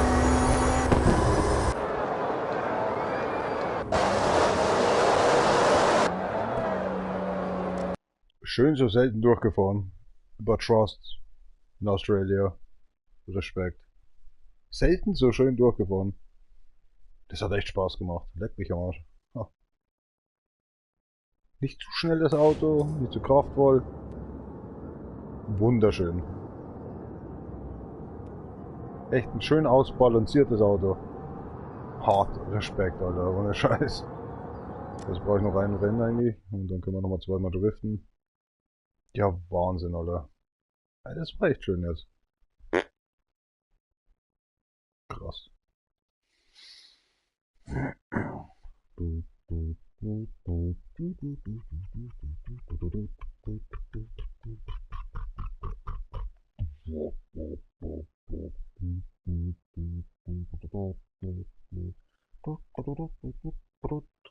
Over XP? Oh, like that. Ah, ich muss immer ständig auf Toilette, ne? Aber ich muss nicht wirklich. Das liegt doch daran, weil ich immer so viel hock. Normal, das renne ich immer 12 Stunden am Tag immer umeinander. Und jetzt hocke ich hier so 18, 19 Stunden schon. Das ist ewig. Jetzt stehe ich einfach so im Eck drin. Ich leere jetzt einfach mal meinen Mülleimer hier aus. Mein Biereimer, sage ich immer dazu, wo die Rotztempos drin sind und meine Biers. Die Mucke, die taugt doch richtig. Ja, ich glaube, wir müssen was Drittes aufmachen hier. Ist das jetzt wird der Montag? Oh, wir haben ja Samstag. Ja, jetzt machen sie sich doch mal 3D hier und nicht 2D. Sie flaches Monster. Ach, was für ein Süffling hier, ne? Mehr Cola als Bier. Schaut dir das an.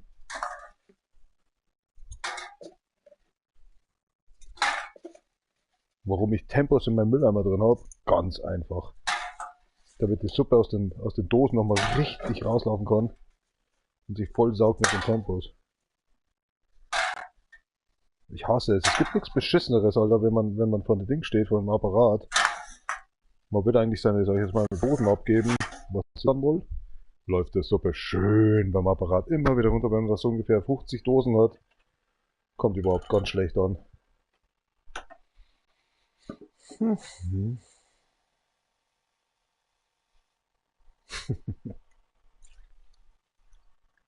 Hat schon was.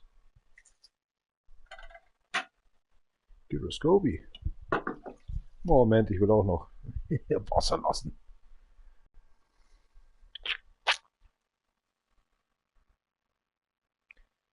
Ah.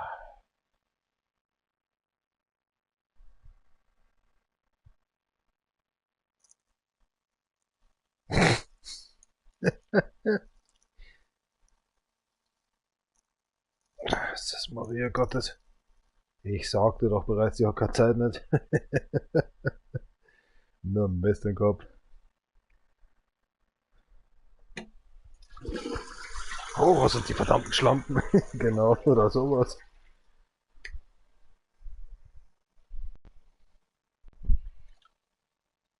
Schaut aus, Alter. Das blaue Wasser, Alter, und die ganzen Tempos da drin. So, nehmen wir mal ein Bierchen mit. Ich glaube, das dauert noch länger heute. Bis er nach Vergiftung stirbt. Aber wirklich, hier ohne. Kommen wir nochmal zurück. Ach, das ist der Trockner. Ich habe das Wasser noch nicht ausgeleert, richtig? Korrekt. Aha. Aber wenn ich nämlich hier reinkomme, ist es eben nicht so. Der riecht neutral. Das ist der Trockner, ich habe das Wasser nicht ausgeleert aus der Plastikding hier. Meine Fresse, der Behälter. Jetzt. Der riecht so. Nach den ungefähr 5 Litern Parfüm. Wäscheparfüm.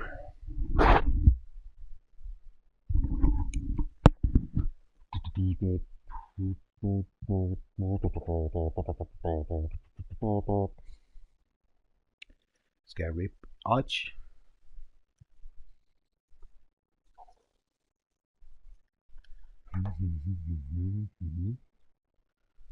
Das ist schon alles gelöscht. Ach, es sind aber auch so viele Fragen heute zu beantworten. Das ist wahrscheinlich die erste und letzte Frage hier in dem Livestream heißt, wann hältst du endlich deine Schnauze? Oh, shit. Nee. Wenn dann klingelt der Nachbar und sagt, wann kannst du endlich aufhören zu livestreamen? Wir haben die Schnauze voll von deinem Gequatsche. Normalerweise ist es immer auf Englisch. Ich habe keine Chance, ich will gerade bloß die Schläge spielen.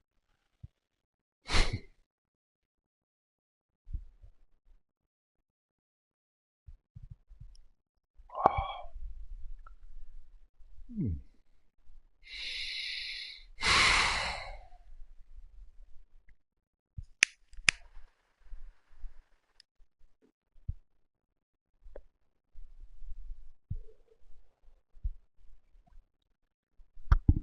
Oh, heute echt.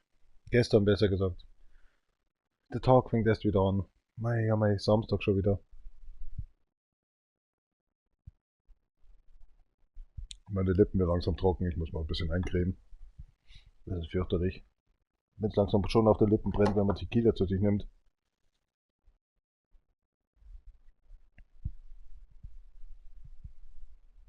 Boah, das dämliche Lachen allerweil. Ich meine, mein Doktor würde sagen, ja, es liegt daran, weil deine Leber schon kaputt ist, deswegen wird deine Lippe, oder wenn deine Lippen auch langsam spröder, weil die Feuchtigkeit abnimmt, dass der Körper normalerweise ausstoßen würde. Deutsch, auch Englisch, geht's mir gut? Dead Miner. Was ist das? Nee, gar nicht, okay. Gehen wir mal weiter runter hier in der Liste. Was so ziemlich am Anfang von 25% der Liste von 500 Tracks. Killer. Sounds cool.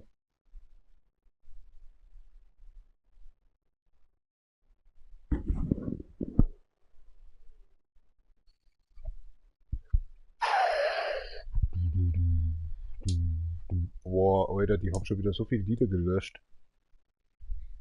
Krass. Crypto wurde komplett rausgelöscht hier. Was ist dann das, wenn das so schwarz transparent ist? Crypto, Seville. Alter, ich hab das Lied geliebt. Meine Fresse.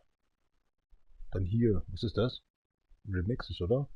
Instrumental Hip-Hop. Komplett weg. Haben die Lizenz oder so verloren. Alter, da ist es. Schweden. Two Fingers. Das Raten, Alter. On Rush. Dude, ich liebte das Spiel. Ich habe das mal von Dezember bis Februar gespielt. Das war bei 2000. Soll's wahr sein? 19 oder 20? Ich habe das Spiel echt geliebt. Deckt mich am Arsch. Das war auf der PlayStation 3 eigentlich noch, oder? Kann mich nicht mehr erinnern. Nee, 4. Das war schon auf 4. Jetzt haben die Server runtergefahren vor 2 Jahren oder so. Alter, warum? Boah, das Spiel schon alleine, die Musik hat das Spiel ja so dermaßen gut gepusht. Ich werde es nie vergessen. Das war echt wunderschön. Ja, Server sind weg. Und das war das erste Spiel, was ich online, also ich hasste eigentlich online, Multiplayer technisch, mit anderen Leuten zu fahren, aber das war ein krasses Ding, war das. So ein Mix zwischen Wipeout HD und, ja, was haben wir denn jetzt? So Trackmania Turbo. Ich glaube, der Song Sweden, Two Fingers, war auch in Trackmania Turbo drin. Aber Onrush war echt krass. Da war die Grafik nicht so, aber das war auch die Zeit, wo ich Gravel gespielt habe. Codemaster Ableger von Dirt. Echt üble Scheiße. Onrush muss ich sagen, da ist Fortnite ein Witz dagegen, wenn man es liebt, einfach ein Auto zu fahren oder so in virtueller Welt. Keine Ahnung, ich kann es nicht erklären, das ist echt brutal. Da lässt man lieber den Tequila stehen und trinkt nochmal ordentlich gutes Bier. Ob es mit Mango, Orange oder sonst was gemixt ist, ich kann es nicht erklären. Es ist einfach. Es war wunderschön. Das war auch die Zeit, wo ich V-Rally in der Zeit gespielt habe.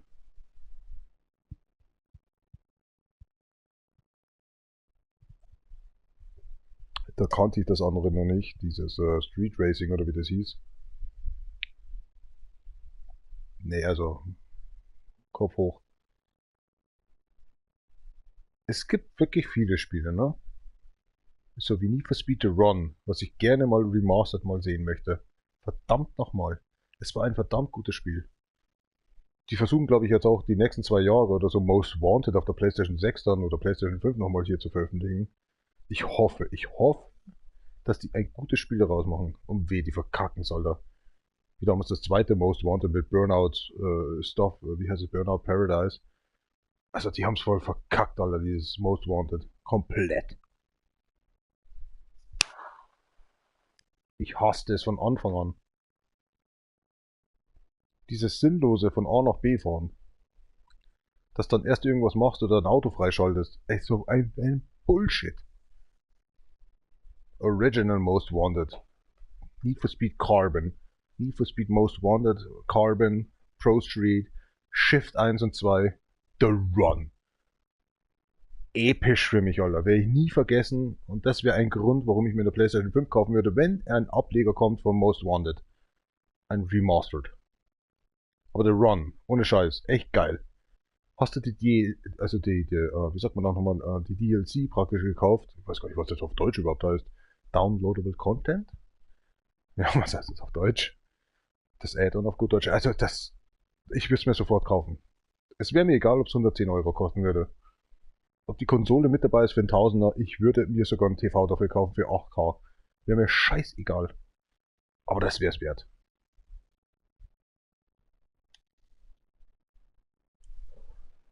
Oh, mein Controller ist noch da. Entschuldigung. Alter, was der Plasma TV noch an Kraft hat. Der ist 2009 erstellt worden, 2013 habe ich mir gekauft für 999 Euro. Mit Versand wohlgemerkt. Steht auf einmal so ein Lastwagen draußen und wusste nicht wohin damit. Ich sag, was habt ihr denn da? Ein Fernseher oder so. Schaue ich mir das Paket an. Das gibt's nicht. Ist das mein Fernseher? Der gesamte Paket mit dem Standfuß hat der 50 Kilo gewogen. Da fragten die zwei Leute noch so in der Richtung, schaffst du das wirklich dann ins erste Obergeschoss? Ich so, ja, das mache ich, bin Maurer, ich pack das schon. Werde ich nie vergessen, ich hatte so Kreuz wieder nach. Dann habe ich den Standfuß erst ausgepackt und ich so, was zum Teufel, wie viel wiegt der? 12,5 Kilogramm? Ja, ist ja kein Wunder. Ein Paket. Ich hätte die zwei gebraucht, ehrlich gesagt. Ich hätte auch Trinkgeld gegeben, hundertprozentig, aber das hätte ich nicht geglaubt. Naja, wieder zurückzukommen auf Need for Speed. Ich war, glaube ich habe das erste Need for Speed war Need for Speed Underground 1. Das war wirklich Jahre zuvor, bevor ich zur Berufsschule gegangen bin, als ich jemanden kennengelernt habe, der echt mit mir diese Faszination Need for Speed teilen konnte. Und der hatte auch echt ein gutes Auto. Der hatte ein Chevy, ein Camaro SS damals, aber mit Ladefläche. Also das jetzt hier bei, ich glaube KX hat das auch. Ja, jetzt mittlerweile diesen Dari Duri oder irgendwie so. Also eigentlich ist das Auto, was wir in KX hier sehen, ist es eigentlich eher so ein Mitsubishi, glaube ich, oder ein Honda. Ich weiß nicht so recht. Ja, vielleicht ist, ich weiß nicht so recht. Ist ja egal. Ich habe das Auto noch nie gekauft. Ähm, Das war eine schöne Zeit einfach in der Zeit. Da hatte ich eine Xbox, da hatte ich dieses Need for Speed Underground 2 dann auch schon. Ich glaube, das war auch dann, wo ich T.I., Snoop Dogg und all diese Künstler so kennengelernt haben, die jetzt mittlerweile unter P. Diddy fallen und naja, was da einfach passiert ist, ist echt ohne Scheiß 30 Jahre lang. Deswegen mache ich immer diese Scherze mit P. Diddy jetzt mittlerweile schon, wo ich hoffe, dass die Deutschen auch begreifen, dass es ziemlich schlimm endet. Boah. Ich war damals, sag ich mal, zwischen 10 und 13 Jahren eigentlich ein Fan von PTD. Aber das ist, wow. Wie krank schwarz ist im Gegensatz zu weißen, oder? Naja, also, nicht normal. Sorry. Und dann wird er noch, höchstwahrscheinlich wird noch freigesprochen von Mr. Herr Trump, Herr persönlich im Februar.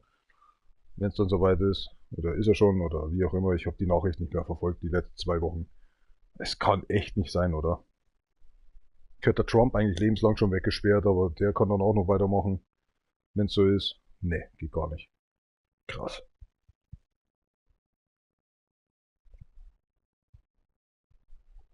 Ich kann sich erklären.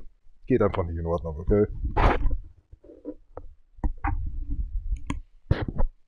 Weil in dem Wald sehr viele Künstler drin hängen, weil sehr viele, sag ich mal, Kinder auch drin hängen. Oder Jugendliche. Und dann er mit seiner Affäre hier jahrelang schon mit Babyöl, Alter. Wie krank. Es heißt nicht umsonst Öl. Es hat eigentlich schon den Anfall davon, dass es Viren und Bakterien mit sich bringt. Ich weiß, es schaut auf, sag ich mal, schwarzer Haut sehr schön aus, wenn eine Dame sich da sowas drauf gibt und so. Das mag schön und gut sein. Aber so krank wie der Typ ist, Alter. Nee, komm schon, Alter. Der ist vorbei. Einfach weg. Schaut euch das an. Ken Block, vor 2 Jahren gestorben. Vor einem Jahr Beckenbauer gestorben. Nee, das war dieses Jahr, oder? Ja, selber Tag, 7. Januar. Was zum Teufel? So ein Typ. Es würde mich nicht die Bohne interessieren, wann der stirbt. Nicht, weil er schwarz ist. Ich bin kein Rassist. Aber das...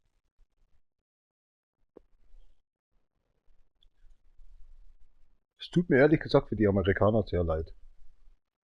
Und es gibt sehr viele Artists eigentlich, sehr viele Leute, die berühmt geworden sind über ihn, die sehr berühmt geworden sind. Ich rede jetzt nicht vom Justin Bieber oder so. Nee, das ist echt eine krasse Nummer. Okay. Oh, hört sich der Spaß leider wieder auf. Oida. Ich habe die On Rush Playlist in meiner Playlist of Death Nation Car X Euro 2024 wieder gefunden. Deadwood. Ah, das ist Trackmania Turbo. Hau rein. Boah. Cheers up Campana, schon ein bisschen. Cheers up Campana. Oh mein Gott, die Musik ist gerade so laut. Ich weiß gar nicht, was ich gerade durchquatsch. Das ballert einfach.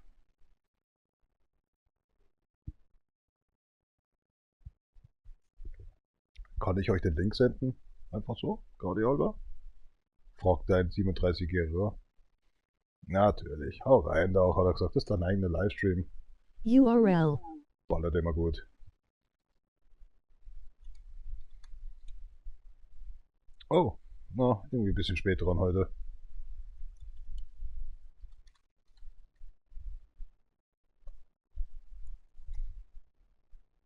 Good morn. Moinsen. Ich kapier das nicht. In Deutschland als Bayer wird man ziemlich verflucht, oder? Ich versuche ja schon Hochdeutsch zu reden. An dir mit Dari und ich darf ja gern Aborisch reden. Es war ja kein Thema nicht. Mir ist es aber nicht. Aber es ist so, das Hochdeutsch ist dann doch schon, na, man gibt sich halt Mühe. Obwohl ich auf dem Land groß geworden bin, ist halt dann doch, wegen meiner Stiefmutter habe ich dann das Hochdeutsch ein bisschen gelernt. Sie war sehr einflussreich in meiner Kindheit, sagen wir so, okay? Ja, ein bisschen. Sie hat so ziemlich alles kaputt gemacht, was man in der Kindheit haben konnte. Sie versteht es bis heute wahrscheinlich nicht. Oder hat es verstanden, oder wie auch immer. Wow, die Flasche ist verbogen, Alter. Die Tequila-Flasche ist verbogen. Das sieht man, wenn man das Flasche einfach mal hinstellt von Tequila, sieht das auf der anderen Seite mehr Luft ist als auf der anderen Seite. Naja, mal passiert. Aber vergeben werde ich trotzdem nicht.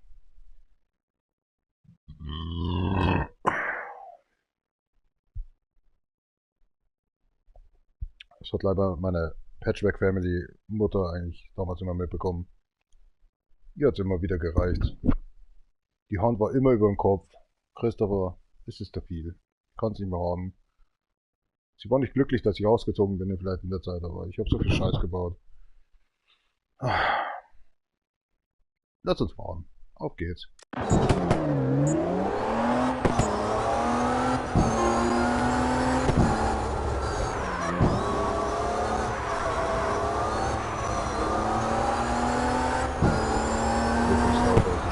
Geil. Das Auto nicht.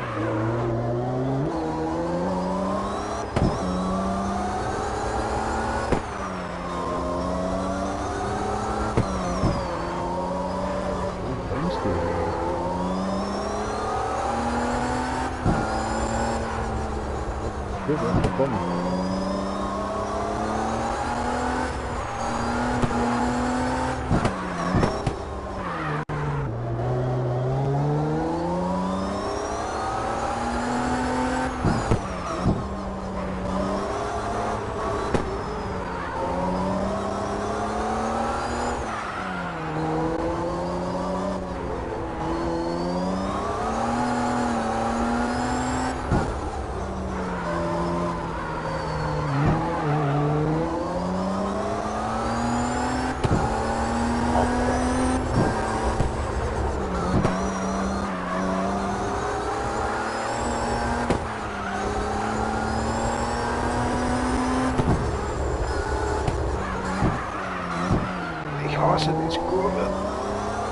meint, man schafft sie, aber sie schafft man nicht.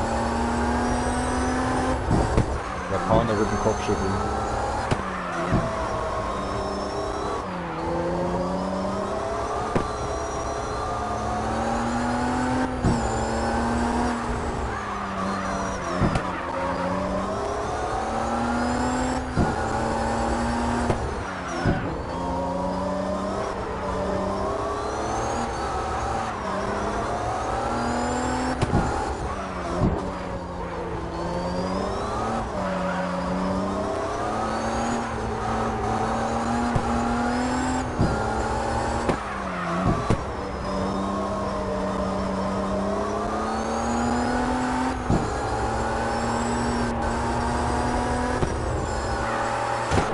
Und ab ins Gefängnis.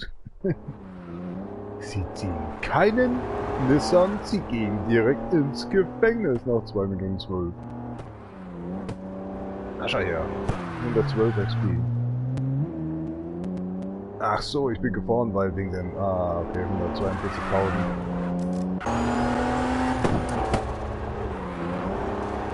Ich muss schon wieder pinkeln, aber ich quatsch einfach zu viel.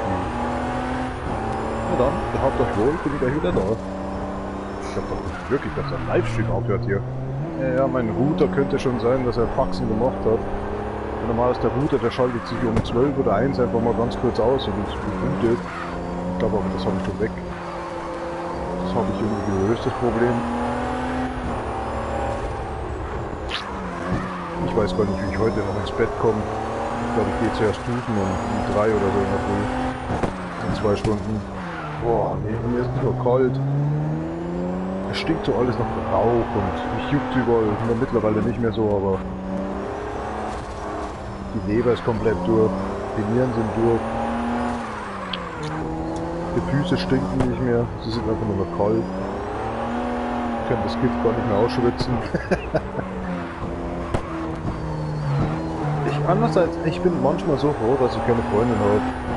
Ich glaube, die würde mich die ganze Zeit nur schlagen. Sie würde mich hassen. Sie würde mich jeden Tag hassen.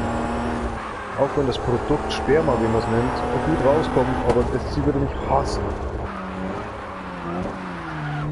Nicht diesen Gedankengang zu haben, einen Autoführerschein zu machen oder fertig zu machen. Ja, jetzt muss ich wieder neu anfangen, natürlich, mit 3.700 €. Was damals 1.600 gekostet hat. Wahnsinn.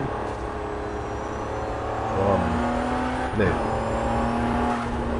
Die würde mich innerhalb von ungefähr 12 Stunden verlassen. So wie hier jemand, der zuschaut, mich innerhalb von 2 Minuten verlassen würde. Und nicht mal diese 240 Sekunden oder so. Oder 180 oder 120, ist ja egal. Das macht schon viel aus, ob man Deutsch redet oder amerikanisch Englisch redet. Ne? Na, ist auch egal. Habt euch Spaß. Das war's schon. Ich habe genauso lange gebraucht, 2 Minuten habe ich gebraucht, das Pinkeln. Die Mucke, ne? Das ist schön. Moment, aber Deadwood East? Was war mit East nochmal? Ah, Vitalik. Oh mein Gott, was hat der eigentlich die ganze Zeit gemacht? Der hat auch damals für Pony Part 2 rausgebracht. Echt ein schöner Song. Wow, immer noch. Auch das Gekreische und so. Egal. Das hatte einfach was.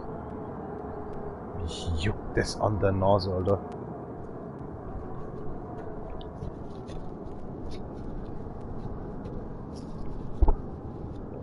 Das beste Beispiel, um einen Alkoholiker zu enttarnen, ohne dass er überhaupt...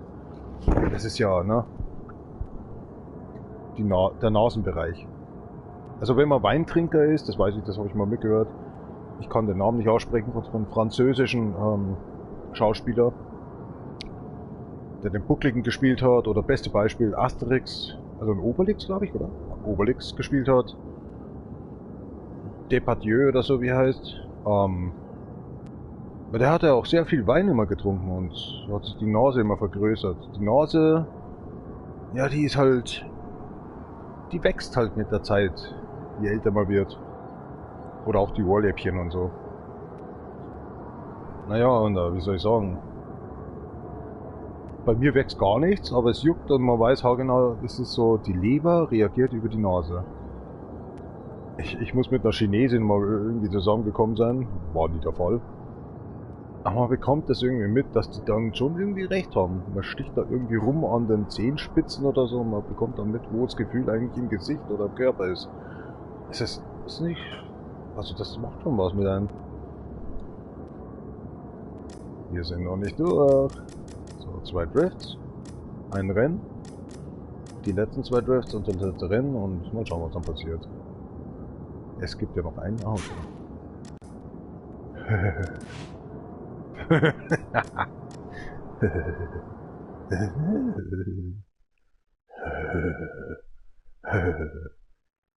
Wie war das? Ich habe ja, weiß, teilweise gibt es immer so Gedankengänge, wie mal die Serie weitergeht.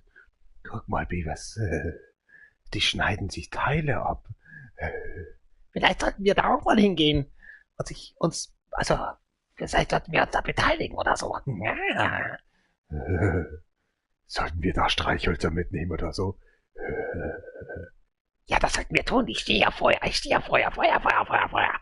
Guck mal, die reißen sich sogar ihre Gelenke ab. Ja, das ist ja mal interessant. Das muss so eine Sekte sein oder so. So geht es halt weiter, ne? Guck mal, Beavers, ich habe mir gerade meinen Finger abgeschnitten. Es blutet ganz schön toll und es tut sehr schmerzhaft weh. Das ist sehr interessant. Weißt du, was ich jetzt tun werde? Ja, du setzt es an. Du machst wieder Feuer oder so. Ja, Feuer. Cornelio, oder? Okay, das könnte ich weiterreden. Das läuft einfach in meinem Gehirn. Das ist wie, ich glaube, ich bin so ein kleiner Nachfolger von Judge Mike, Mike Judge. Ja, keine Ahnung, in der Pflegefamilie, das war Katastrophe, also ich sag mal, MTV richtig erst aufkommen. Um Gottes Willen. Ich komme aus meiner Bude raus, mein kleinen Zimmerchen, besser gesagt. Ich denke mal, es waren so 20 Quadratmeter, ja, sagen wir 16 Quadratmeter. Na, kommt schon nicht wirklich, oder? Jetzt sehe ich es vielleicht anders. Warte mal. So, 4, 3, 12 Quadratmeter? Ja, genau, sowas. Und einer der ältesten Schwestern oder Töchtern von der Pflegefamilie Mom und vom Vater, die hatte damals so einen Spanier, ich weiß nicht mehr, wie er hieß, aber es fing mit R an, oder war es immer so ein Scherz, und die hatte aber dann über die Lusttropfen und so, aber ist ja egal. Wie soll ich es erklären? Die haben jetzt alle mittlerweile einen Doktortitel. Die hatte immer in der Früh so den Spleen, ob sie sich die Haare gemacht hat, sich geschminkt hat, oder sich um die Katze gekümmert hat, oder sonst was. Die hat immer den TV laufen. Und wir waren im Kellergeschoss, also so, das ist ein Hanghaus, kann man sich vorstellen. So halb Kellergeschoss, Erdgeschosswohnung, also Stufe war das. Und sie hatte immer diesen Fernseher laufen, immer MTV in der Früh. Das hat natürlich den Vater ein bisschen aufgeregt, aber der wusste, weil der war teilweise schon in der BMW und deswegen war es auch wurscht. Aber sie war halt diejenige, die irgendwie influenza-technisch irgendwie das Mad TV in mein Gehirn gebracht hat. Ich bin immer nur vorbeigegangen. Ich habe nicht geschaut, weil ich immer Angst hatte, dass, wenn sie sich gerade ein BH anzieht oder so, ich musste einfach weiter. Und man durfte ja als, sagen wir mal, Pflegefamiliekind keine Verbindung mit denen richtig aufnehmen und so. Und ich habe, glaube ich, 3-mal habe ich das gestanden, dass ich was mit denen und etc. Aber es war so, das ist halt hängen geblieben. Gehst vorbei und da kamen eben diese 2 Burschen da so, ne, Beavis und Butthead Beavis. Und ich so, was ist das denn? Und erst immer, jedes zweite Wochenende durfte ich zu meiner Oma raus und helfen und das und hab mit meinem Onkel das ja kurz geschlossen und der hat das ab und zu auch angeschaut und wir haben es halt Nacht dann auch ein paar Mal angeschaut und es war halt so die CD oder VHS-Zeit, okay, sagen wir so. Und er hat mir das gezeigt und ich habe da ablachen müssen ohne Ende. Deswegen diese Stimmen, ich krieg die nicht weg. Einfach geil. Nee, hat was. Also, wie bekloppt und so und ich fühle mit diesem Mike Judge eigentlich ein bisschen mit. Es gibt so wirklich Leute, in Amerika ist wahrscheinlich auch in Deutschland, ja, ich glaube in jedem Equator Point oder sonst wo, also es gibt diese Leute, die wirklich so komisch daherkommen und naja. Nee, also, es macht schon Spaß. Guck mal, was haben wir denn hier?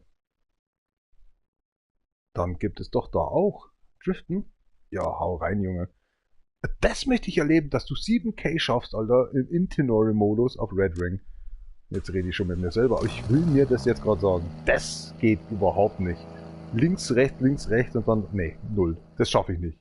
Das werde ich nicht schaffen. Da werde ich so viel von Punkte verlieren und immer wieder den Multiplikator aufbauen müssen.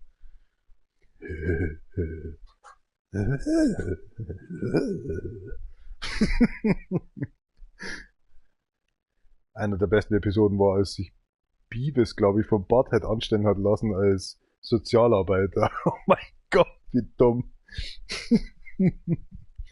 Du bist jetzt mein Untergebener. So geil.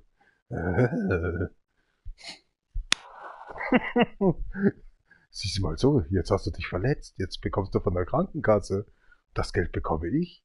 Ja, was ist mit mir? Du bist über mich krank geschrieben. So, keine Ahnung, aber so übelst krank. Es ist die Hackfresse, ist die Umgebung wie Messi und es ist so, widerspiegelt manchmal irgendwie unsere soziale Eigenschaft, Mensch zu sein. Es ist einfach nur scheiße krass. Ja.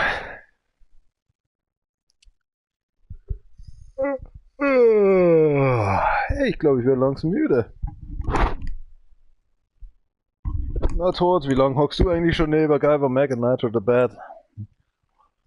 Also ich habe einen Schleifstein damals noch von der Sense, also wenn du möchtest, kann dir den bringen. Er ist nur abgebrochen halb, aber wenn du möchtest. Guck mal, das kriegt kein Mensch mit, dass ich mit mir selber gerade... Das ist krank. Ach ja, das nennt man ja... Wie nennt man das nochmal, wenn man so... Metaphosen hat, wo man so sagt, okay, man sieht Sachen, die wo eigentlich gar nicht da sind. Jetzt habe ich euch. Nee, ist nicht wirklich so. Also, wenn ich einen Tod sehen würde, keine Ahnung. Wie nennt man das bei euch Jugendlichen? Fistbump oder so? Der würde aus Versehen höchstwahrscheinlich die Sense in meinen Rücken reinrammen und ich mit ihm Fistbump machen, weil er das irgendwie missverstanden hat. Jetzt hast du es doch geschafft. Jetzt komme ich zu dir. Ah, was habe ich jetzt wieder verbrochen? Verdammt nochmal, wäre ich lieber betrunken Auto gefahren. Herrlich. Na, Schmarrn. Nee. Also ich sehe das nicht, aber es ist einfach irgendwie im Gehirn, wo das so wie so ein Film läuft. Aber es ist einfach schwierig, irgendwie so eine Comedy- oder Comedy-Serie irgendwie so zu erleben oder zu auferstehen zu lassen. Über so einen Idioten wie mich. Das haut nicht hin. Nee, haut nicht hin. Ich könnte ja nicht mal, das geht nicht. Ich habe schon gesagt, es ist schon schwierig genug, mit Arbeitskollegen ein bisschen Spaß zu machen, weil man selber schon cringen und schon anfängt zu lachen, bevor man, oder sich verstecken muss hinter einer Hand vom Gesicht. Nee, geht nicht. Es geht einfach nicht, okay? Aber es ist manchmal, wo ich mir echt sage, ey, das wäre jetzt genau der richtige Zeitpunkt. Das Dumme ist manchmal, ich kann mich selber nicht durchbringen, ne? Gibt's aber noch so einen Arbeitskollegen, der redet dann schneller als ich. Oder er bringt es einfach durch, weil es interessanter ist als mein Gedöns.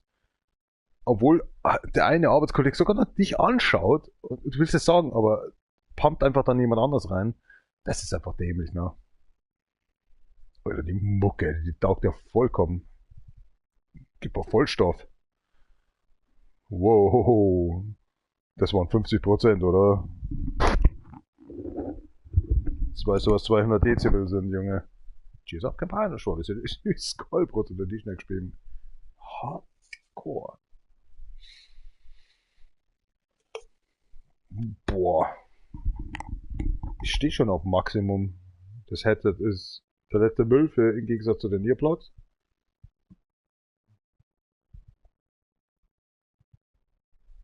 Was machen wir hier nochmal? 7K soll die fahren? In Tenori?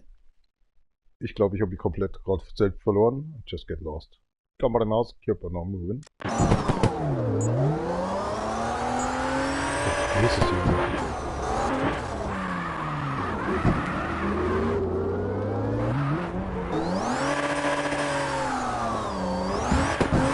Ich muss ja so weit rüber fahren. Hang homeboy. Wow. Yep. Was willst du da in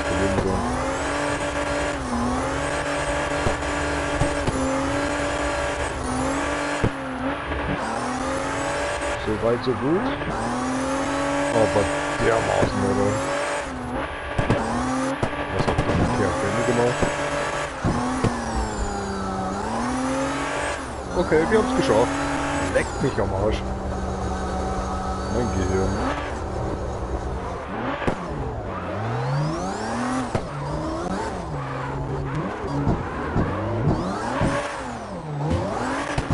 Fahr auf.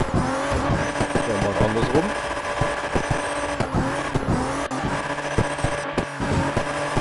Und der Polizist da noch da steht. Ey, was ist denn jetzt los? Oh nein, jetzt war mal Limbo, Alter. Wir haben es verkackt. Wir haben es komplett verkackt. Das ist nicht dein Ernst, aber wahrscheinlich nicht mehr zurück. Vielleicht klappt noch.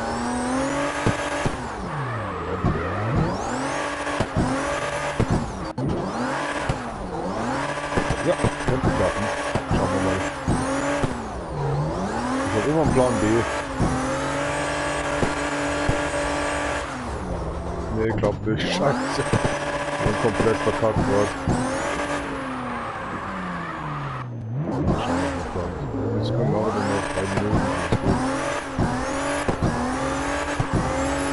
Oh nein, wir haben es komplett verkackt, Alter. Ach, verdammt nochmal.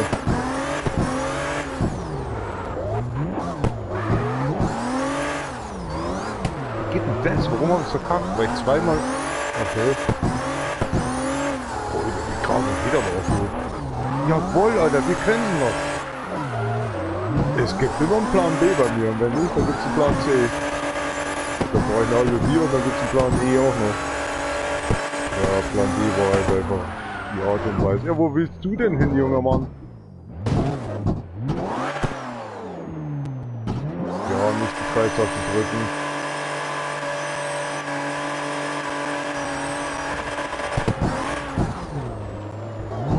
Alles gut. Easy up, boy. Alter, ich hab immer Plan B, ne? Das gibt's nicht. Brutal. Gold. Respekt. Was? Ich sagte so zu mir, ich schaff keine 7K. Null. Nee, null, überhaupt nicht. Das Auto geht ja von sich selbst, da leckt mich am Arsch. Ist echt cooles Auto. Nice. Inspirierend. Oder ich trinke einfach zu viel Alkohol und bild mir einfach alles nur ein und ich habe in Wirklichkeit 1100 Punkte oder so. 4 Stunden Livestream.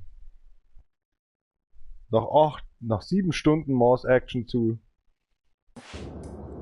Mit Gefasel und Gequassel. Alter, ich weiß nicht, was da abgeht.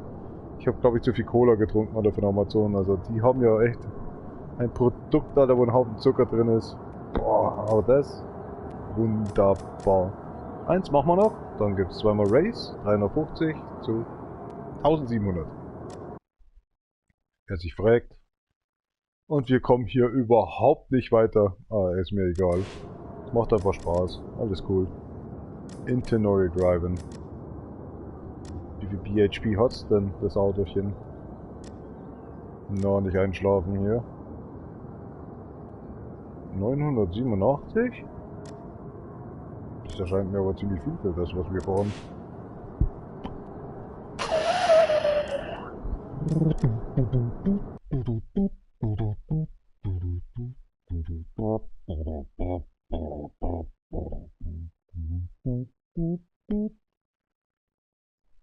Oh mein Gott, ehrlich jetzt. Naja, muss ja wohl so sein. Deadwood. Alles mon Korb. Da fährt jemand ganz schnell nach Hause. Wer scheint dieser Typ zu sein? Er muss irgendwie belgisch oder deutsch sein. Da, Max, schnell aus meinem Laden raus. Die Verarsche von Bruce Willis. Die Hard. Zu jeder Zeit immer zu, muss ich am 24. mit meiner Alten immer wieder diesen Baum kaufen und auch immer diesen Turkey. Und schon kommen, wer natürlich nicht gedacht hat, Bruce Willis, immer die Verbrecher, überfallen irgendein Geschäft und er schafft, dass er das alles unter Kontrolle bringt. Wer zum Teufel hat eigentlich den Kloschlüssel? Glaubt ihr nicht, dass es langsam Zeit ist, dass das Essen verreckt? Wer ist hier eigentlich? Wie hat er gefragt? wer glaubst du eigentlich, wer hier die Führung übernimmt? Ja, das weiß doch ich nicht.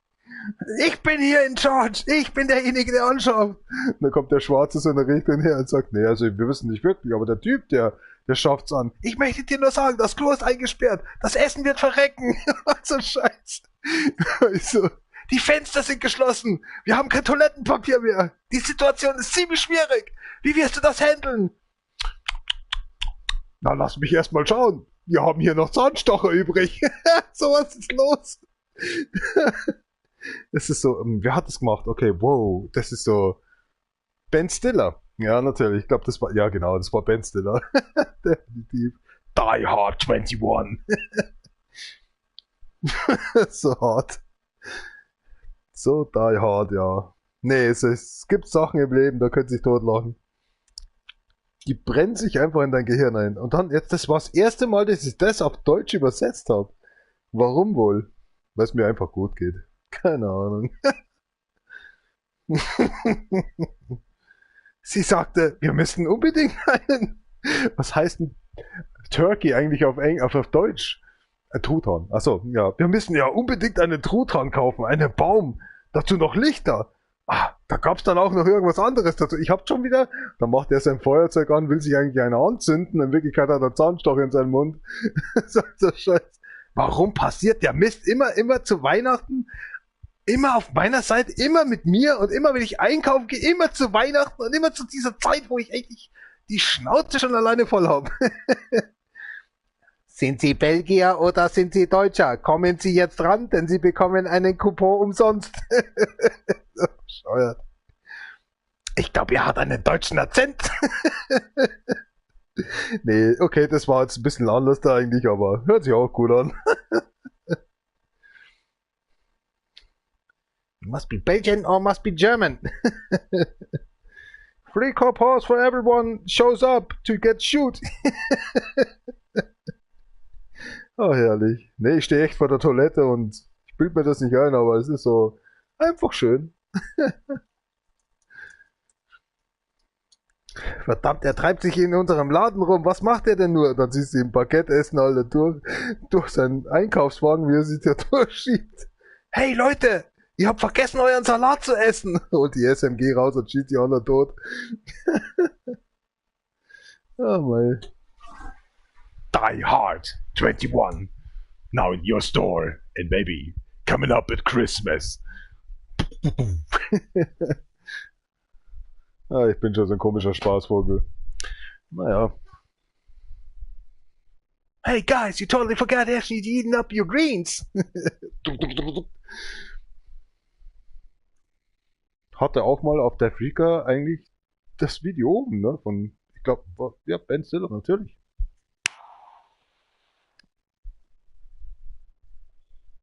Wirklich Ben Stiller? Ja.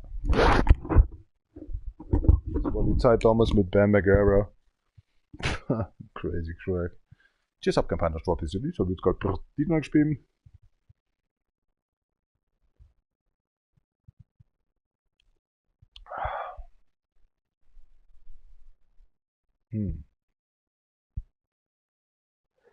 Ingenori, eh?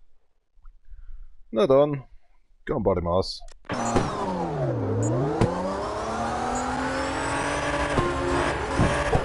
Pass auf!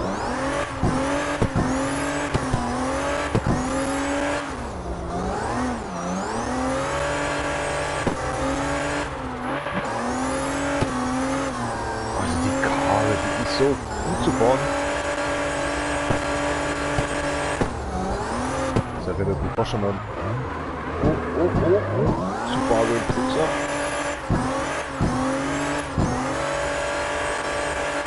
Ah, das schaffen wir schon. Alter, ein Millimeter wäre das gewesen.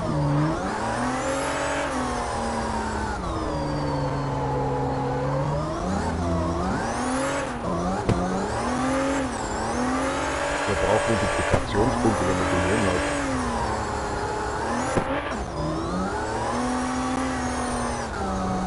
Die Mucke passt so dermaßen dazu. Dieses Track-Menu Turbo und Ross-Style. Mich wundert ja jedes Mal wieder und das ärgert mich so dermaßen. Die geben uns neue Autos, neue Tracks, neue Sachen. Aber anstatt dass sie einen Story-Modus machen und mal ordentlich Musik hier aufpumpen, Alter, ihre Lizenzen größer machen, mal richtig krasse Mucke geben, Alter. Kommt dabei nur raus, dass das Crash-Modell, oder wenn ich jetzt gegen eine Bande fahre oder so, sich wie Aluminium oder eine Plastiktüte anhört.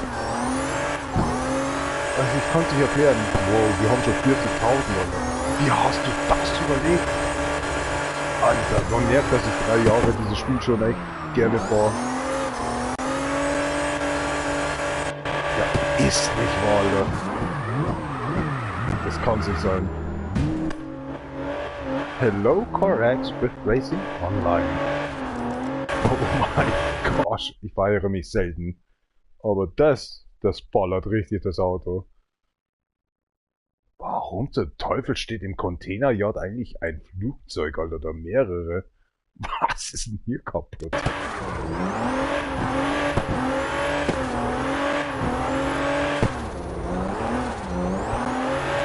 nicht dein Ernst, oder? Ich schalte mein Hirn aus und fahre einfach. Es ist... Nee. So manch andere wird dann sagen, ja, ich gehe so in eine Kaffeebar oder gehe einfach in ein Restaurant und schleppe mal eine Freundin ab.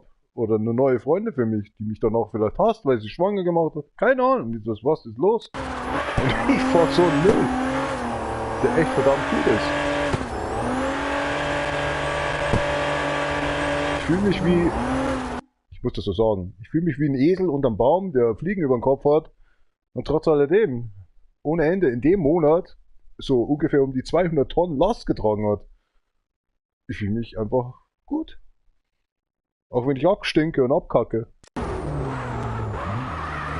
Krass, Alter. Was geht hier ab? Umso länger der Livestream wird, umso besser wird. Ja, da wird meine Laune heute früh wieder gut sein.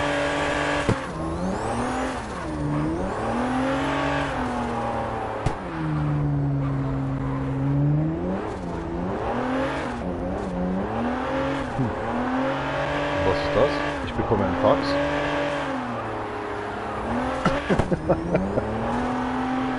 Stinkt aber jetzt nicht mehr, Gott sei Dank.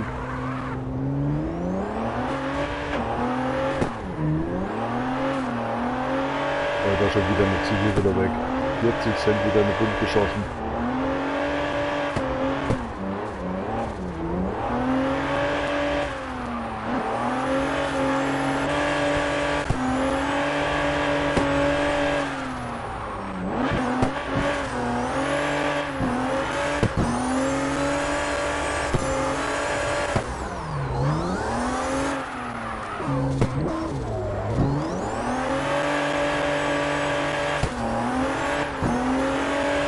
Dabei sein ist alles. Nicht nur live. Na, wie hieß der Slogan von BSF nochmal? Nicht mehr dabei, sondern nein, ich weiß, ich kenne ihn nicht mehr. Oh nein, das ist schon so lange her, dass Teammates übernommen hat. Glaube ich. Ich glaube, ich schaue schon seit 8 Jahren kein Fernsehen mehr oder so.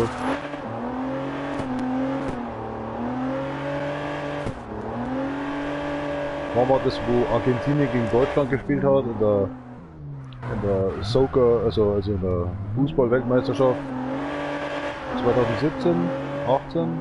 Boah, Entschuldigung, also ich schaue mir zwar ab und zu mal Fußball an, aber ich bin kein Fan. Ich bin in der Kindheit zu groß geworden mit dem Schmarrn. Mein Vater hat mich nach Österreich immer mitgenommen. Ried, Wien, Linz, Graz oder so, scheißegal. Ich war immer an der vordersten Front. Ich war immer im Stadion selber drin, wo die Zuschauer sogar noch von mir ungefähr 20 Meter weg waren. Es war zu laut. Ich war immer so Kabelträger oder ich habe einfach ein bisschen was aufgebaut, mitgetragen. Keine Ahnung, ich kann es nicht erklären. Aber die WM gegen Argentinien in Deutschland werde ich nie vergessen. Das war das letzte Mal, dass ich Fernsehen geschaut habe. Das ist kein Scherz. Der ist jetzt mittlerweile eigentlich unten im Keller. Könnte eigentlich schon im Container sein. So, tut mir leid, ich muss jetzt ein bisschen hier ändern. Ja. Ich habe ja versprochen, ich möchte hier ein bisschen was durchziehen. fuck, jetzt wird es richtig kalt. Jetzt kommt der Wind von draußen auch noch rein. 1700 actually on drift and 350 actually on racing, time attack. Jetzt machen wir mal die 2 Time Attacks. Oder ein? Machen wir ein. Zweimal driften und dann das letzte Mal. Mal schauen, ob der Livestream dann zu Ende geht oder wir... Jetzt habe ich schon fast verraten, verdammt nochmal.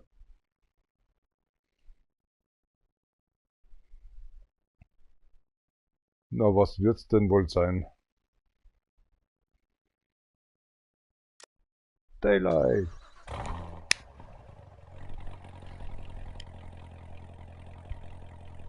Kommt von der Mucke nicht weg, ne? Da schaut echt jemand zu. Hallöchen. Guten Morgen. Wir befinden uns jetzt gerade in der Zeit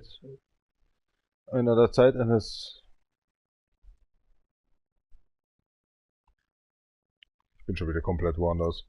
Es ist 1:21 Uhr.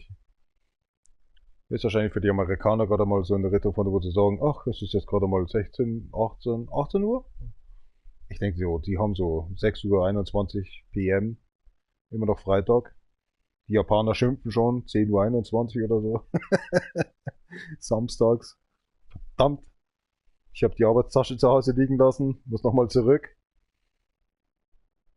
Die Frau ist auch schon unterwegs. Die haben sich knapp verpasst an der Bushaltestelle. Oh, das ist Onrush, definitiv. Maybe it's Rack Mix. Gefahr, Japanese Break. Oh, look at that, Japanese Breakfast. RAC.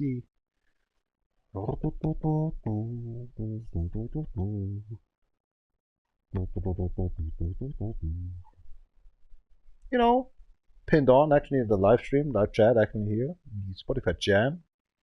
You can enjoy. Gosh, that music is loud. Ja, das ist jetzt, glaube ich, heute mein erstes Bier. Boah, das ist doch fair, ne? Zweites Bier eigentlich schon. Wieder zurückgesetzt. Ich möchte mal, wenn da jemand draußen ist, der Deutsch redet und mich versteht, ich möchte gerne keiner wie YouTube es gerne macht, ein Recap haben für mein Leben. Ich glaube, da würde jeder abspringen und sagen, was hast du die ganze Zeit gemacht? Du hast so viele Liter Bier getrunken, so viele Zigarillos geraucht. Ich meine, man sieht ja auch hier bei Guyver Mac hier, The Skeleton hier, Nitro the Bad, wie viel Tequila ich trinke. Seit 2 Jahren trinke ich gerne Tequila. Oder 1,5 Jahren, sagen wir 1,5 Jahren. Und ich bin mehr als über 200 Tequilas habe ich schon getrunken in über 1,5 Jahren. Meine Leber sagt eigentlich nur, stopp, hör auf, sofort. Aber sie genießt. Man pinkelt halt ab und zu, als würde man Essig irgendwie, naja, ich weiß, dass ich langsam kaputt gehe und mit 45 sowieso drauf gehe, aber naja. Jeder wie es verdient. Nur ich bin halt so einer, der erwacht und hat halt viel geraucht, Zigarillos, und muss sich husten halt. Oder kotzen. Oder hat gelbe Augen. Aber ich werde fetter. Das merkt man. Also wenn man fetter wird, durch das. Woran liegt's wohl? Kaputte Leber, kaputte Kinkies. Ja, mein Leben, ne? Ich bin nicht stolz drauf. Ich bin eigentlich nicht mal stolz drauf, dass ich trinke. Aber das ist halt das, was mich hier ein bisschen am Leben hält. Wenn man schon keine Familie hat, keine richtigen Freunde oder eine Freundin, die dich davon abhält und sagt, hey, ich möchte mal ein Kinderlein haben. Mach dann blöden Führerschein. Lass uns natürlich eine 1,2 Millionen Bude beziehen und schauen, dass wir 2 Autos haben. Und zack, da sind 7 Jahre rum und man hat überhaupt nicht verstanden, warum ich sie nochmal geheiratet habe. Wow. Buh.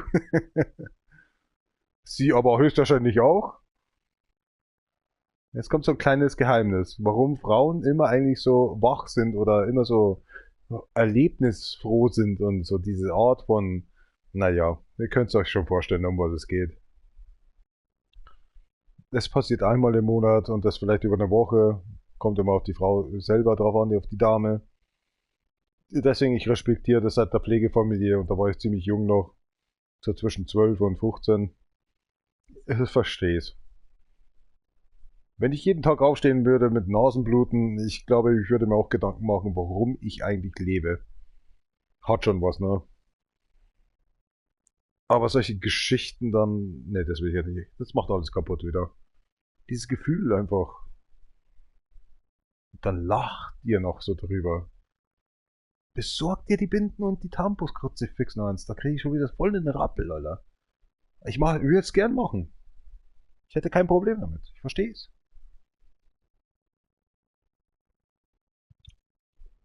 Das Bier schon wieder alle.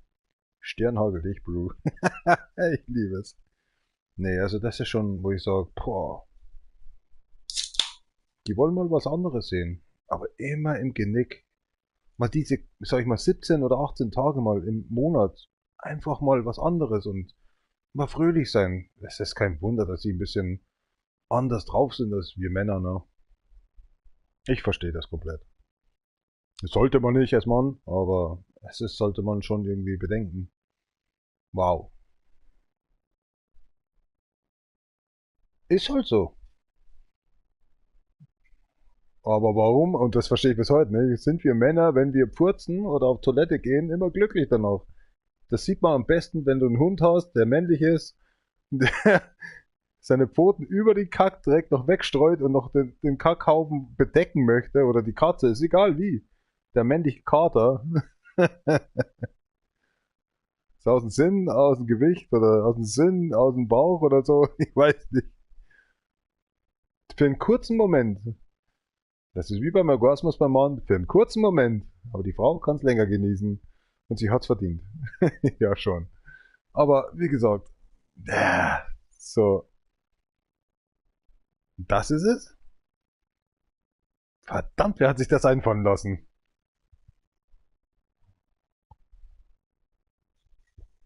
Der Typ, der kann doch kein Mann sein, Alter. Der da oben oder der da unten, ist scheißegal, wo der herkommt. Der ist kein der ist kein sie oder ich glaube, es ist komplett irgendwie verwirrend. Wir bilden uns das nur ein. Naja, Religion. Was machen wir? Racing, Spyrex. Okay, hört sich gut an. Komm, warte mal.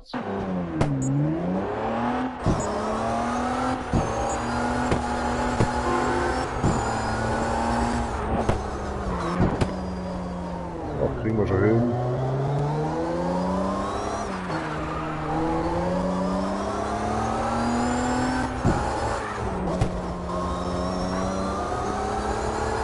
Schon voll drauf.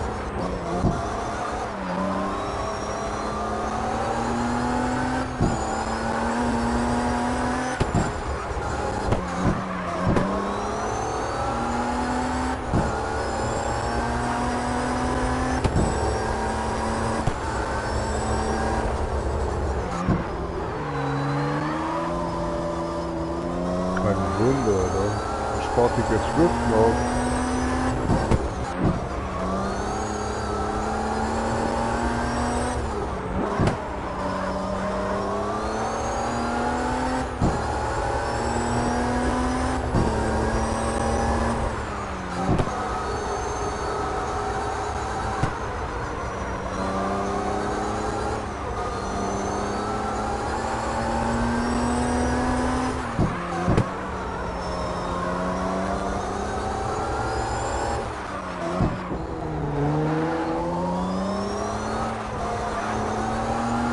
Das ist ein krasses Auto. Wer hat denn diese Einstellung vorgenommen?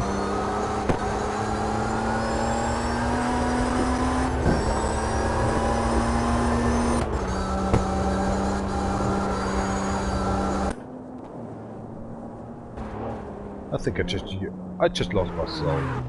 Ein Modul 34. Ist das nicht schön? Und die Mucke dazu, oder?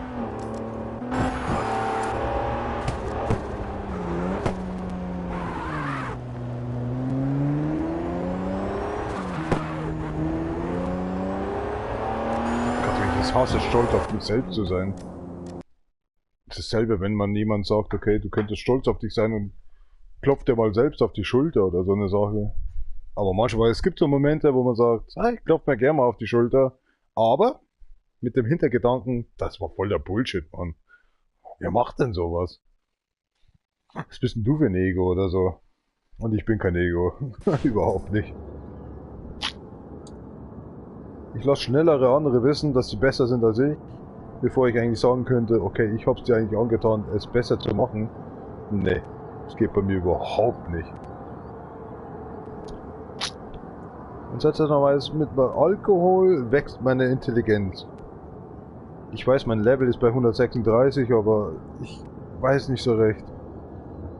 War da nicht der Rembrandt, der sich so weggeschnitten hat? Oder war das ein anderer, der Absinth getrunken? Bäh, wie kann man Absinth trinken? Ein Arbeitskollege aus Polen, der sagt einmal, in seiner, sag ich mal, Zeit, wo ich so alt war, also wo er so alt war wie ich, so zwischen 30, 35, da war es halt immer so kalt, da haben sie Alkohol getrunken und haben das mit Zitrone verfeinert. Boah, Digga, Alter, was, nee. Warum? Wisst ihr, warum ich eigentlich noch Bier nebenbei trinke?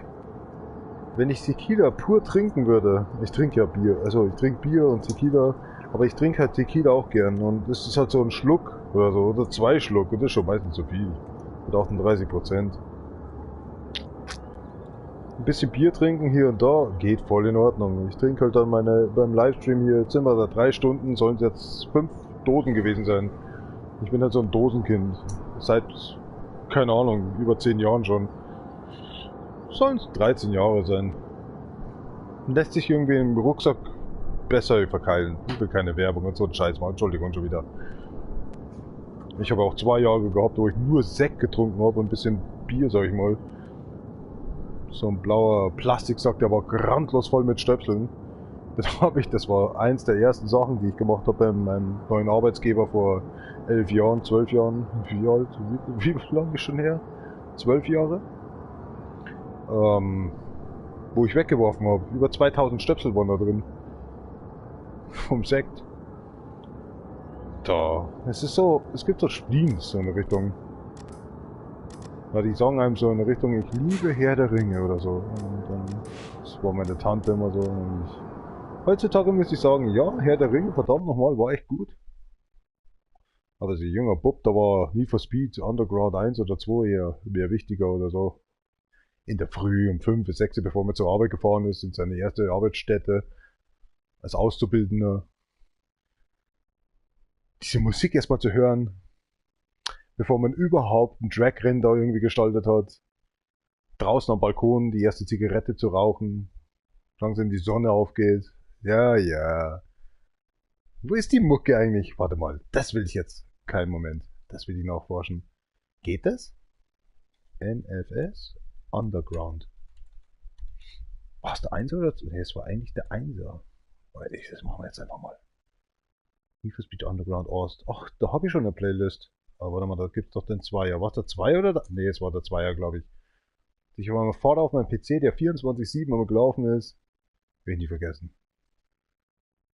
Oh Mann, jetzt kommt aber auch eine gute Musik hier. Tokyo Drift. Pedro DJ Daddy. Schauen wir mal.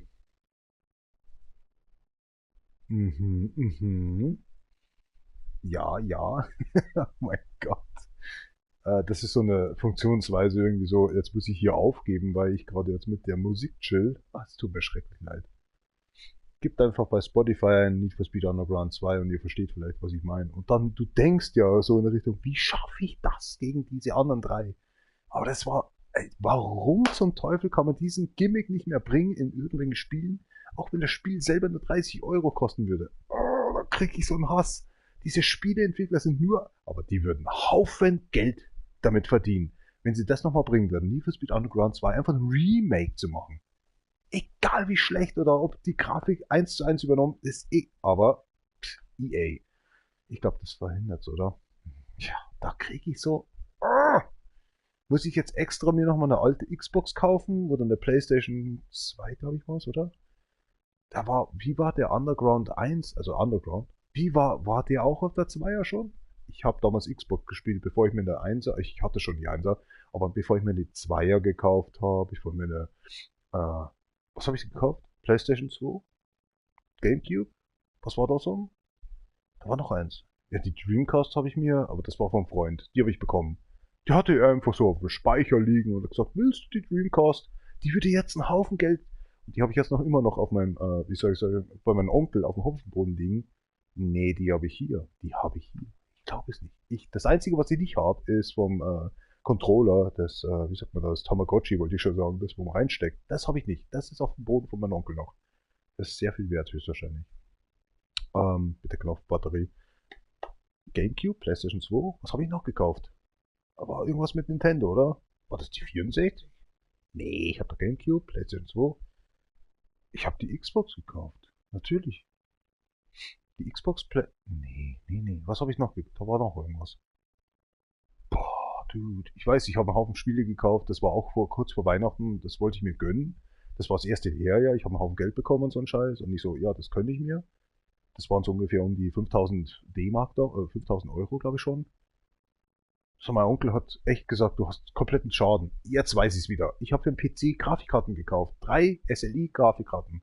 Das war's. Und da kam ich über, glaube ich, 4000 noch irgendwas Euro oder was. Also war knapp 5000 Euro. Der hat gesagt, du spinnst komplett. Da war ich gerade mal irgendwie so zwischen 14 und 15 Jahre alt oder so. Da war ich noch in der Pflegefamilie, definitiv, wo ich schon 5 Computer hatte in der Zeit. Also inklusive einen Laptop. Aber es war so die Turok-Zeit. Es war so die Resident Evil-Zeit. Es war irgendwie so, ich wollte alles miteinander, mit Controller, genau hier, das war Gran Turismo, das war dieses GTA San Andreas habe ich mir da in der Zeit auch mitgekauft. Ich habe mir da das Codemaster Game, wie heißt denn das wieder noch? Nicht das Dirt, Colin McRae 2.0, genau, das habe ich mir mitgekauft.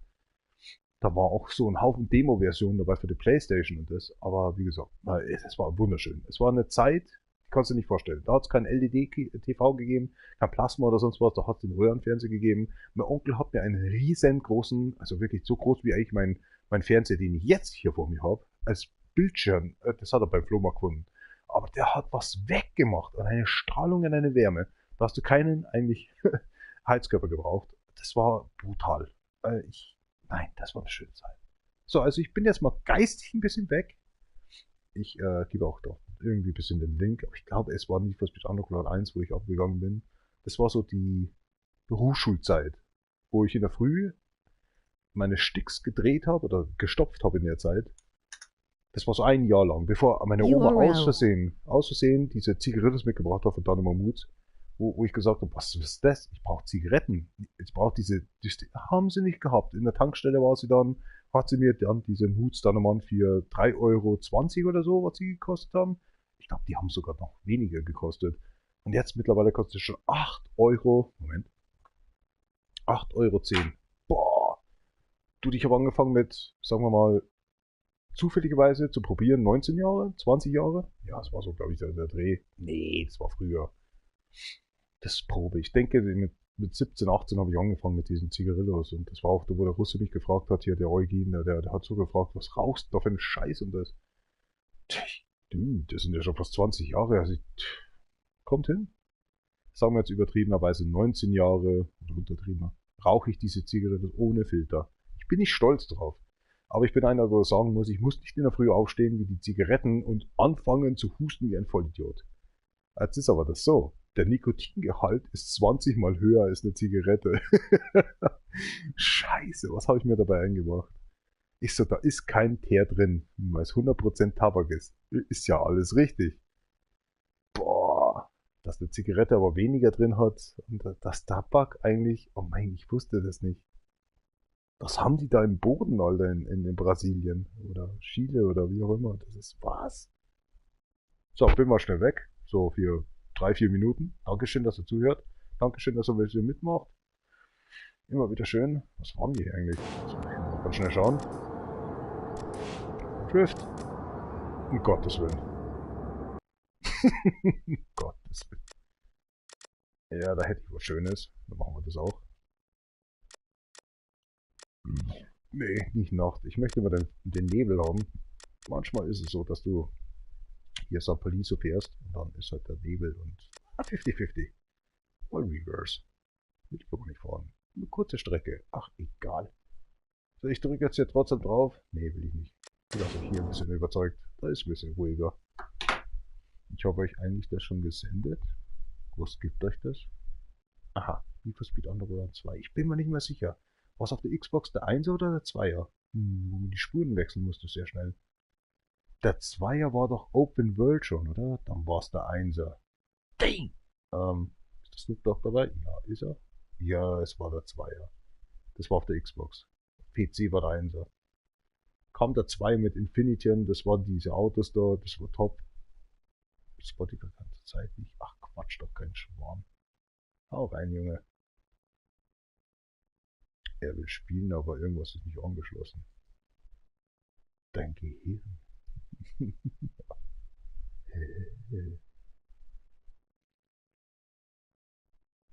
Nee, das stimmt nicht.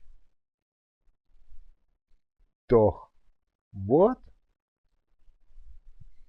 Das stimmt schon. Er kann sich abspielen. Riders on the und bla bla bla on the floor, oder wie war das nochmal?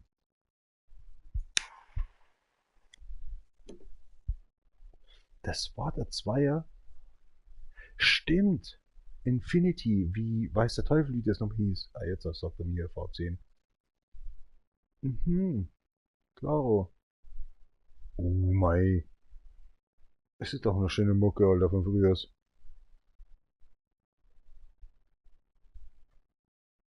Snoop Dogg. 33 Millionen Mal Riders on the Storm. Monatlich. Was? Holy mother in hell. Du hast dich wohl nicht knechten lassen von P. Diddy, oder? Gosh, dude. Aber sowas von. Trotzdem muss ich stoppen, Alter. Was war dann bei Underground 1? Das war ja fürchterlich, Alter. Immer mit dieser, wie sagt man dazu, dem Flughafen oder so. Ah, das war Katastrophe. Das haben die im Zweier wieder gebracht zum Ende, zum Schluss endlich hin. Weiter geht's. Mein Magen sagt, ich hab Hunger. Ich weiß, wir haben eigentlich noch, ich wollte eigentlich 4 Hotdogs essen. Ich habe nur eingeschafft, gerade noch so bei Mars Attack. Mars Action 2.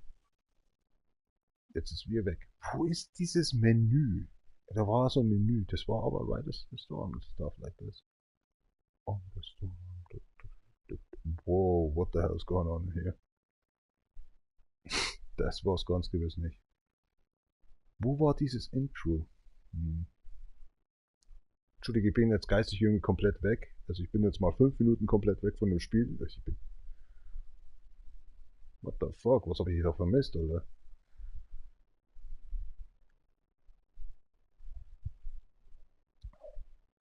Dude, der war damals 7 Jahre älter, als ich jetzt bin. Was ist mit dem Kerl los? Der raucht immer noch.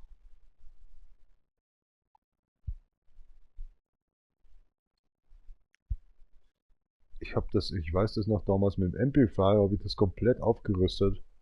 Mein Vater hat mir was gegeben, meine Tante hatte was und ich so, okay, das bastel ich irgendwie zusammen. Hab meinen Onkel gefragt mit der Hardware. War das so laut, dass meine Oma unten in der Küche, ja, wie sagt man da dazu? Auf Deutsch kann ich es ja sagen, so diesen, wie sagt man, naja, alten Trash halt einfach gespielt hat von, der war halt damals modern oder so. Ja, wie sagt man dazu? Ich hab's vorher gesagt, Wolfgang Petri oder so, Silbereisen und das. Ich so, what the fuck, jetzt spielt meine Oma da unten, macht Pfannkuchen oder so und ich spiele hier in der Früh den Mist und am Abend genauso wieder rausgekommen. Ob es jetzt, sag ich jetzt mal, diese mexikanische Gruppe war, aber das ist so, oder Metallica, was spielt die da unten? Ich bin da mal runtergegangen und dann sehe ich so, ja, wenn du das da oben so laut knallen lässt, dann muss ich auch was knallen lassen. Und sie hatte sich damals echt das gute Radio gekauft, wo schon CD-Player mit Kassetten-Ding-Fach hatte und hat die da wirklich dieses Hölle, Hölle, Hölle gespielt. Wolfgang Petri, glaube ich, oder? Und ich habe dann da ein bisschen zugehört und wollte verstehen, was sie da eigentlich da die ganze Zeit immer am Laufen hatte. Da bin ich hoch zum Nymphensittich. Da habe ich gesagt, Bernie, ich glaube, meine Oma, die komplett, die dreht durch. Ich war immer derjenige, der zuständig war oder gerne es gemacht hat, wenn ich am Wochenende zu denen kam. dass ich den Spiegel sauber gemacht habe für den Nymphensittich, für den Bernie und halt das Essen, den Essenstrog und ein bisschen, ja, den Boden halt auch mal. Meine Tante war halt nicht so, naja, wie soll ich sagen, fertig. Hat sich halt da nicht, sie mochte den Vogel halt, aber naja, sie hat sich halt nicht ein bisschen. Ich denke, jetzt würde ich es wissen, weil sie viel mit der Arbeit unterwegs war. Aber um das geht's nicht. Aber wie gesagt, ich habe es immer gereinigt, war immer böse, der Vogel dann. Und danach haben wir mal immer Spaß gehabt. Und er hat es verstanden, wo wir den Spiegel sauber gemacht haben. Waren wir sehr kalkreich oder wie sagt man dazu, Calcium oder Magnesium technisch. Einfach verschmiert und so. Und na egal. So, oder hier sie mitgebracht habe. Wie gesagt, und dann kam immer dieses Hölle, Hölle, Hölle. Und ich bin noch einmal da mal hochgegangen und habe gesagt, ich verstehe nicht, was der quatscht und was da abgeht da unten. Wie man so auf so einer Musik einfach klarkommt. Dann habe ich mit dem Vogel angefangen, immer Hölle, Hölle, Hölle. Und dann hat er immer den Kopf nach unten, nach oben, unten, nach oben, weil ich es auch gemacht habe. So Hölle, Hölle. Und ich wollte ihm irgendwas beibringen. Und dann kam der Vogel halt auch mal in die Küche für so ein halbes Jahr oder so, weil der Vogel, Nymphensittich sind halt, wenn die einsam sind oder wenn sie einzeln sind, werden sie ziemlich, also die haben dann eine schwere Episode, okay? So eine Art. Und meine Oma hat das verstanden, kam dann in die Küche, der Hund war da, die Tante war immer da und so. Und immer wenn dieses Lied gelaufen ist und ich bin zu dem Vogel hingegangen, er hat noch nicht angefangen, den Kopf nach unten, nach oben zu senken. Und ich habe dann angefangen, um Gottes Willen, habe ich immer gesagt, meine Tante hat schon zu grinsen angefangen. Hölle, Hölle. Und da habe ich da mitgesungen, ne, mit dem Scheiß. Und der Vogel natürlich auch mit dem Kopf ab und auf, ab und auf. Das werde ich nie vergessen. Ach, ist ein cooler Vogel gewesen. Ja. Der Hund hat uns nur angeschaut unter der Bank. Der wollte sich nur ins Eck verstecken. Leider war der Kassettenrekorder eben in dem Eck. Naja. Wie gesagt, nach 3 Minuten bin ich jetzt einfach mal weg. Oder so, keine Ahnung. Sollte ich mir anhören, wenn der Livestream off ist eigentlich. Was war die Startmusik von dem Spiel? Nee, das war's nicht. Nee. Nee. Auch nicht. Es war der Erstbeginn, dass ich gesehen habe, okay, das macht. Oh, wow. Echt? Emily Smith? Wow. Der Anfang schon allein ist gut. Like ich. Wohin? Gebe ich mal weiter an Definition Core X. Echt übel. Das war doch eins von den Anfängen. Give it all, rise against. Doch. Doch, es war einer von den Anfängen. Zumindest von der Story. Das ist beknackten da rumgekommen. Also, das war so irgendwie. Warte mal. Das Zugdepot oder so, oder? Nee, das ist das beknackte Ding. Einer der schwersten, aber doch einfachsten Gegner. Doch, das war der Anfang, definitiv. Mein Gott.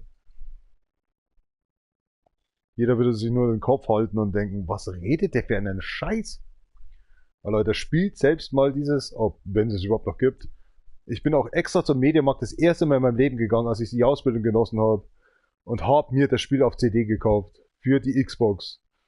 Ich habe da schon angefangen, Spiele zu brennen. Aber das habe ich mir nicht geben lassen. Das war damals in Regensburg. Oh mein Gott. Das weckt nicht nur Erinnerungen, das ist ja echt übel. Das war die Zeit, wo ich die erste Zigarre in meinem Leben geraucht habe mit 17 Jahren. Das werde ich nie vergessen. Der Peter und ich eine Zigarre geraucht. Auf Lunge. Wir wussten, wir müssen scheißen gehen. Er hat es nicht mehr ausgehalten und er wusste nicht wohin. Ich glaube, er hat es sogar noch geschafft auf Toilette, aber es war sehr knapp und dann ist er noch eingeschlafen und wir haben die Zugstation verpasst. Oh mein Gott. Das war die Zeit mit den iPod oder mit den Discmans. Wow. Das war eins der ersten Songs. Here we go. Nobody. Skin Red.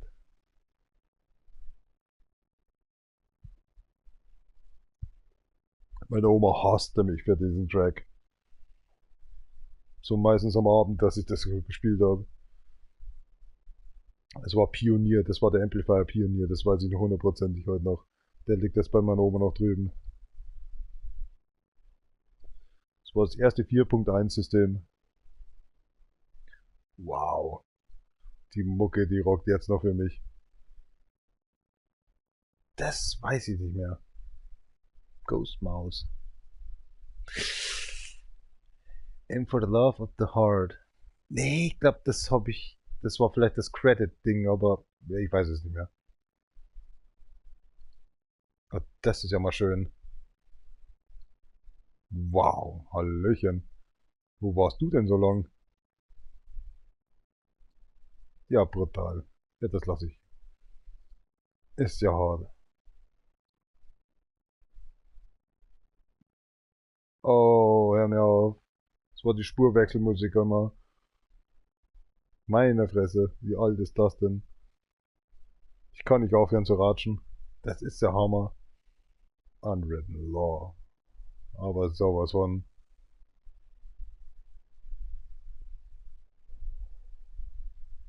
Boah.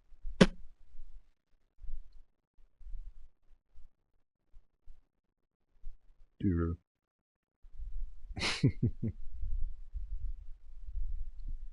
Na, aber sowas von herunterladen.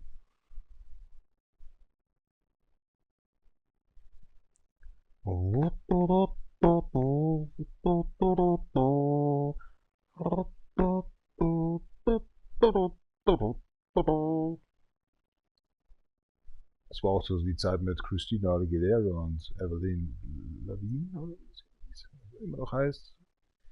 Was für eine heiße Schnute damals. Da hatte ich einen Haufen Posters in meinem, sag ich mal, bei meiner Oma, oder besser gesagt bei meiner Tante, in meinem Zimmer drin. Erstkontakt mit ICQ, das weiß ich jetzt noch. Oh Gott. Die haben es nie verstanden, warum Männer, oder besser gesagt, wir so drauf ticken, dass wir Posters von Frauen im Zimmer haben oder so. Oder haben könnten. War auch damals Cypress Hill oder so die Zeit. Da habe ich versucht, Russisch zu reden.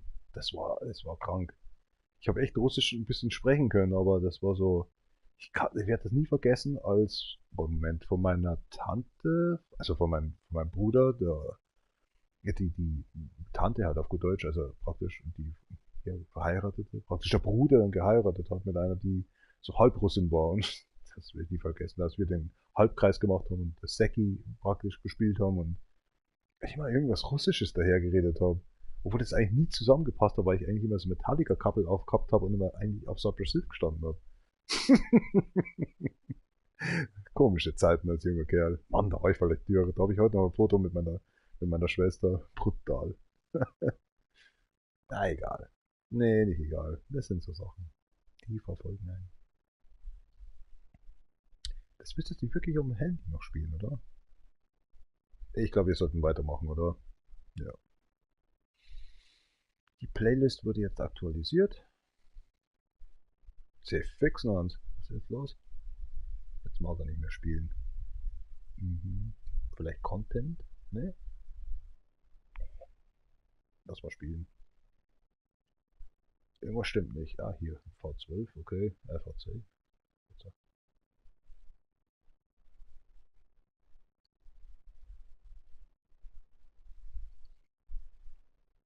Den Cover, das ist doch Kanada, oder? Natürlich. Also das lasse ich laufen. Definitiv. Das passt zu dem Stream dazu. Das passt auch zu dem Drift dazu. Entschuldigung, ich bin irgendwie weit weg jetzt gerade. Ich gehe nochmal schnell pinkeln und dann lass uns krachen.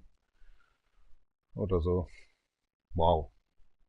Ich könnte mit der Musik jetzt eigentlich einschlafen. Das ist so richtig das Gefühl, wo man sagt, die Vergangenheit vor 20 Jahren oder so. Einfach pup, weg. Ich bin schon wieder unterwegs und vergesse total eigentlich. Oh, Entschuldigung. Dass hier was läuft, was in meiner Vergangenheit war. Ach, das Schöne mal auf Deutsch wieder zu reden. Die meiste Zeit immer auf amerikanisch, Englisch. Kack voll ab damit. Weil es ja 2014 oder 13 besser gesagt. Alle meine guten Freunde verloren. Über den Chat.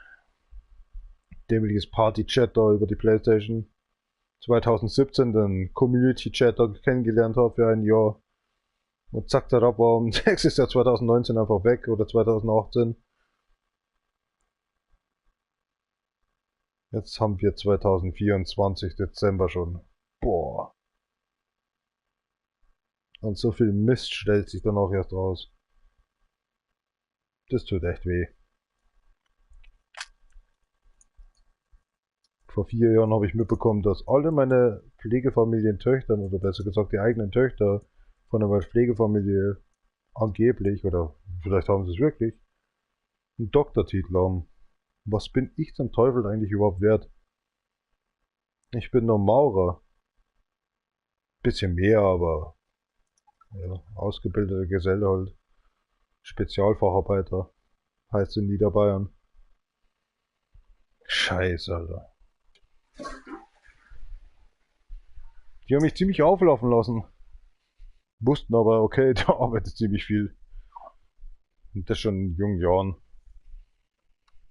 Ob Handball, Basketball. Dank denen habe ich es kennengelernt. Habe auch einige Scheiße getrieben.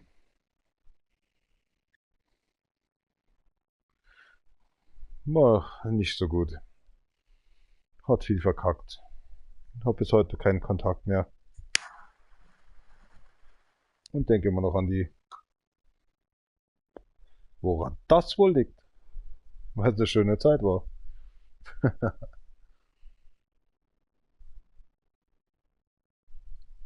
Ich glaube, mein Mikrofon ist aus, oder? Lass mal checken, auch wenn die Musik laut ist.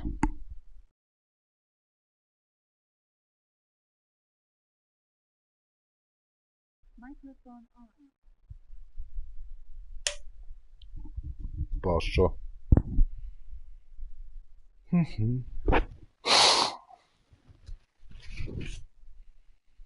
Ja, und sonst so. Man vergisst, dass man noch am Leben ist. Heißt immer, man sollte dankbar sein. Ich habe immer noch 2 Striche am Controller. Wie kann das sein? Was machen wir jetzt? Was haben wir denn eingegeben? Nein. Was haben wir denn eingegeben? Drift. 2-mal Drift, okay. Die Sache hast du dir selber eingebrockt. Ich rede gerade wieder mit mir selber. Wie war das mit Einstein nochmal? Der hat sich selber eingeschlossen, weil er von seiner Frau nichts mehr wissen wollte. Ach, das sind deine 2 Drifts? Du bist ziemlich lausig. Ich schätze es. Auf geht's. Zeit wird knapp, es wird saukalt. Ich spüre meine Füße schon nicht, weil es so kalt ist. Zuerst die Zehen. Das nennt man Alkoholikersucht. Je mehr Alkohol ins Blut geht, umso kälter wird's. Cheers up, kein Peiner schon, diese Lied, die Goldbrot, die wegspielen. Goodbye.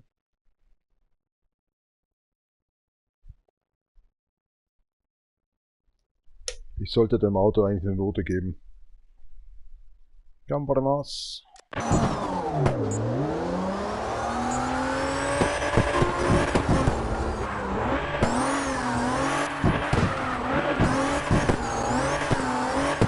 Was auch nicht großer. Ja, wirklich.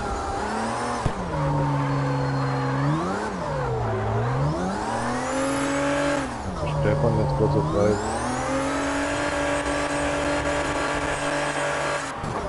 Wow, easy. What the modern hell? 24 Sekunden, 4600.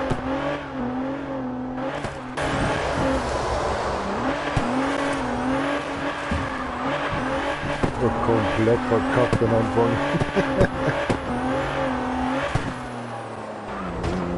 Mal schauen, wie die Dampflok.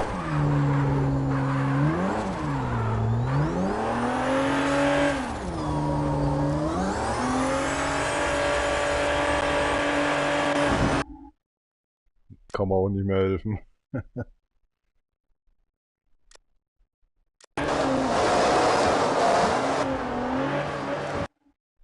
Komplett vergessen, Alter. Der älteste Bub oder der älteste, wie soll man sagen? Das Kinderlein ist ja der Stefan, Alter. Das ist ja. Ich weiß nicht, so ziemlich am Anfang hat er gesagt, wenn du nicht folgst oder sowas, dann stecke die Kopf über in die Toilette. Das hätte ich nie vergessen. Ich habe immer gesagt, das wirst du nicht schaffen. Allein schon wegen meinem Gewicht. Aber du kannst es gerne versuchen. Aber ich war immer so, er wird schaffen. Und dann habe ich Simpsons erst gesehen. Dann wusste ich, um was es ging. Aber was der aber so treibt. Gewissen. Ich hoffe es, dass er immer noch ein großes Amtstier ist. Ja. War eine schöne Zeit mit ihm. Selten da gewesen, aber wenn er da war, hat er schon Präsenz gezeigt. Was hast du mit meiner Schwester wieder angestellt? Oh je. Hätte ich einen Autoführerschein, würde ich den höchstwahrscheinlich einmal im Jahr begegnen. Wirklich? Hier? Nein, will ich nicht. Nein, geht nicht. Ach, komm schon. Zier dich nicht so. Bäh. Bäh, geht gar nicht. Salpetersäure? Was ist los? Boah, das ist aber auch echt schwierig. Okay, ich bin hier dabei. Na gut. Das ist schwierig. Man meint, okay, man fährt's ganz normal durch, ja, ja. Aber dass ein bisschen, sag ich mal, Eis ist. Und so 47% Schnee.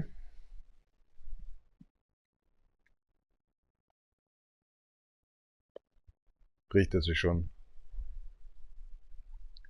Das war wirklich in dem Spiel dabei. Was ist der letzte Musiktrack hier eigentlich? Mal schauen wir mal. Switch, Twitch, Flug. Oh, Flug kenne ich. Oh, Dude. 9 Minuten. Boah, du, natürlich. Das war ja episch eigentlich für Underground so, ne? Ja, Hardcore, Alter. Ja, komplett alles gut. Und das wäre es gar nicht gegangen. Also gerade 9 Minuten, die Tracks waren ziemlich lang, 6 Minuten. Heilige Marie. Ich sagte dir schon bereits, sie ist schon wieder schwanger und auf dem Weg. Wie war das nochmal? Na, ich krieg's nicht mehr hin. Der Tod, Balthasar. Vergiss Eddie Murphy nicht. Nee, das geht gar nicht.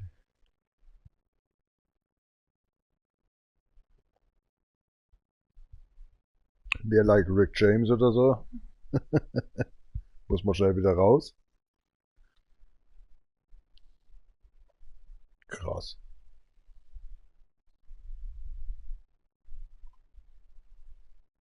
Da,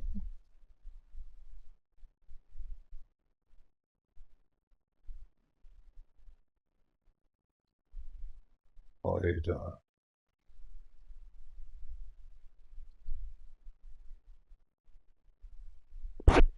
Die hatten damals schon 36 bis 40 Soundtracks für ein Spiel. Das ist ja hart.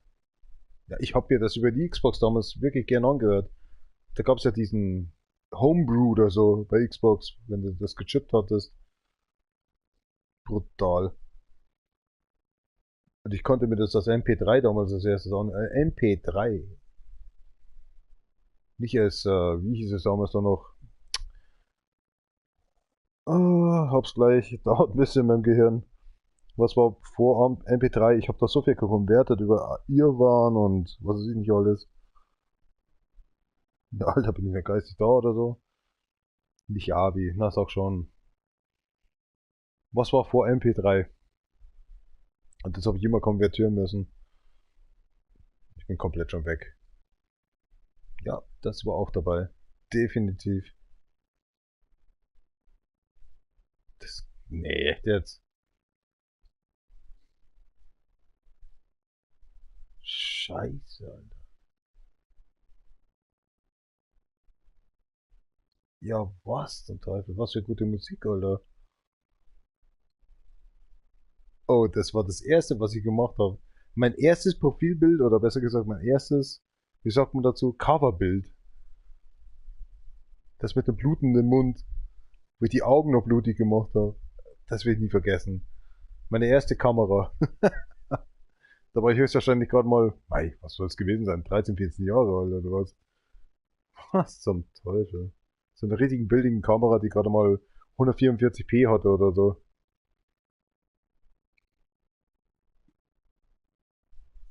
Das war die Zeit, wo ich den einen Laptop noch hatte. Wo ich nie verstanden habe, was der rote Knopf mitten im Laptop zu tun hatte. Ich könnte es bis heute nicht. Was, die Maus oder so? Nee, ich weiß es nicht. That's my name. Dude. Sly Boogie. War das nicht irgendwie so Call my name, Sly Boogie or something? Bist dabei, Junge. Bevor TI, Dude.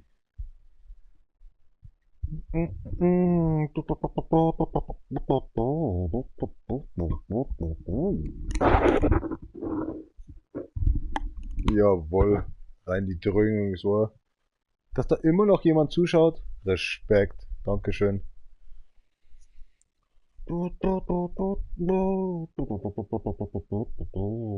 He's drinking alcohol the whole day. Bruh. Holy moly. Die alten Zeiten. Mhm.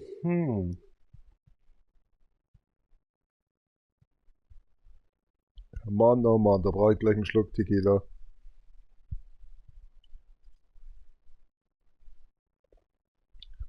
Wo ich noch nicht mal Englisch konnte und irgend so ein Schwafel daher geredet habe. Komm, warte mal aus.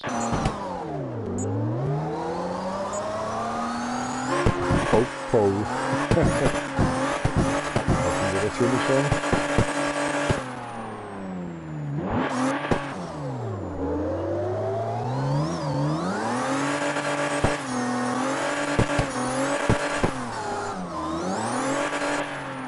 Oh, Crack, das ist so unfair.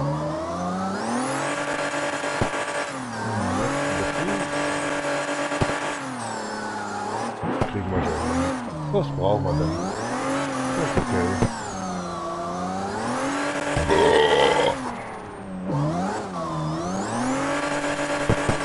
At 2K100? No problem. 2K100, eh?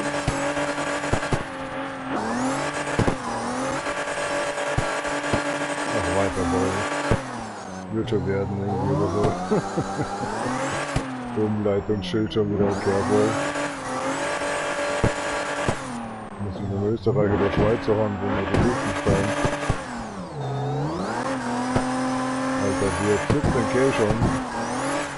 Oder 1,7K 100.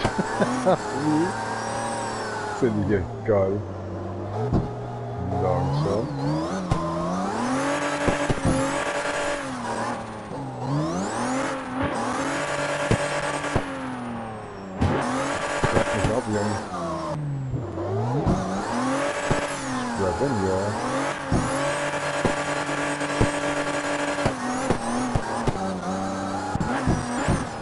Tight.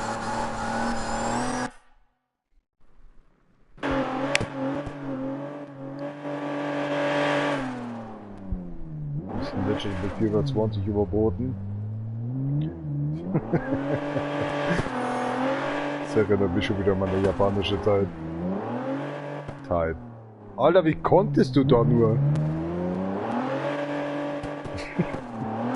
Haben sie dir mit der Bohrmaschine ein Loch gebohrt oder was in dein Gehirn? Zu viel Saft entlaufen in der Zeit.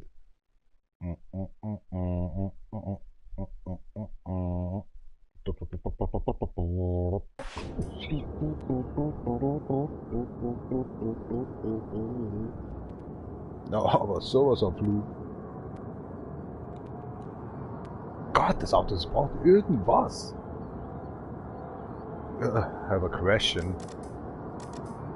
Es ist so simpel, oder?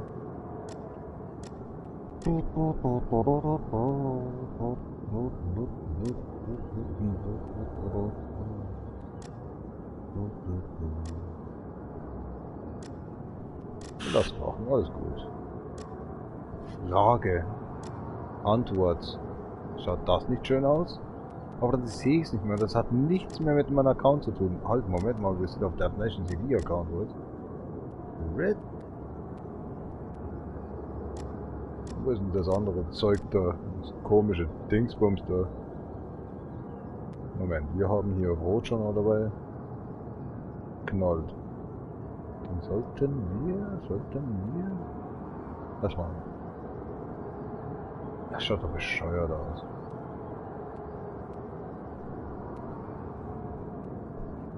Oh yeah. Da knackt's. Machen wir weiter laden.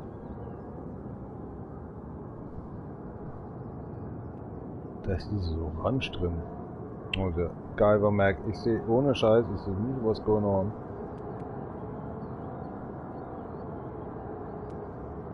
Warum macht das immer? Die unterbrechen dann 96 Kilobyte pro Sekunde.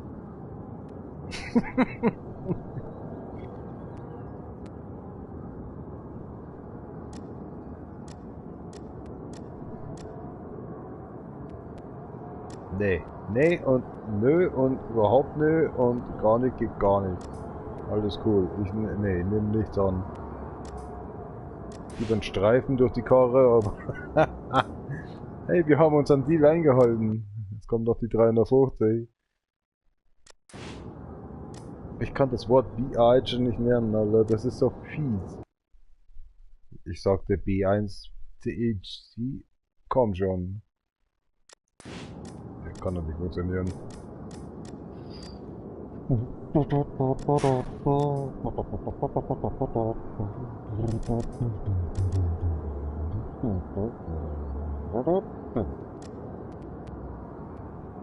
Komm mal ran hier.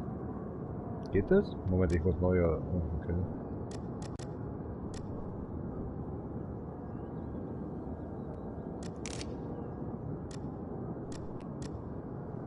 Was erzählst du mir so ein Müll? Oh.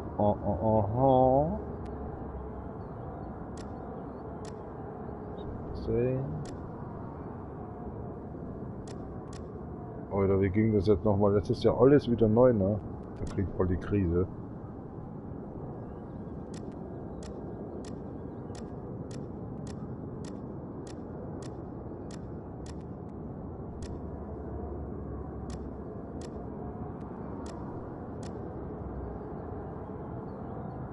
Was passiert denn?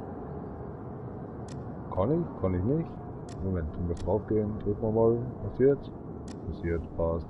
Nein? Alter, ich hasse dich. Gut, zweimal drauf gedrückt. Alles cool. Meine Fresse, ey.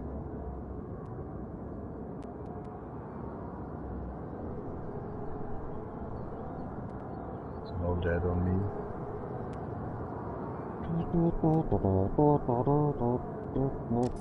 Oh Gottes Willen, was ist mit der die Verbindung da? Da weiß dann der CD-Player ist wieder im Arsch oder so. Wo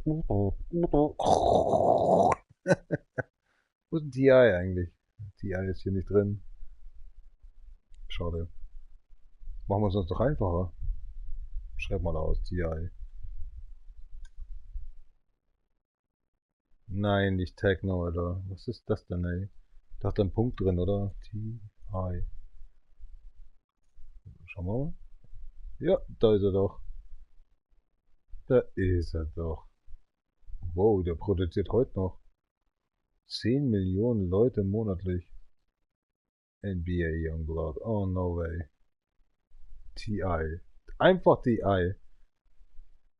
What the mother in hell? Fast jeden Song geliked. Seit 2017. Ich glaube, ich bin. Respekt.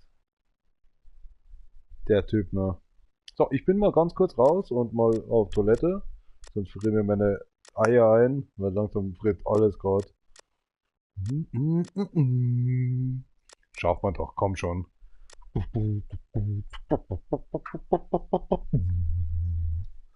Aber ich möchte mal die alten Songs hören, die ich mir damals angehört habe auf dem CD-Player, die ich immer mitgenommen habe, wenn ich mit dem Hund Gassi gegangen bin. Warte mal schauen. Mehr anzeigen. Was war damals immer so? Muss mal schauen. Was wir größer machen. Wenn ich so eingebe, ne? Ah, okay, muss wieder von Anfang an anfangen. Da ist es doch, Songs. So, jetzt da. Boah, ich kann mich nicht mehr so ganz erinnern. T.I. Schauen wir mal. War das einer von den Songs? Definitiv.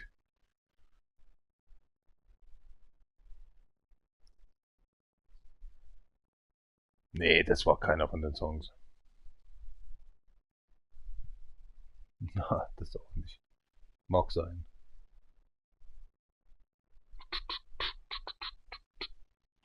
Go. Definitiv einer von den Songs. Das ist Acoustically. Doch, das war einer der Songs. Alter, der war so alt wie ich damals. Das kann nicht sein. Da ist er doch. Salty Road. Das war einer meiner Songs, die ich im CD-Player in meiner Jacke versteckt hatte, mit dem ich umgegangen bin. Respekt. So was noch ein Einbürgerungstest. Wow, Idiot. War das die Zeit mit Fast and the Furious 1 und 2? Definitiv 1 oder 2, ja. 1 oder eigentlich. Man, die haben so dermaßen gut zusammengepasst. Wie Bud Spencer und Terence Hill, wie Asterix und Obelix, Paul Walker und T.I. Kann ich nicht vergleichen, aber das ist echt übelst. Perfekt. Haben sich nie im Stich gelassen. Auch wenn sie wussten, irgendwas schief läuft. Da irgendwas, das war Respekt. Werde ich nie vergessen. Und selbst in der Bundeswehr, jetzt haben wir noch darüber geredet. Brutal. Das hat Eindruck hinterlassen.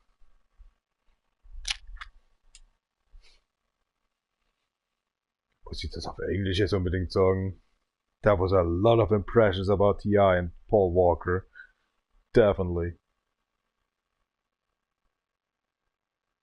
Ich weiß nicht mal, was T.I. heißt. Terence. Sorry. Weil die zwei haben echt zusammengepasst. Wie hießen die anderen zwei Rapper? Nicht Redneck, wie hießen die nochmal? Oh, boah, ich krieg's nicht mehr zusammen. Ich krieg's nicht mehr zusammen, sorry. Hochstudiert. Hochdekoriert. Und das mit der Oma gemacht. Was sie das Dach abdichten wollten und die Wasserpfannen und so. Kommt bald wieder. Ich glaube, das war vor 3 Wochen oder so, als ich die wieder ernannt habe. Oder genannt habe.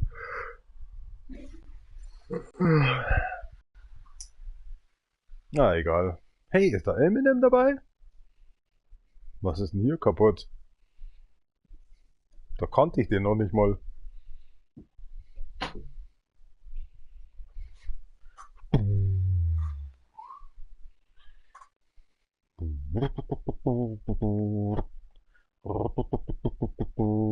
JC and Pharrell Williams, ja genau.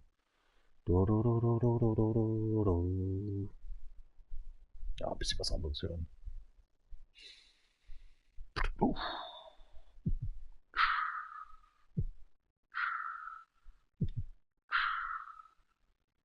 Stellt sich so die Frage, was wollen wir danach spielen?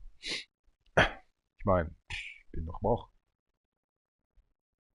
Bin saumüde. Die Lippen crack. Die Lippen crack. Das kann nicht mehr gespielt werden. Okay.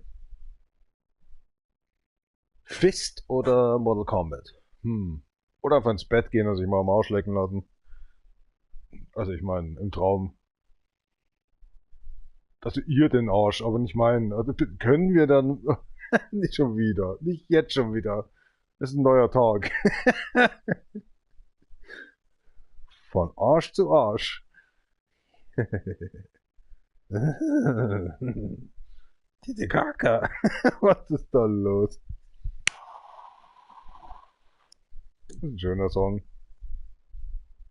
Oh, bitte, nicht irgendwelche Sachen hier nennen. Nee, tut er nicht. 420 Stuff, aber das wird nicht sein. Na dann. Habt Spaß. Some American is just in here a URL. little while. I enjoy the song. I'm sorry about my talking in my German style. I just did. It doesn't matter for that one. I think I'm Bavarian German. But it doesn't matter for that one. I have a lot of crazy stuff. Wow, 9/11. Ach, das kommt wieder scheiße. Haben's die Amerikaner wieder selber verkackt. Das sollten die eigentlich mittlerweile wissen. Das sollte ins Grundgebuch reingeschrieben werden, dass die mit den Bausprengungen eigentlich die eigenes. Naja, egal. Ich will nicht drüber quasseln, okay? Damit ein König fällt, muss man sich manchmal selbst einen Gefallen tun. Boah, aber so einen schlimmen Gefallen. Echt jetzt. Und dann diese Beschuldigung. Könnt kratzen. Boah, ist das kalt hier, Alter. Dang.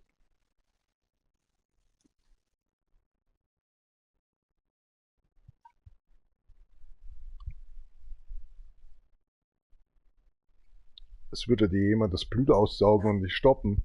Wo der gesagt hat, du hörst das mal auf bei einem Liter oder so.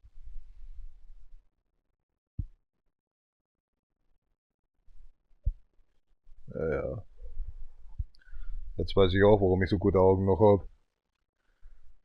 Wenn man da einer, der ist ja wie säuft, der fängt eigentlich an abzubauen. Mit dem Gehörgang, mit den Augen, mit dem Gehirn. Aber anscheinend triggert mich das irgendwie anders. Ach, das ist alles Einbildung. Definitiv Einbildung. Und bevor es passiert? Da, ID22.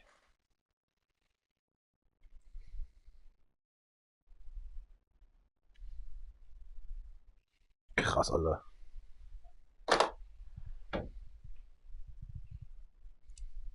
Das spürt man direkt. Spinner. Ach, bin ich froh, dass manche Leute einfach dann sagen, nee, das Deutsche gebe ich mir nicht bei dem. Mach's gut, Sascha. Ich weiß auch genau, wer zuschaut.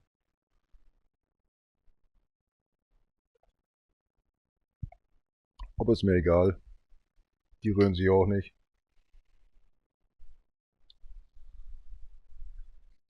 War das nicht noch was mit Genießen und so? Nee, das tue ich mir nicht an. Macht mich auch nicht stolz.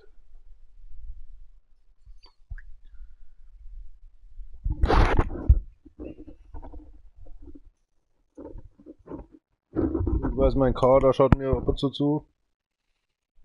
Und ist jetzt auch ein paar Stunden schon her. Was ist das? Muss der Auspuff gewesen sein, die ich gerade repariert habe.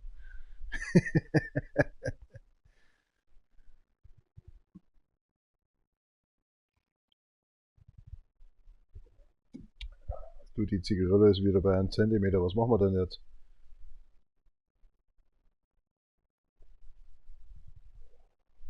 Lass laufen, Junge. Ich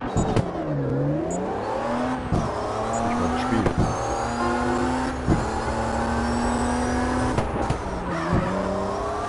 Licht aus. Ja.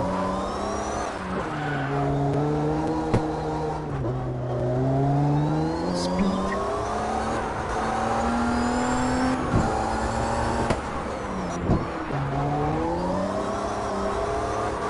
Boah, das wird ja immer besser, Alter. Die Mucke meine ich. Da läuft das Blut in den Nase zusammen und dann wird ein Horn.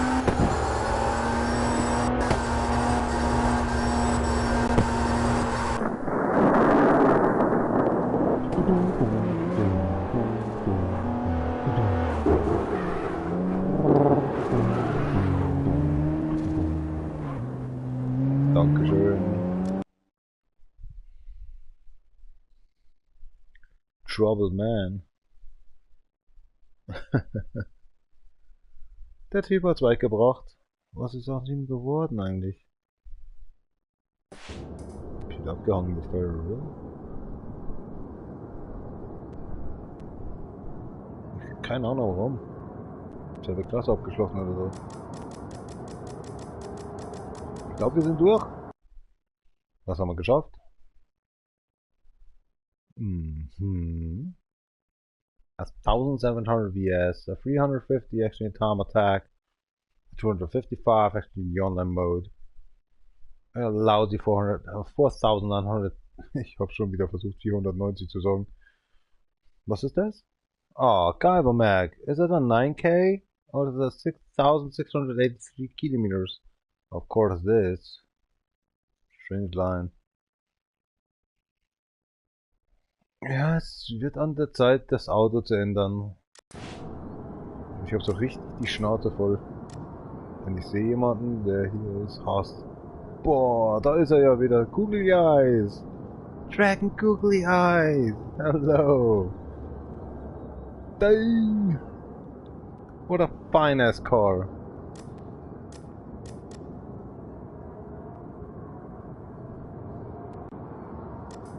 War schon eine Sekunde, oder?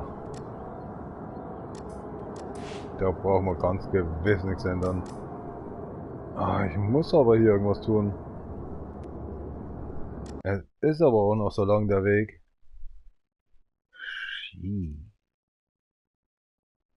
Wie kriegst du 60.000 einfach so zusammen?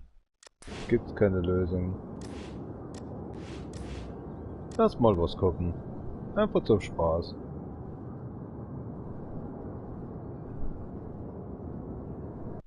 Googly Eyes. Ja, ja, Nordschleife, Nordschleife.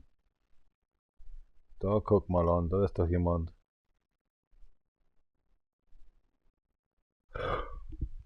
Ah, schön für euch. Aber wir können auch ungehindert. Nur so nebenbei. Boah, schau mal, Alter, wie oft Leute und... Können wir das mal abstellen hier, den ganzen Schmarre? Nee, du sollst einfach nur klicken. Chill Drift, USS down. Ich glaubst das selber nicht. Was, das ist alles? Just do whatever. Taco Bell takeover. Denies, yeah, denies, yeah. Denies, don't shot.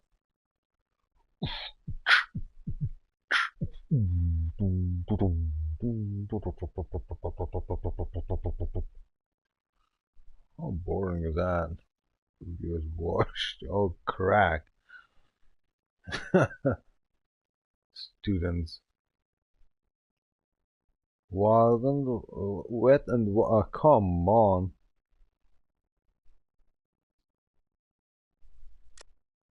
Is it possible to go to European again?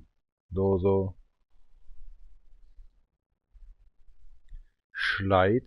You know what? Thank you very much to have you guys, and I'm going out here and checking through the slide of myself to go into sleeping room, having hopefully something nicer time. You don't want to? Nah, I really don't want to go right now. Take the alcohol. I'm not drunk yet, but it's fucking freezing cold. In the desert irgendwas. See how many people is actually live streaming. 3 people trenden. Kommt her, meine süßen Schnuckis. Oh, was ist das denn hier, Junge? Mooded Maps for Console, let's go. Dude, zieh endlich mal ein T-Shirt an, Alter. Ich bin als dritter Platz hier, da, Alter, hier. Car Export Free, Drain Drift and Free. Okay. Kann nicht gehen. Kann einfach nicht gehen. Größter Fehler meines Lebens, aber ist mir scheißegal. Ja, dann lass laufen, komm.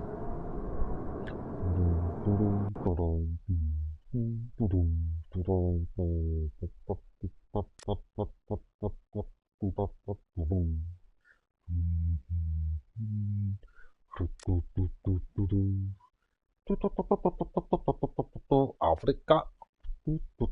Asian heißt es. Afrika. Wo sind denn die Amerikaner so am Bouncen? Geh was nicht mit dir zusammen.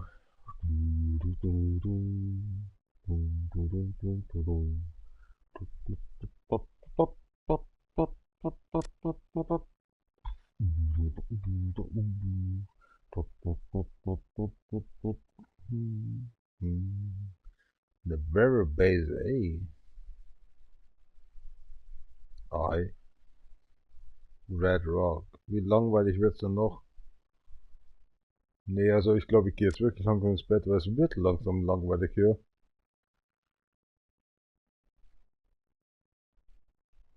PD.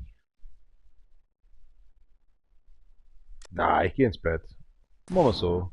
Habt eine nice time. Bin mal raus hier. Tschüss euch. Dankeschön. Ich werde vielleicht einen anderen Stream starten.